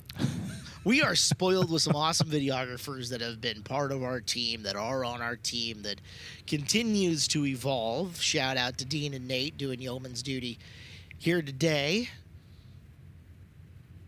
If you're watching somewhere, Jeff Converse, enjoy your vacation this year. You're expected back for all 132 hours of the shootout next year. When we have 4,000 entries. Oh. Have to start racing before Christmas. Brian Holbert was in here earlier socializing with us, and he told us that from the time they get the keys to the building, they have exactly 10 days to get this racetrack ready to race. Insane how much gets 10 done. days, they're here to sun up, sun down, just erecting this place. And I mean, remember, they just don't do this inside this building. No. Right? They have BMX races before the shootout. They have a big boat show that takes place after the Chili Bowl. 48 hours after the drop of the checkered flag, and this place will be clean. Yep. Pretty insane. We'll get a look right now at one of the favorites coming into this from session 27. That is a look at the three-time Chili Bowl champion, Christopher Bell. FloRacing on one of the social channels posted the finish to every Chili Bowl for the last, all of them, the other day. All 40 of them they got the footage for, and Bell's last lap snookering of Larson still stands out to me as incredible amongst those finishes. I would have to concur. That's one thing, FloRacing, you watch that 24-hour channel that they have, and all weekend long, especially when I was doing my research, I had FloRacing 24/7 in the background, and they were showing every single Chili Bowl. All 40 was just in the background playing, and the coverage is phenomenal. And just the racers from yesteryear that competed in this event. Just something very, very cool. But yeah, that's all I had in the background this past week when I was updating stats and doing notes was, Chili Bowl back in the They have a fair amount of old broadcasts too that you can see. A lot of like the night program, at least. You don't get all of Saturday, but you get from C-Mains on. Yeah. And boy, it's just fun to see like some of the. We see it every year, but you can go to 2018 and find a C-Main, that Tyler Courtney's in, or just stuff like that, and it's I find it really cool to watch and see all of that. It's part of the reason we've talked about the rookies so much is that this is a process here in this building. Very few guys come in, step up, and are elite right away. Yeah. The bulk of our A-main field is guys who have had to earn it over a couple of years and figure out mostly what not to do before it is what there is to do. Yeah. It takes a long time just to get to the point where you're ready to win a prelim night, much less win the Chili Bowl championship itself. So, yeah, it makes you wonder how, we talked earlier about how guys have gone back to back, and obviously, Kevin Swindell went on a crazy run, and so did his dad Sammy, obviously. But Seabell winning 3 in a row. It makes you wonder how they're able to do that with the amount of cars you got to beat. In watching through that feature, I forgot that Sammy's wins were a little more spread out than I thought. I thought he was on like a 4-peater, almost like Kevin had been on. No, it was only a couple in a row, right? And a number of runner-ups right in behind that during that dominant stretch. And his other wins came year apart, a couple years apart, etc. through the early days. If I remember right, too, didn't he win one of the really early? I think he got at least 2 in the 90s. I can tell you. So Swindell, the greatest of all time at the Chili Bowl. Let's go look. Tomorrow we talk a lot about the prelim nights. Tomorrow also the Race of Champions. Yep. Which Sammy, of course, is in. The O'Reilly Invitational. Yep. Race of Champions, or the O'Reilly, if you prefer. Yeah. The Chili Bowl Nationals released the invite list. Of course, Sammy on it, along with a host of others. For all time, he will be on the list. So yes. He keeps coming back. Yep. All right, Sammy Swindell. And these are preliminary nights. So Sammy was the Chili Bowl champion in 1989. That was his first one. I thought, yeah. That was the third year of him competing in the event, by the way. In 1987, he was 6th. In 1988, he was 14th. 92, he won. 96, he won. And 98, he won. So that's where. So he got 4 before even 2000. Yeah. Yep. And then got number 5 in 2009. Yeah. And then Kevin ended up taking 10, 11, 12, and 13. Yeah, but speaking of finishes that stand out, the one with Kevin and Sammy coming to the line. Yeah. Kevin jumped the cushion, and Sammy kind of missed the bottom a little bit. So here's the remarkable thing about that run for the both of them, right? As we get up and going, green flag in another session. So Sammy wins in 09. Goes on to finish third in 2010, second in 2011, 2012, and 2013. Kevin wins in 2010, wins in 2011, wins in 2012, wins in 2013, and then runs runner-up in 14 and 15. The Swindell dominance in those years was just incredible. Yeah. With, 5 in a row between them, 09 through 13. And then runner-ups for runner-up Kevin. 2011 through 2015 between the two of them. Yeah. And Yeah, Kevin they were comes back and as car owner to Logan Seavey's grabbed a couple as well, which has been awesome. So. Yeah, they were 100% getting after it and setting the gold standard. And forced everybody else to catch up, right? Yep, yeah. We'll take a time out. We've got more coming from practice day here, the 40th Annual Chili Bowl Nationals, powered by NOS Energy Drink here on FloRacing.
Well, it's not quite party mode yet here at the Expo Raceway, but we're about 24 hours or so from kicking off that time of the year as the best week of the year begins here on FloRacing. Time for the 40th Annual Chili Bowl Nationals, powered by NOS Energy Drink. Yeah. Parties Earl Hoon Jr. and Chris Moore. And speaking of a party, hey. Well, no, that's not T-Mez, but the car looks a lot like his. You were the close. 7S of Donnie Gentry, so it is. It will be a party in here, that's for sure. As the buzz is palpable, is it not? Yeah, no, I Even on a light totally day agree. today. Yeah. Yeah, Caleb, you said about 24 hours. We'll be halfway through the first Chili's pre-race show. We will. Hopefully, we got some triple dippers waiting for us, and those guys can do a little work before we get on the air. 3 p.m. Central Standard Time. Kyle Larson is the guest on day number 1. We'll have check-ins from the pit reporters, and we'll also have Chase Rodman, the voice of High Limit, Wikipedia, the stats god of the Expo Raceway, and the award-winning Torty Laporta, all on the show. Yeah, if you're a numbers guy, you got to look forward to having B-Walks on the pre-race show. It's fun having him in the booth for broadcast for a while Yep. at the Tulsa Shootout. I thought it was great, really. Yeah. I mean, just with his system, he's able to give us live. Granted, they're unofficial. Yeah. But They are but just how quick that is. I mean, it at least gives you an idea, right? Even if there's something to tick off here or there for whatever reason, something happens at the top of the ramp that B-Walks doesn't find out about right away. It's still nice to have a good idea of what's going on. It's impressive what he's able to do with that information, how quick he can process it and get it out to the general public. Yeah, I was talking to him too, and he said it's funny, like he used to just be a kid here keeping track of passing points on his notes app on his phone. And now, I mean, he's live time, Yep. right Live as it's go time. scoring. Got a little chippy here pregame, Earl. Yeah, that's the only Good. I good don't thing. like them. It's the only good. The 49ers are just... Go on. I don't know what it is, too. I don't ever remember there being a big Eagles 49ers thing, but No. ever since that NFC Championship game, the two of them just do not like each other. I really want to dislike them, and it's hard for me because they're Who? such a good run organization. The 49ers? Yeah. Yeah. Between Shanahan and Lynch. Yeah, They're, yeah. They're doing things. They're smart, right? I wish... I mean, hey, listen, Nick Sirianni's won a Super Bowl. Kyle Shanahan hasn't, but... Hey. If John Lynch called us and said we'll trade you Shanahan for Sirianni, I don't think I could say yes fast enough. I don't know that I would swap Mike McDonald for anybody at this point, but Right, yeah. Kyle Shanahan would be hard to turn down. Yeah, no, Him and Shanahan. McVay. Yeah, McVay. But I mean, remember after they won the Super Bowl, McVay was close to retiring. So I don't know where he's at with all that. I mean, he might be past that and ready to coach for 15 more years. I don't know, Could but be. Nice to see Chance Crum back here at the arena. He's in the 7R car, Yep. joining Ramco Yeah. for the week of racing. Chance, originally a Snohomish, Washington kid, who is up for the Northwest bonus this year, another one of the unofficial awards that's going out, up over $1,500 for drivers that list Northwest hometowns. That includes Washington, B.C., Idaho, Montana, and Oregon, even though it's not real estate. Jeez, you sound like Blake with Nebraska. Yeah. Also not a real state from what I'm told. Yeah, from what I hear. Yeah, allegedly. I just want to throw it out there. PJ Gargiulo. PJ came up to me himself. ARDC legend. Yes, ARDC legend. He was also flattered that we called him that. He said he will not be able to fit his ego on the plane now. Perfect. But yeah, it's PJ Gargiulo. We saw BCRA legends Shannon McQueen out on the racetrack here in her 7 car. Talk about cars that are easy to identify because the paint scheme on that car hasn't changed in 20 years. And I'm not ripping it. It's a good-looking car. And there's a fleet of them, too. Yes. There's, I think, 3 or 4 McQueen Racing entries this weekend. Beeson Hart 8 with a couple of cars out on the racetrack. Cooper Miller in the 8L. Jeffrey Abbey in the 8A. As there's Donnie Gentry in one of those Tim Engler race cars. Mm-hmm. Hence you're mistaking him for T-Mez Yes. at initial glance. Caught myself before I got too far down the Yeah. rabbit hole. Gentry, a rookie at the Chili Bowl. Yeah, that's some rookie. Yeah, right. We'll get into Donnie Yeah. more on his prelim night, but that is, Yeah, just for Chili Bowl's sake, he's a rookie. yes. So, group session 24 making their way out on the racetrack. We got about 20 minutes left of our practice coverage, powered by NOS Energy Drink. See how many more minutes I can get you guys to focus for during it. Yeah, you're It's pushing getting it. real slim at this point. I think kickoff's coming after this commercial here. So, but hey, listen, shout out to the powers that be, because I think the original plan was 12 to 5 And then somebody said, Eastern time. The game was 4:30. So, oops. but hey, I'll take it. Yeah, it's fine. I'll take it. We get the best of both worlds. Yeah, I'm good. Race I'm cars good. and football. Absolutely. I'm okay right now. The 10-minute drive from here to Buffalo Wild Wings is I'm going to be gnawing. Anybody My would like an fingers autograph from Chris Moore? That's where he's going to be. He'll sign during halftime. Guys, I've got a notification. Uh-oh. There it is, Earl. Our doom is imminent. Oh, Brother Blake Blake Anderson is in town. is officially Oh, boy. 3 minutes in ago. Tulsa. Yes. Happy birthday, I'm Celeste sure- Hardesty, by the way. Yeah. They are Celeste and Todd are the ones who bring us the delicious Walter chocolate chip cookies into the booth. for Yeah, this. and that's another thing, folks. I understand you want to bring food into the booth, but don't forget about the people at the top of the ramp. Some of us spend all week up there while these guys are chewing on food during the broadcast, and Some of us You have forget that about the food people down at the here top. made readily available for you guys at any point in time to come in. I'm just saying. Not quite, though. I mean, we have work to do at the top of the ramp. The only time I had brownies was when I was down here, and the brownies were delicious, by the way. Thank you, Sammy Dozier. But other than that, you guys don't share. That's not true. You are welcome to come have the food at any point in time. What we don't do is deliver. It's true. Burba's not here this week, so maybe Uncle Jeffy is going to have to deliver us our food. We get the better Burba. Yeah. I think you have a better chance of seeing something unseeable than you do Uncle Jeff bringing us food at the top of the ramp. Yeah. I don't know where he's at, what he's doing, but No, I he's know in the trailer. I know he was there earlier. I didn't know if he still was, but I'm sure he is.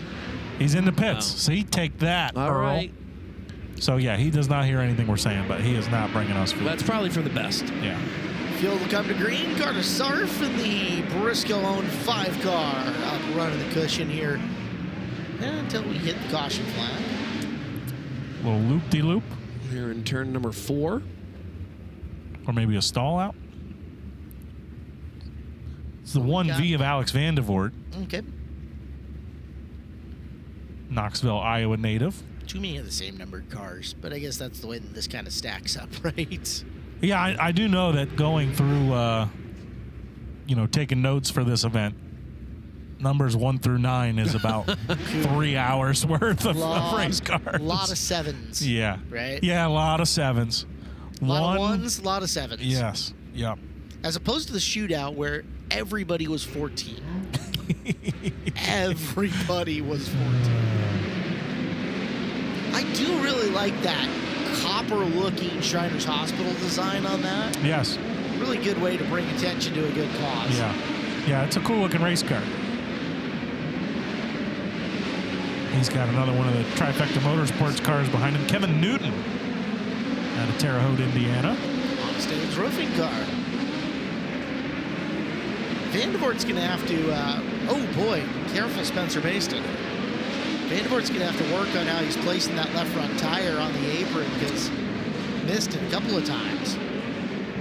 Wasn't it a few years ago, and correct me if I'm wrong, Baston got upside down during practice in turn 3 and then also during the, what was it? Pole shuffle. Pole shuffle. He also hit was the the part same that exact I don't spot think in turn 3. I think he destroyed the car during practice one day. I think you're right. And then He hit that destroyed the- same spot, destroyed the car in the pole shuffle, but it was obviously a very quick turnaround. He destroyed the car on practice day. You're Yeah. right. It was Yeah. practice day itself that he heard it. Yeah. In And fact, then that had the monster Wednesday night to make Yes. the pole shuffle. Yep. yes. And then as Hank Davis was beating him in the pole shuffle, ended up junking it. Yep. Sounds right. That was the Hank Davis emergency year. Yes. Yeah. Is what that was. So that would have been 23, 22? Well, that was the first year we Yes. did the live broadcast for practice because I remember going out in the pits doing the pit reporting. Yeah. I don't know. So, yeah, 23. Hold, please. There are things that blend together to an I'm extent. surprised Dad's not telling us that in our ears. He's useless. Other than Ouch. to say mean things about you. So I guess he's not completely useless. Yeah. That was funny. Thank you. It wasn't nice, but boy, it was funny. I got He had a feelings, heck of Chris. a pit reporting period. We don't care. We don't care. Yeah, we don't care. You don't care about your own feelings. Why should I Yeah, care? why- Does it bother you that bad that he's never been to a movie theater, Earl? Well, okay. Oh, that was a terrible defensive play. It's getting even worse, too. Are you going to tackle him, or you're just going to let him run all the way down to the end zone? No, he's going to go to He there. went pretty far. On the other side of the 50-yard line. Fun fact. You take him to T-Money's go see the mother Lego movie. texted me. And we talk about Tyler McKim never being in a movie theater. I think he was telling a fib when he was doing pit reporting during the shootout about going into a movie theater the last couple of years to see Super Mario and all that. That indeed might be a little fib because his mother tells me that the last time he's been in a movie theater was when the very first original Lion King That was a great movie. came out. Yeah, I was going to say, he's younger than us. I don't think... That doesn't sound right. 2023 was the year you guys are thinking of, by the way. Aha. Okay. So you Yeah. were right, Chris. Well, that's what his mom tells me. I don't know. Guys, on racetrack, while you are distracted by bad defense. Hey. Hey, sorry. I didn't want it to be bad defense. How did you come You up? do have Jason Pursley out there. The Pristine Auctions sponsored number 86 is on Raceway. You also have the very good-looking Austin Torgerson 88A. Flying Fossil. Danny Woods out there, the 91X. 78's Brody Wake. Ooh, sliding way up racetrack. Trying to put her back together. That's it's the ADM of Steve Miller. And there's the 84 UK of Tom Harris.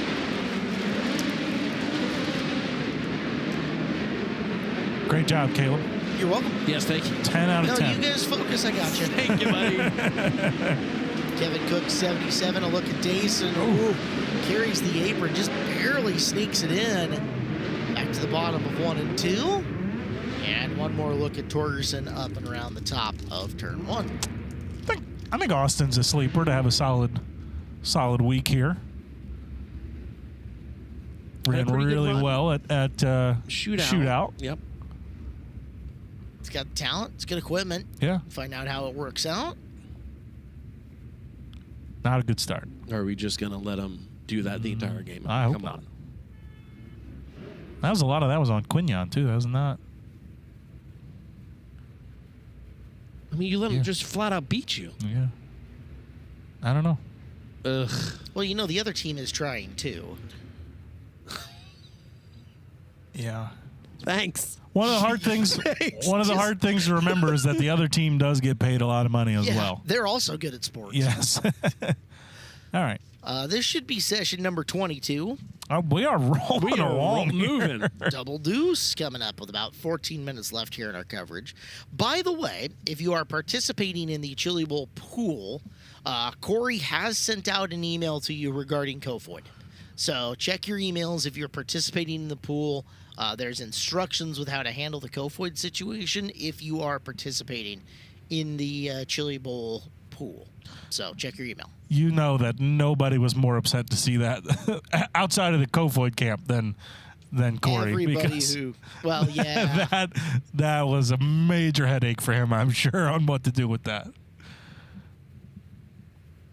Yeah. Yeah, I mean, there are guys where you would say, hey, sorry for your luck, but this one, he's not. He's one you got to. Considering that he's a Group A pick, Right. Yeah. Exactly. I mean, yeah, he is a top tier. You don't even get to pick him on his prelim night, right? Like he is amongst Larson, CV. You're picking him amongst the big dogs. Yeah. So, yeah. All right, fire engines. Let's go. Yeah, we're on a commercial here, so you got us back. Yeah. One of the subtle things that they changed here in the building is no longer having push trucks.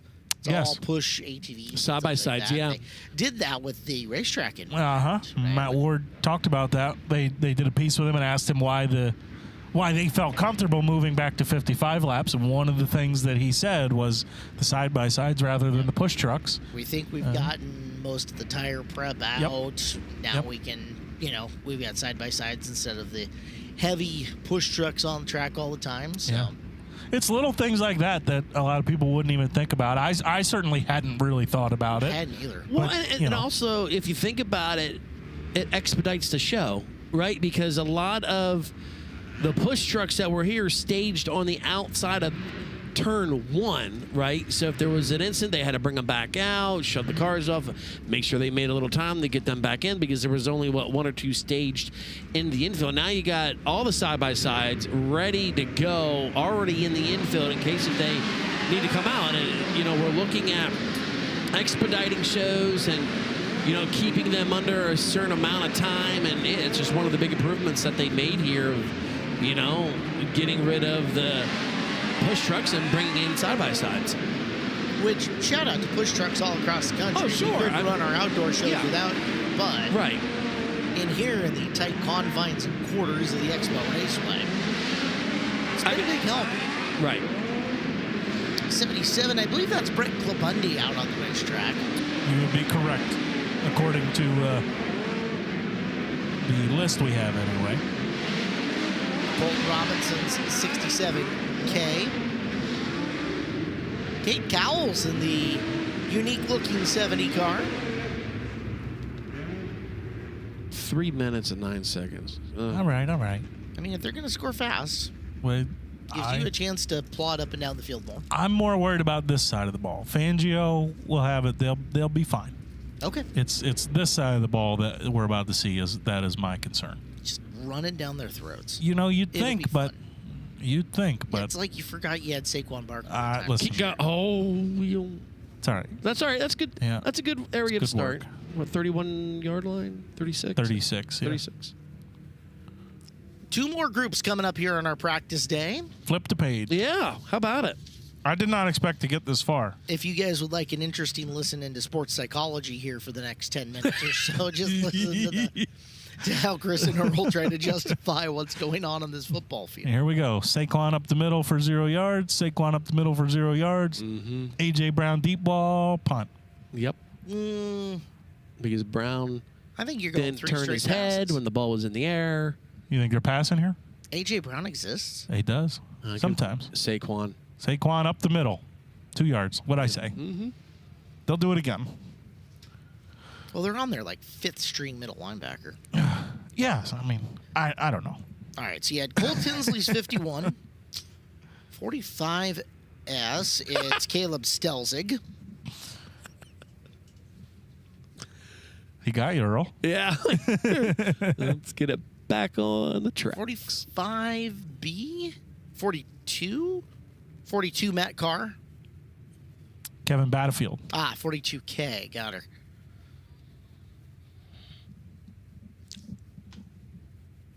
There's the 45 of Bradley Cox. Stay focused, Caleb. Yeah, you're doing great. Thanks. 40S, G Sparks. I just see his right eye kind of looking out the corner, too. He just, Well, I mean, I've got this wild man gesturing all over the place. I'm afraid I'm going to get swatted in the head. 44R, Brannigan Rourke. And there is Payday, Corey Day. There's supposed to be a 1 on that car somewhere, wherever the hell it is. There it is. To the No, right, do you see see it right Yeah. there on the right of the 4. That is the Bingo. worst one. Yeah, you got to hunt for it, but it is there. It's there. We all know Corey, though. And let's put Emerson Axum on the track again. That's a really good-looking race car. I'm very intrigued to see Emerson with Kevin Swindell this week. That Wednesday group Yeah. is going to break a lot of pools. Yeah. Because there's 4, as I was looking at it, 4 guys with, like, real legit, who do I pick out of this? Yeah. 2 of them are right next to each other on the track right now in Corey Day. And Emerson Axum heads up Corey. Quit talking. No, he's got enough talent. My curse is not going to get him. Yep. Also amongst that day, though, you've got Oh, he is tight. Ryan Timms, Timmy Buckwalter, Jake Swanson, and more. I think Wednesday is absolutely wide open. Yeah, I want no part of Wednesday. I can tell you that much. Whoa. You see a few guys. We saw Corey Day, a couple of laps there. Caleb Stelzig. I tell you what, Corey Day is ripping the top right now as the cars will come down and see the checker flag. They'll make that right-hand turn up, and the ramp they go. Are you surprised by that, Earl? No, but it's... You know, he's not going to get a Practice. lot of opportunities to run open-wheel cars this year, so Yeah, make the that's most true. of every chance you See, get. yeah. But whew. All Yeah, right. he's comfortable up there. We One know to that. go before we sign off here. Have a note, this group rolling out. Timmy Buckwalter is in it. Hank Davis ran the car in the first session. Okay. Timmy was not quite here yet. Okay. Here now, he'll be out. Timmy said Hank felt good, so You might have already said this. Did Timmy compete last night? yes. In Allen? Okay. He went 8th to 2nd on Friday night in Allentown and had a wire go bad, and then went 12th to 2nd with like 8 laps to go, he said, last night, and broke the right front hub. You know, Caleb, you like Yeah. to travel, and during the wintertime, Lenny Salmons and his entire crew, they do a phenomenal job Yes. in Atlantic City, Allentown with the TQ Midgets. I have been to the Gamblers Classic before. Okay. Oh. I did Listen, not know this. I should just be honorary posse. Caleb, you think anybody that stops in a rest stop in Pennsylvania is automatic Let's see. posse? I know such things as the Gamblers Classic. I've eaten Scrapple. I've been to the major racetracks in Central PA and love them. I enjoy the Honorary Scrapple. Just give me the T-shirt now. I'll give you a membership to the York County Racing Club. That'll justify it. I haven't been to the museum. I probably need to. Eastern Museum of Motor Racing Yeah. is a must. That is a first down.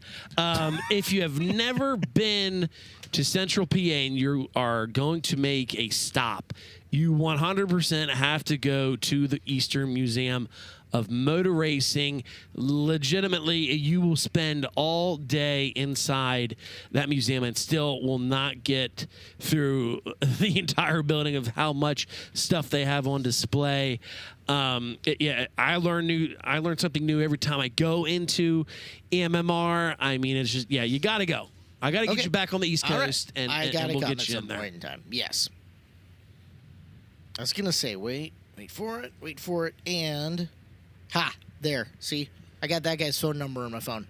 If that doesn't make me posse, I don't know what. I mean, Right? Where I missed it. well respected. Right. Okay. I missed it. You tell me later. Yeah, we'll tell you later. It's fine. No, Lance passed him up, didn't he? I was gonna say all-time Central PA winningest driver. Lance. Yeah, Lance Deweese.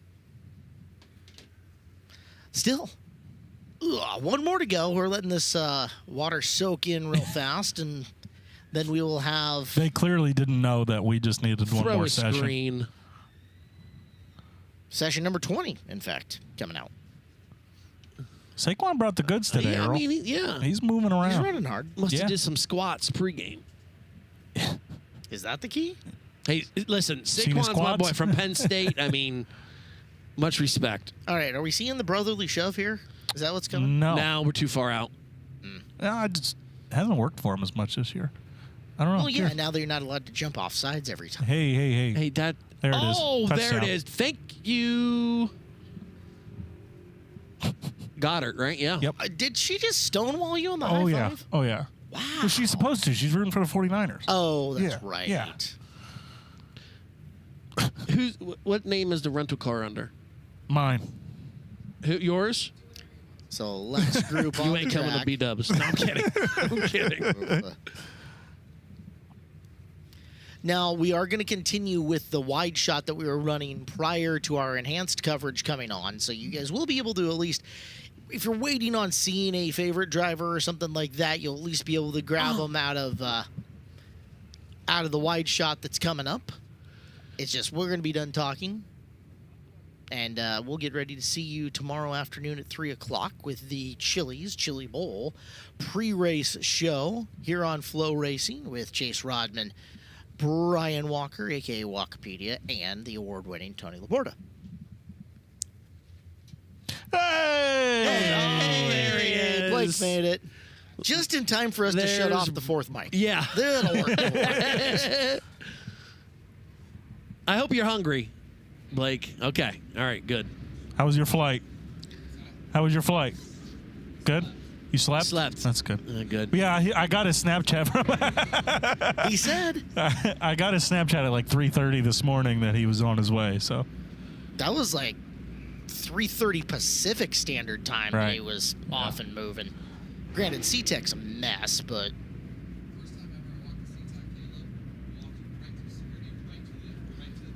so he got at SeaTech at the one time. Be mindful that you're picking up a little bit, yeah, so just don't say anything incredibly crazy. Yeah, that's true. Yeah, All right, so firing up and on the track amongst the drivers, Alex Bright is out there. There's Alex running under the Schumann banner. Excited for the opportunity for him and excited for them to bring him under the umbrella this year. As well. Has success here inside this building qualifying night. Don't really hear a whole lot about him anymore. Still runs a very part-time schedule back home, but it's always great to catch up with Alex Bright. Caleb, we were talking about how good Wednesday night is. I mean, session 20 here is, Stevie Buckwalter, Loaded. Colby Copeland, Tim Buckwalter, Jake Swanson, Alex Bright. I mean, you've got some dogs. Yeah. Yeah, it Just doesn't in have session 20 here. It doesn't have the Larson or the Bell Right. on a Wednesday night, but again, between Dayson, Emerson, there's four guys, and Corey Day. Corey Day, yep.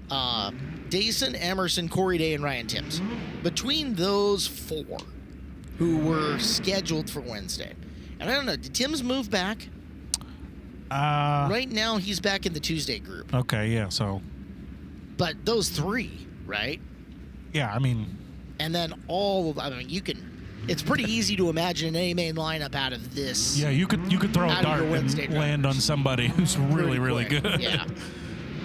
Heck, there's been a guy in every one of these hot lap sessions who you can go, that Yeah. guy can win the main tonight. Yeah, I mean, your next session has KTJ and Mitchell Moles. Yeah. Moles, who's been this close. T-Mez is Wednesday night. KJ Snow. Yeah. T-Mez is Wednesday?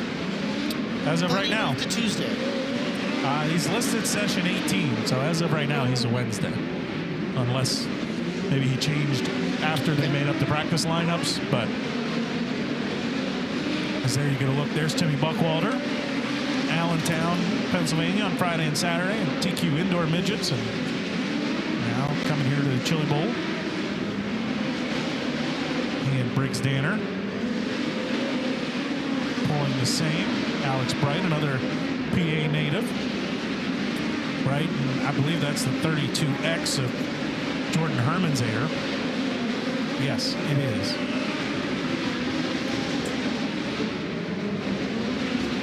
Yellow lights are on, guys. Checkered is out. All right, that'll do it for practice day here. Again, the white shot's still going to be on, so that way you still want a chance here in the remaining 19 or so segments that are coming up. You can see your favorite driver and watch how they get out, roll around. That'll do it for us. Again, 3 p.m. Central Standard Time, 4 Eastern, 1 Pacific for the Chili's 40th Annual Chili Bowl pre-race show with Chase Rodman, Walkipedia, TLP, and Kyle Larson joining the program. So we hope you guys will join in with there. And then our coverage of the Chili Bowl Nationals will follow after that with full first night of racing and the O'Reilly's Invitational Race of Champions. The O'Reilly will go off. It is a busy, busy Monday coming up. We hope you'll choose to join us. For Chris Moore, Earl Hearn Jr., my name is Caleb Hart. We will see you tomorrow for the Chili Bowl pre-race show and night number 1 of the 40th annual Chili Bowl Nationals, powered by NOS Energy Drink on FloRacing.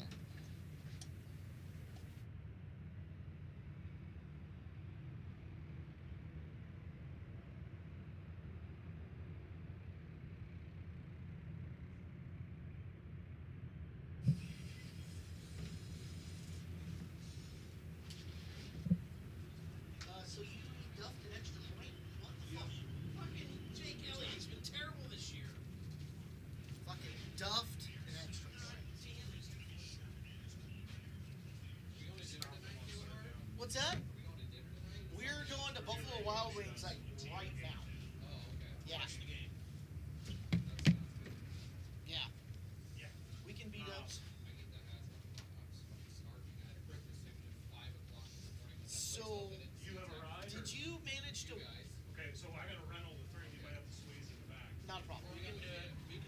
I don't know if he's gonna stay or not. Tim's probably gonna stay because he's still But Kim's gonna stay, yeah. So he might have to stay. Did you get to watch any of the practice on the way in? No. Dude. So, holy fuck. The commentator's curse was so strong, I almost could pick my shot. Like, I've literally never seen it. So it started, Started with what? Pierce Urbanowski? I think he was the first. Yeah.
Well, race fans, that concludes our coverage of the 40th running of the Chili Bowl Nationals, powered by NOS Energy Drink Practice Day. We'll be back tomorrow, 3 o'clock Central Standard Time, for the Chili's pre-race show. So tune in on FloRacing. Thank you so much for joining us here today. We appreciate each and every one of you. Again, tomorrow, 3 p.m. Central Standard Time, for the Chili's pre-race show right here live on Flo.